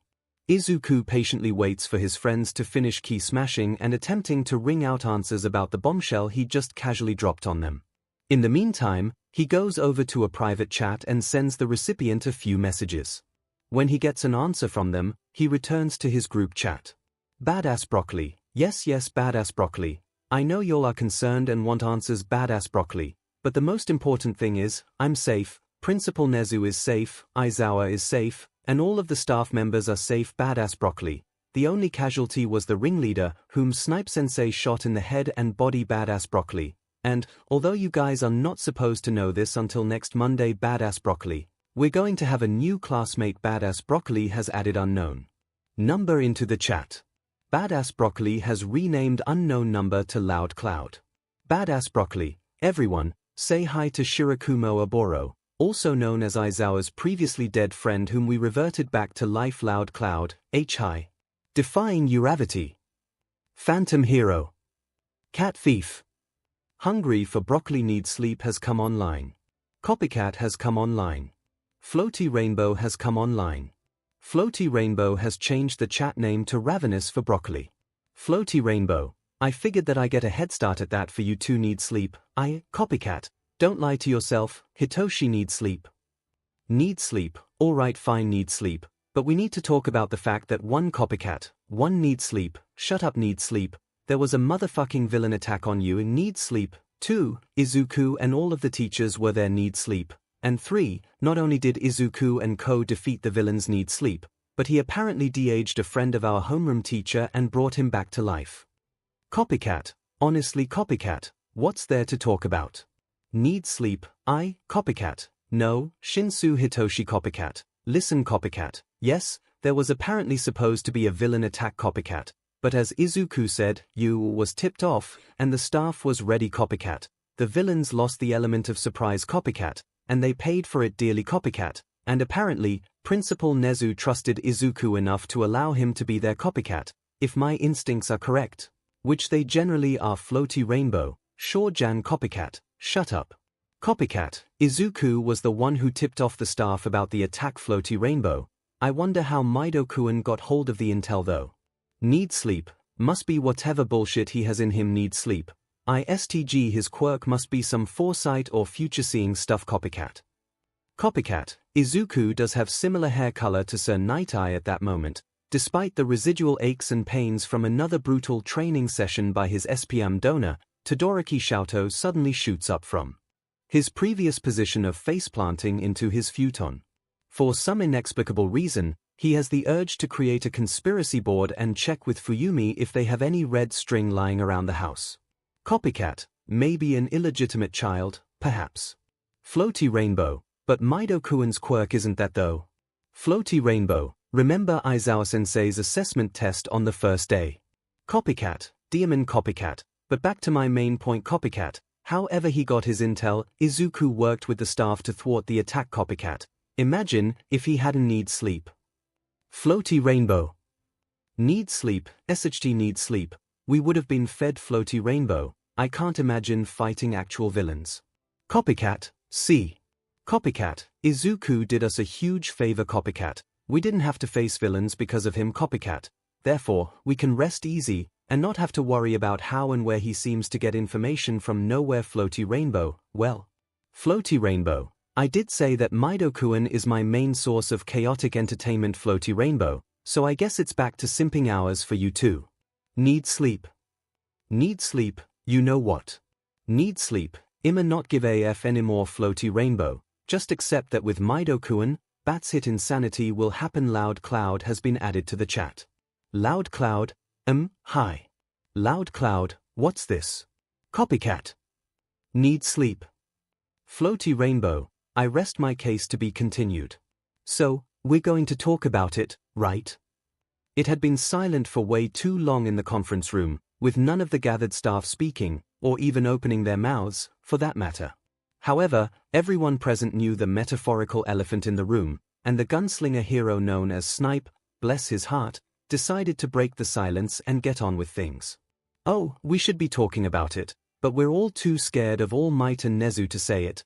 Vlad King, rather foolishly showing that he doesn't have a good brain-to-mouth filter, replies. Why would you be scared of me? Said Symbol of Peace raises an eyebrow. The other staff members, barring Aizawa, present MIC, and Midnight, all exchanged uncertain glances. Again, it is Vlad King, once more showing that his brain-to-mouth filter isn't just inadequate, it had run for the hills years ago. Who says it? The Midoriya kid is suspicious. What? Seeing as the black aura of death is now rising in dangerous fumes around the Symbol of Peace, Vlad King immediately raises his hands in surrender. I mean, he knew about the attack on the USJ, right? Where did he get the intel from? Surely, you find that suspicious you dare call young Midoriya a traitor. All Might is already on his feet. Blasphemy. Heresy. Tartarus won't be enough for you. I will crush your skull between my hands, you motherfucking infidel . In all fairness, Aizawa mumbles, playing devil's advocate, a surprising move since, in any other circumstance, he would have secretly reveled in Vlad being threatened with death and damnation. He somehow knows things that he shouldn't. Even though I am forever indebted to him for bringing Oboro back to us, I have to at least put forward the possibility. That said, one would have to be blind, deaf, and stupid to not recognize that not even the insomniac hobo doesn't believe in what he just said. He just put it out there for the sake of it.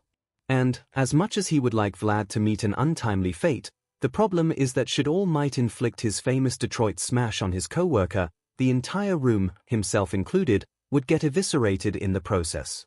Now, All Might, 𝐒𝐿 cuts in, preventing the would-be BLD bath from happening. As misguided as Vlad's intentions are, he does raise, in theory, a point. If it were any other circumstance, we would have considered the possibility of a mole within 𝐂𝐲 as something of serious concern. However, he gives a pointed, no-nonsense look to the entire table. What I am going to say will not leave this room. I don't have to warn everyone present what would happen if word somehow gets out, right? At the shakes of the head he receives, 𝐒𝐿 continues, as a matter of fact, there was a mole who would have gotten in right under our noses, had it not been for Midoriya warning me about it beforehand. His name is 𝐂𝐲, one of the students in Aizawa's class. Now, he raises a paw to stop any protests. It isn't 𝐂𝐲's fault. He was coerced into it. He was initially quirkless, but his parents made a deal with the devil to give him a quirk. As a consequence, 𝐂𝐲 was forced to infiltrate you as a mole, funneling information back to the devil incarnate, lest he and his parents meet a painful, untimely fate. Midoriya knew about this, and informed me before the school year started. We have intervened appropriately, and provided protection for 𝐂𝐲 and his parents. Now, how did Midoriya know about all of this? Simply put, and hear me out first, Midoriya time-traveled from an apocalyptic future and warned me of how things will go down the toilet if we do not intervene at certain, crucial events. Absolute silence. That present MIC breaks the silence after it stretches for exactly 10 seconds, that actually makes so much sense. You can't be serious. Vlad King once again decides to put his foot right into his mouth. Time travel. Principle, and I mean this with all the respect I give you, surely you don't believe in that dash. The sound of a teacup being slammed so hard onto the table that it completely shattered, spilling still steaming tea everywhere, silences any further protest from Vlad. Let me make this very clear. 𝐒𝐿 growls, fangs glinting under the sunlight. Not only do I believe Midoriya, I expect you all to do the same. You may not believe it personally, but I will have you sent off to the remotest corners of Siberia if you so much as utter a word in Midoriya's or my vicinity that seems to question Midoriya's intentions or allude to him as a traitor or, God forbid, villain. Am I clear? Vlad, now completely drained of BLD himself, nods quickly. All Might, for his part, sits back down with unsubtle vindication. Nobody drags young Midoriya's name through the mud and gets away with it with their lives. No one. Come Sunday, 𝐒𝐿 finds himself in his office again, an unusual move since it is the weekend and, despite not needing the same amount of sleep and rest as regular humans, he would spend the weekend outside of his office to indulge in his various hobbies.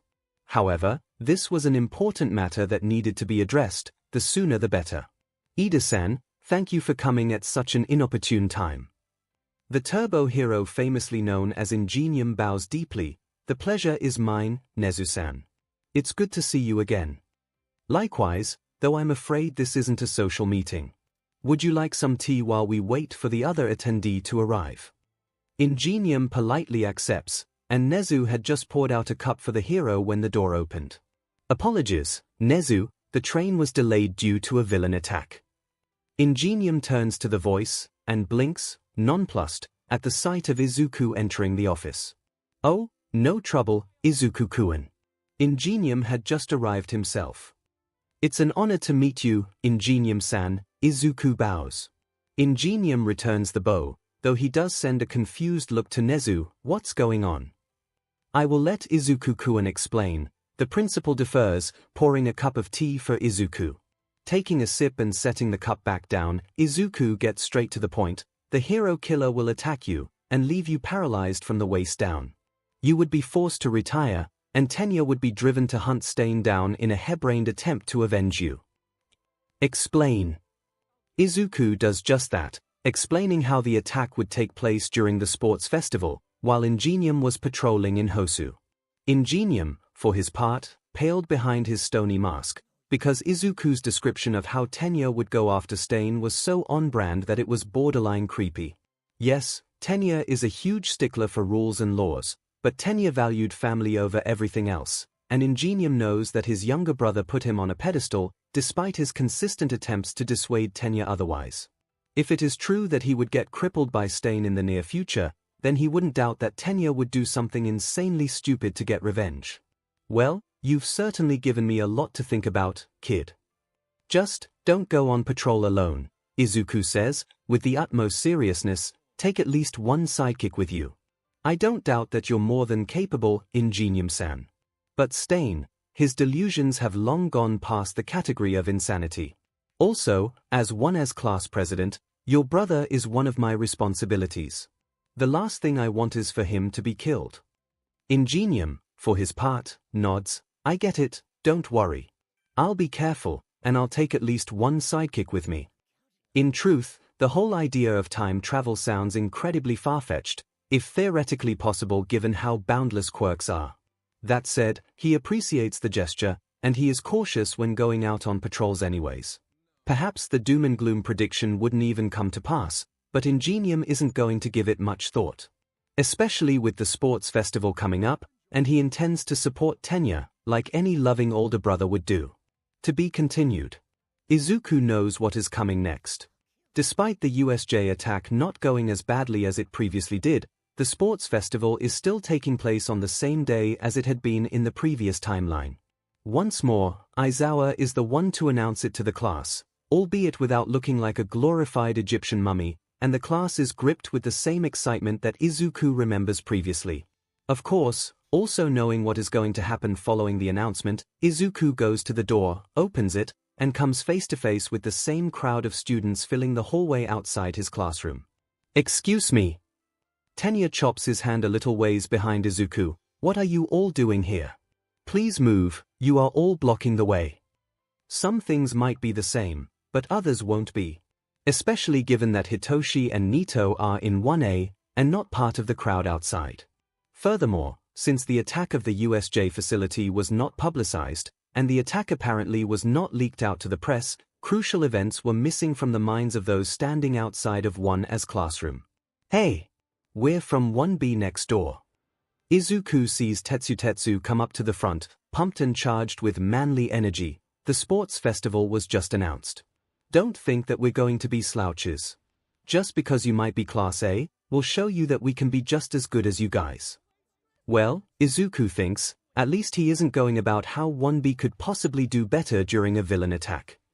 He regards Tetsu with a firm, but no less approachable look. Good morning, I'm 1A's class president, Midoriya. I don't think, for a second, that we're any better than all of you. In fact, I look forward to seeing how everyone performs during the sports festival. May the best win, yes. He offers a handshake to Tetsu, who seems momentarily surprised at his response. Nonetheless, the Steel Quirk teen lights up with a beaming smile, and eagerly shakes his hand with equal fervor. Hell yeah. May the best win.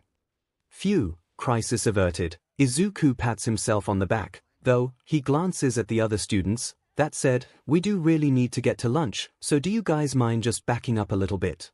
Much appreciated, thanks. You guys excited for the festival? Hell yeah. Okako pumps a fist in the air. I heard that it's going to be watched by the entire nation. Hitoshi nods, amidst a mouthful of rice.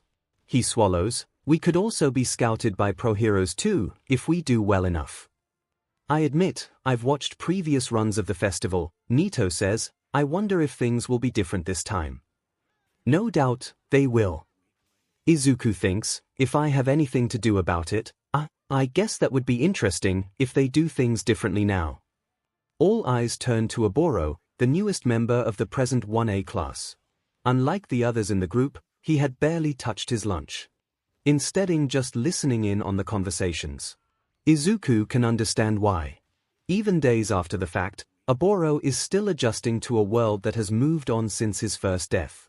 His two closest friends are now older, adults who are full-fledged heroes. Like it or not, their relationship is, and will, no longer be the same.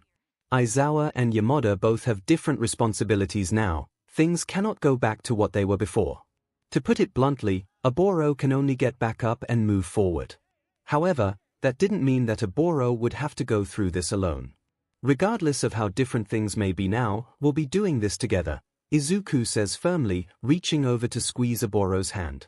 It had been established very early on that Oboro was, and continues to be, a very tactile person who loves physical touch and affection. And right now, such small gestures, even if there is nothing NTMT or romantic about said gestures not yet, anyways, are what helps Oboro remain whole in such uncertain circumstances. Totally agree, Nito nods. Anyone who says otherwise is a piece of SHT who deserves to be dangled off the roof by their ankles. That's really specific. Did something like that happen? Oboro asks. Yep, Hitoshi drawls, popping the before emphasis, and you can thank this crazy WhatIf here for that, and the satanic tea-drinking overlord down in his office. I don't know what you're talking about, Izuku replies in utter deadpan. The day has come. Once more, crowds descended upon the US Stadium as the sports festival prepares to officially begin. Meanwhile, underground in one of the holding rooms, the students of Class 1A, including Oboro, wait for the announcement to head out onto the field. Some are chatting quietly amongst themselves, others are just silent, for a variety of reasons ranging from nerves, anticipation, or just quietly preparing themselves for what is to come. Izuku is in the third group, albeit for a different reason entirely. He thinks back to a conversation he had with Nezu the day before. The last time, when the USJ attack went badly, Yamada-sensei pretty much put all of the spotlight on us, and effectively sidelined all of the other classes, including his own. Things were already tenuous between 1A and the other students, not helped in any way by Bakugo, of course. And even though things are different now, there shouldn't be any reason for the classes to be at odds with each other. I agree, Izuku. Yamada, unfortunately, he tends to get carried away at times. As it is, he has done so in the past, perhaps unknowingly, given how excitable he can become. However, you raise a good point, and I will make sure to have a word with him before tomorrow's festival. Thank you. Also, and I understand if you can't give me a straight answer, but the sports festival events, will they be the same as last time? You're right that I can't give you a straight answer out of fairness, Izuku. However, what I can say is that you, and the other students, might be in for a surprise. As it is, Nezu gave no further clue or inclination towards what that surprise would be. But, Izuku thinks, there isn't any point in dwelling on it further, since either way, he and the others will find out in due time. Additionally, he has more important matters to handle. Midoriya. A hand right on cue. Izuku turns around, as all chatter around them ceases at once, Todoroki. How can I help you? The dual-quirked, scarred teen eyes Izuku intently, his expression completely unreadable, which is to be expected. Todoroki had yet to pull his head out of his, but as of now, and as it stands, things are still progressing as they were back in the first timeline. You are strong and powerful. And you also have All Might's favor, given the fact that you have lunch with him once a week. Izuku merely nods, already knowing what is coming, even if the wording is somewhat different. However, despite your strength, I will prove myself as the stronger student. You might have the backing of the symbol of peace, but I will prove that my power alone will be enough. Consider this a declaration of war, Midoriya. A chill settles across the room, with even Hitoshi and Nito already getting to their feet with matching scowls on their faces. However, having already anticipated such a scenario taking place, Izuku simply replies with an even tone, "Consider your declaration reciprocated, Todoroki. Do not forget that all of us here will be giving our best, and I just hope, as the class president and your fellow classmate, that you do the same." On the surface, there might be nothing untoward or hidden about Izuku's choice of words. But Izuku knows, and apparently so does Todoroki, if the subtle deepening of his own scowl is any indication, that his choice carries an equally subtle dig at the fact that Todoroki has only been using half of his quirk thus far. Then, Kirishima, the pure soul as he is, steps in to break the tension. Hey, stop that. Let's not go at each other's throats, yeah. We're all friends here. I'm not here to make friends, Todoroki coldly rebuffs, as he stalks away without a further word. Oh Todoroki, you sweet summer child, Izuku thinks, with no uncertain levels of irony, you'll be eating your words soon enough. To be continued. A few minutes later, an announcement is made, informing 1A to get themselves ready to head out. As class president, Izuku stands at the front with Momo next to him. Hitoshi, Nito, Oboro, and Okiko take up the subsequent 2 rows, followed by the rest of the class. When the large doors before them open, that will be their cue. The rumbling of the doors makes Izuku straighten up. This is it. With Momo, he strides out, leading the students of 1A out onto the stadium field. The deafening roars of over 100,000 spectators shake the air.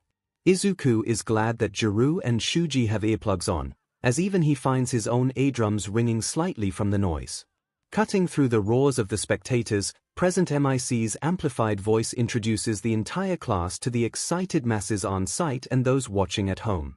Izuku releases the breath he had been holding in when Present MIC doesn't run his mouth, trying to exaltate them like triumphant warriors coming home from a victorious battle. Nezu's reminder must have stuck, likely also on pain of some traumatizing fate should the voice hero not heeded the unspoken warning. Once 1A has taken their designated spot on the field, the rest of the classes are introduced.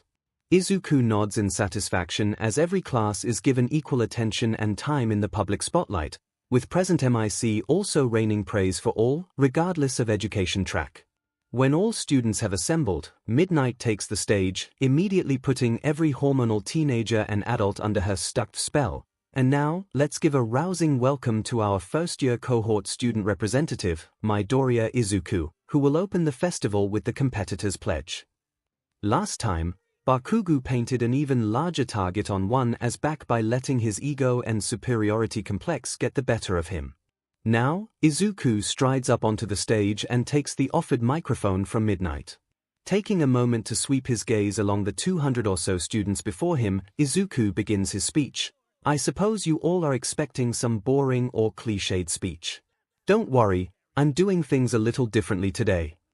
Traditionally, the sports festival can be summed up as glorified BLD sports, pitting the students of the best heroic school in the country against each other in gladiator-style fights to the death, air quotes. And more often than not, it will be the hero students who will stand triumphantly on the podium at the end. Perhaps that was the case for years prior to today. But this time round, even if the end result is the same as it had always been, I want everyone, he casts his gaze beyond his peers and towards the spectators, all of you, to know this. Each and every one of you has what it takes to be as good as a hero, to do good like a hero. For too long, this society has held on to the belief that heroes mean spandex, grand displays of power and pursuit of fame and glory. It may look good for the cameras, but as a society, we are doing ourselves a massive disservice. Izuku can sense some shifting and shuffling. Already, his words are hitting a few nerves. Good. Time to take things up several notches. Fundamentally, pro-heroes are not what doing good should be. A pro-hero is nothing but a label. They are called heroes only because we chose to adopt such a label and permit them to act as they please in the name of justice and peace. Without such a label, these individuals are just vigilantes, or, depending on the person or circumstance, maybe are no better than villains. Now, dozens of people are on their feet, shouting and pointing rude gestures at him. Let's think about it. Izuku's amplified voice rises over the noise, likely increased by either Aizawa or Present MIC up in their booth. How many of you lost loved ones or property whenever the top heroes, or any hero, got into clashes with villains? Or worse, how many of you lost a loved one or property because one of these so-called heroes either got carried away with trying to take down their target with no care for their surroundings, or were too busy trying to look good for the cameras and adoring fans? Silence. So much so that it is very telling. You don't have to raise your hands.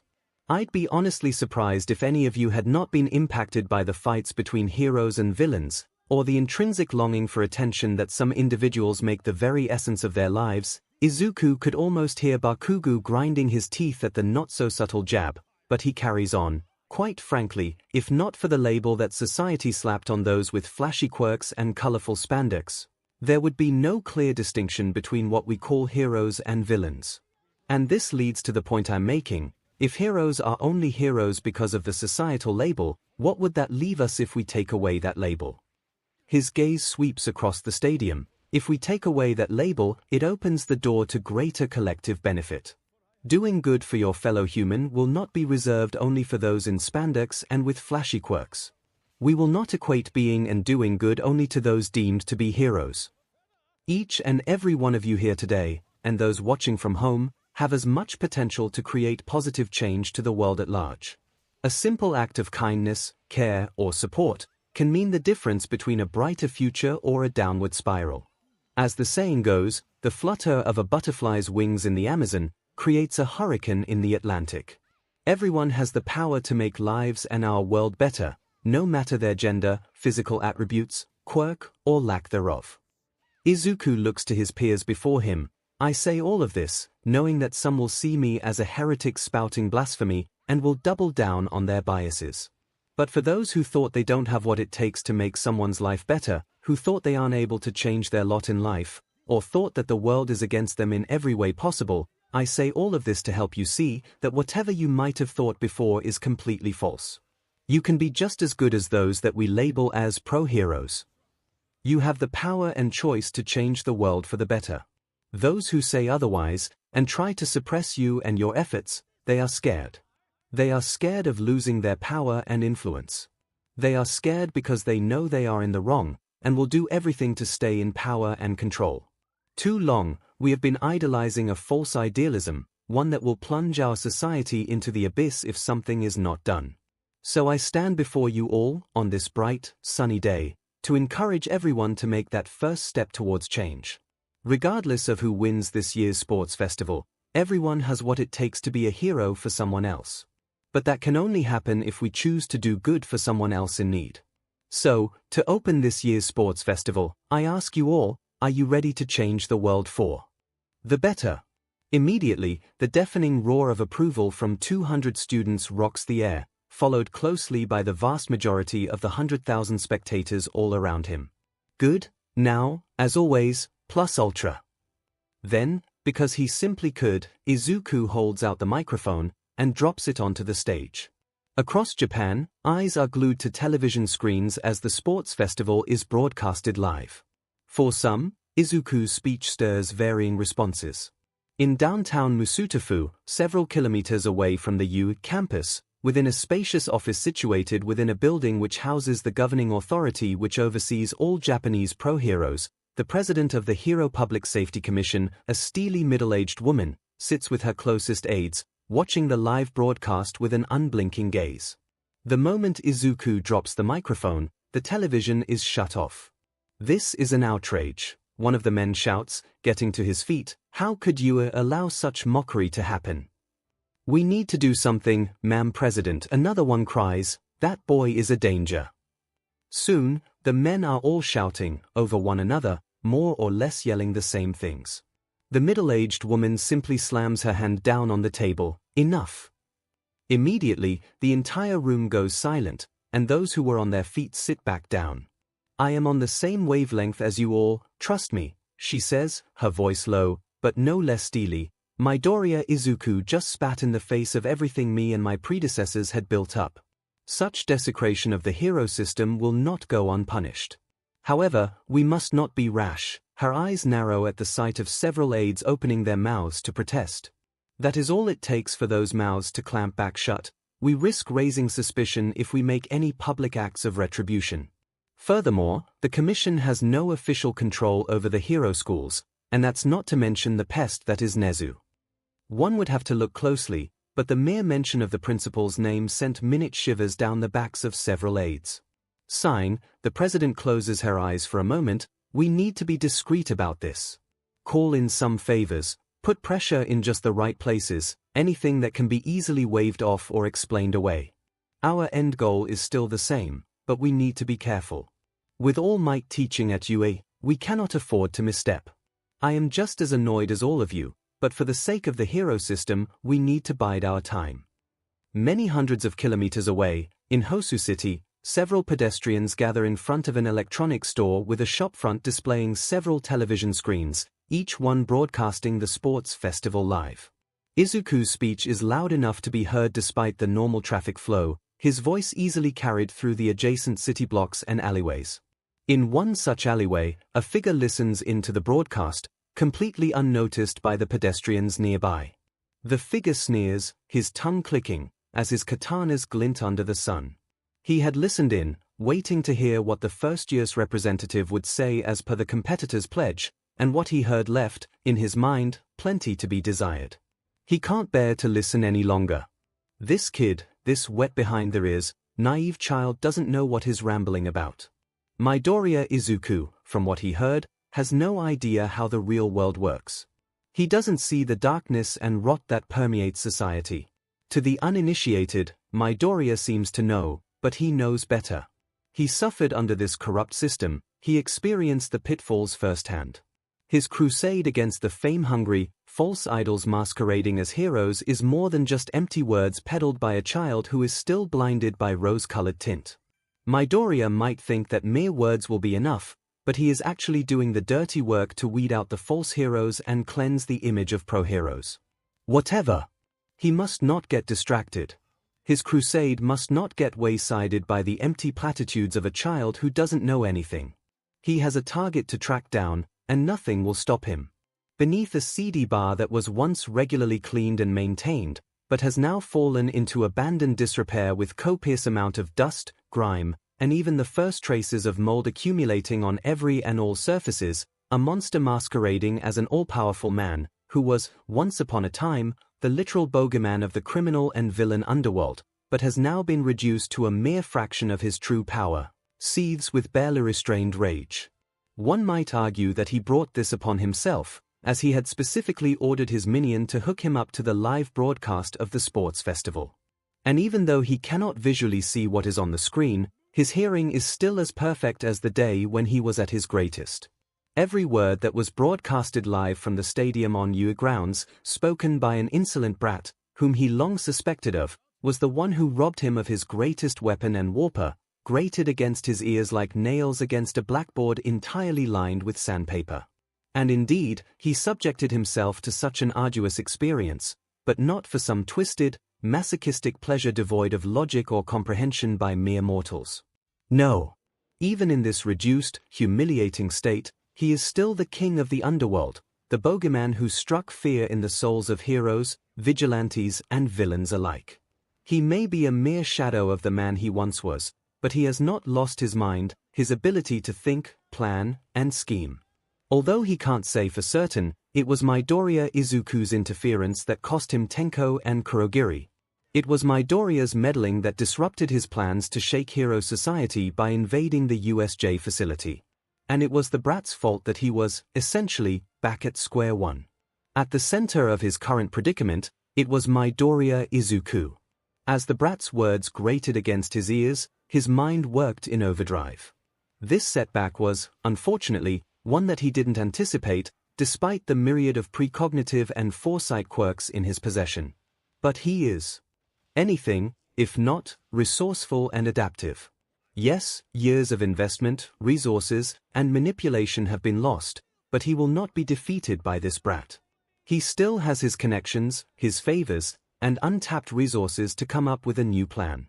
He might have been set back considerably, but mark his words, he, the bogeyman known as All for One, will be triumphant. He will take back what is rightfully his, and re-establish himself as the rightful ruler of the world.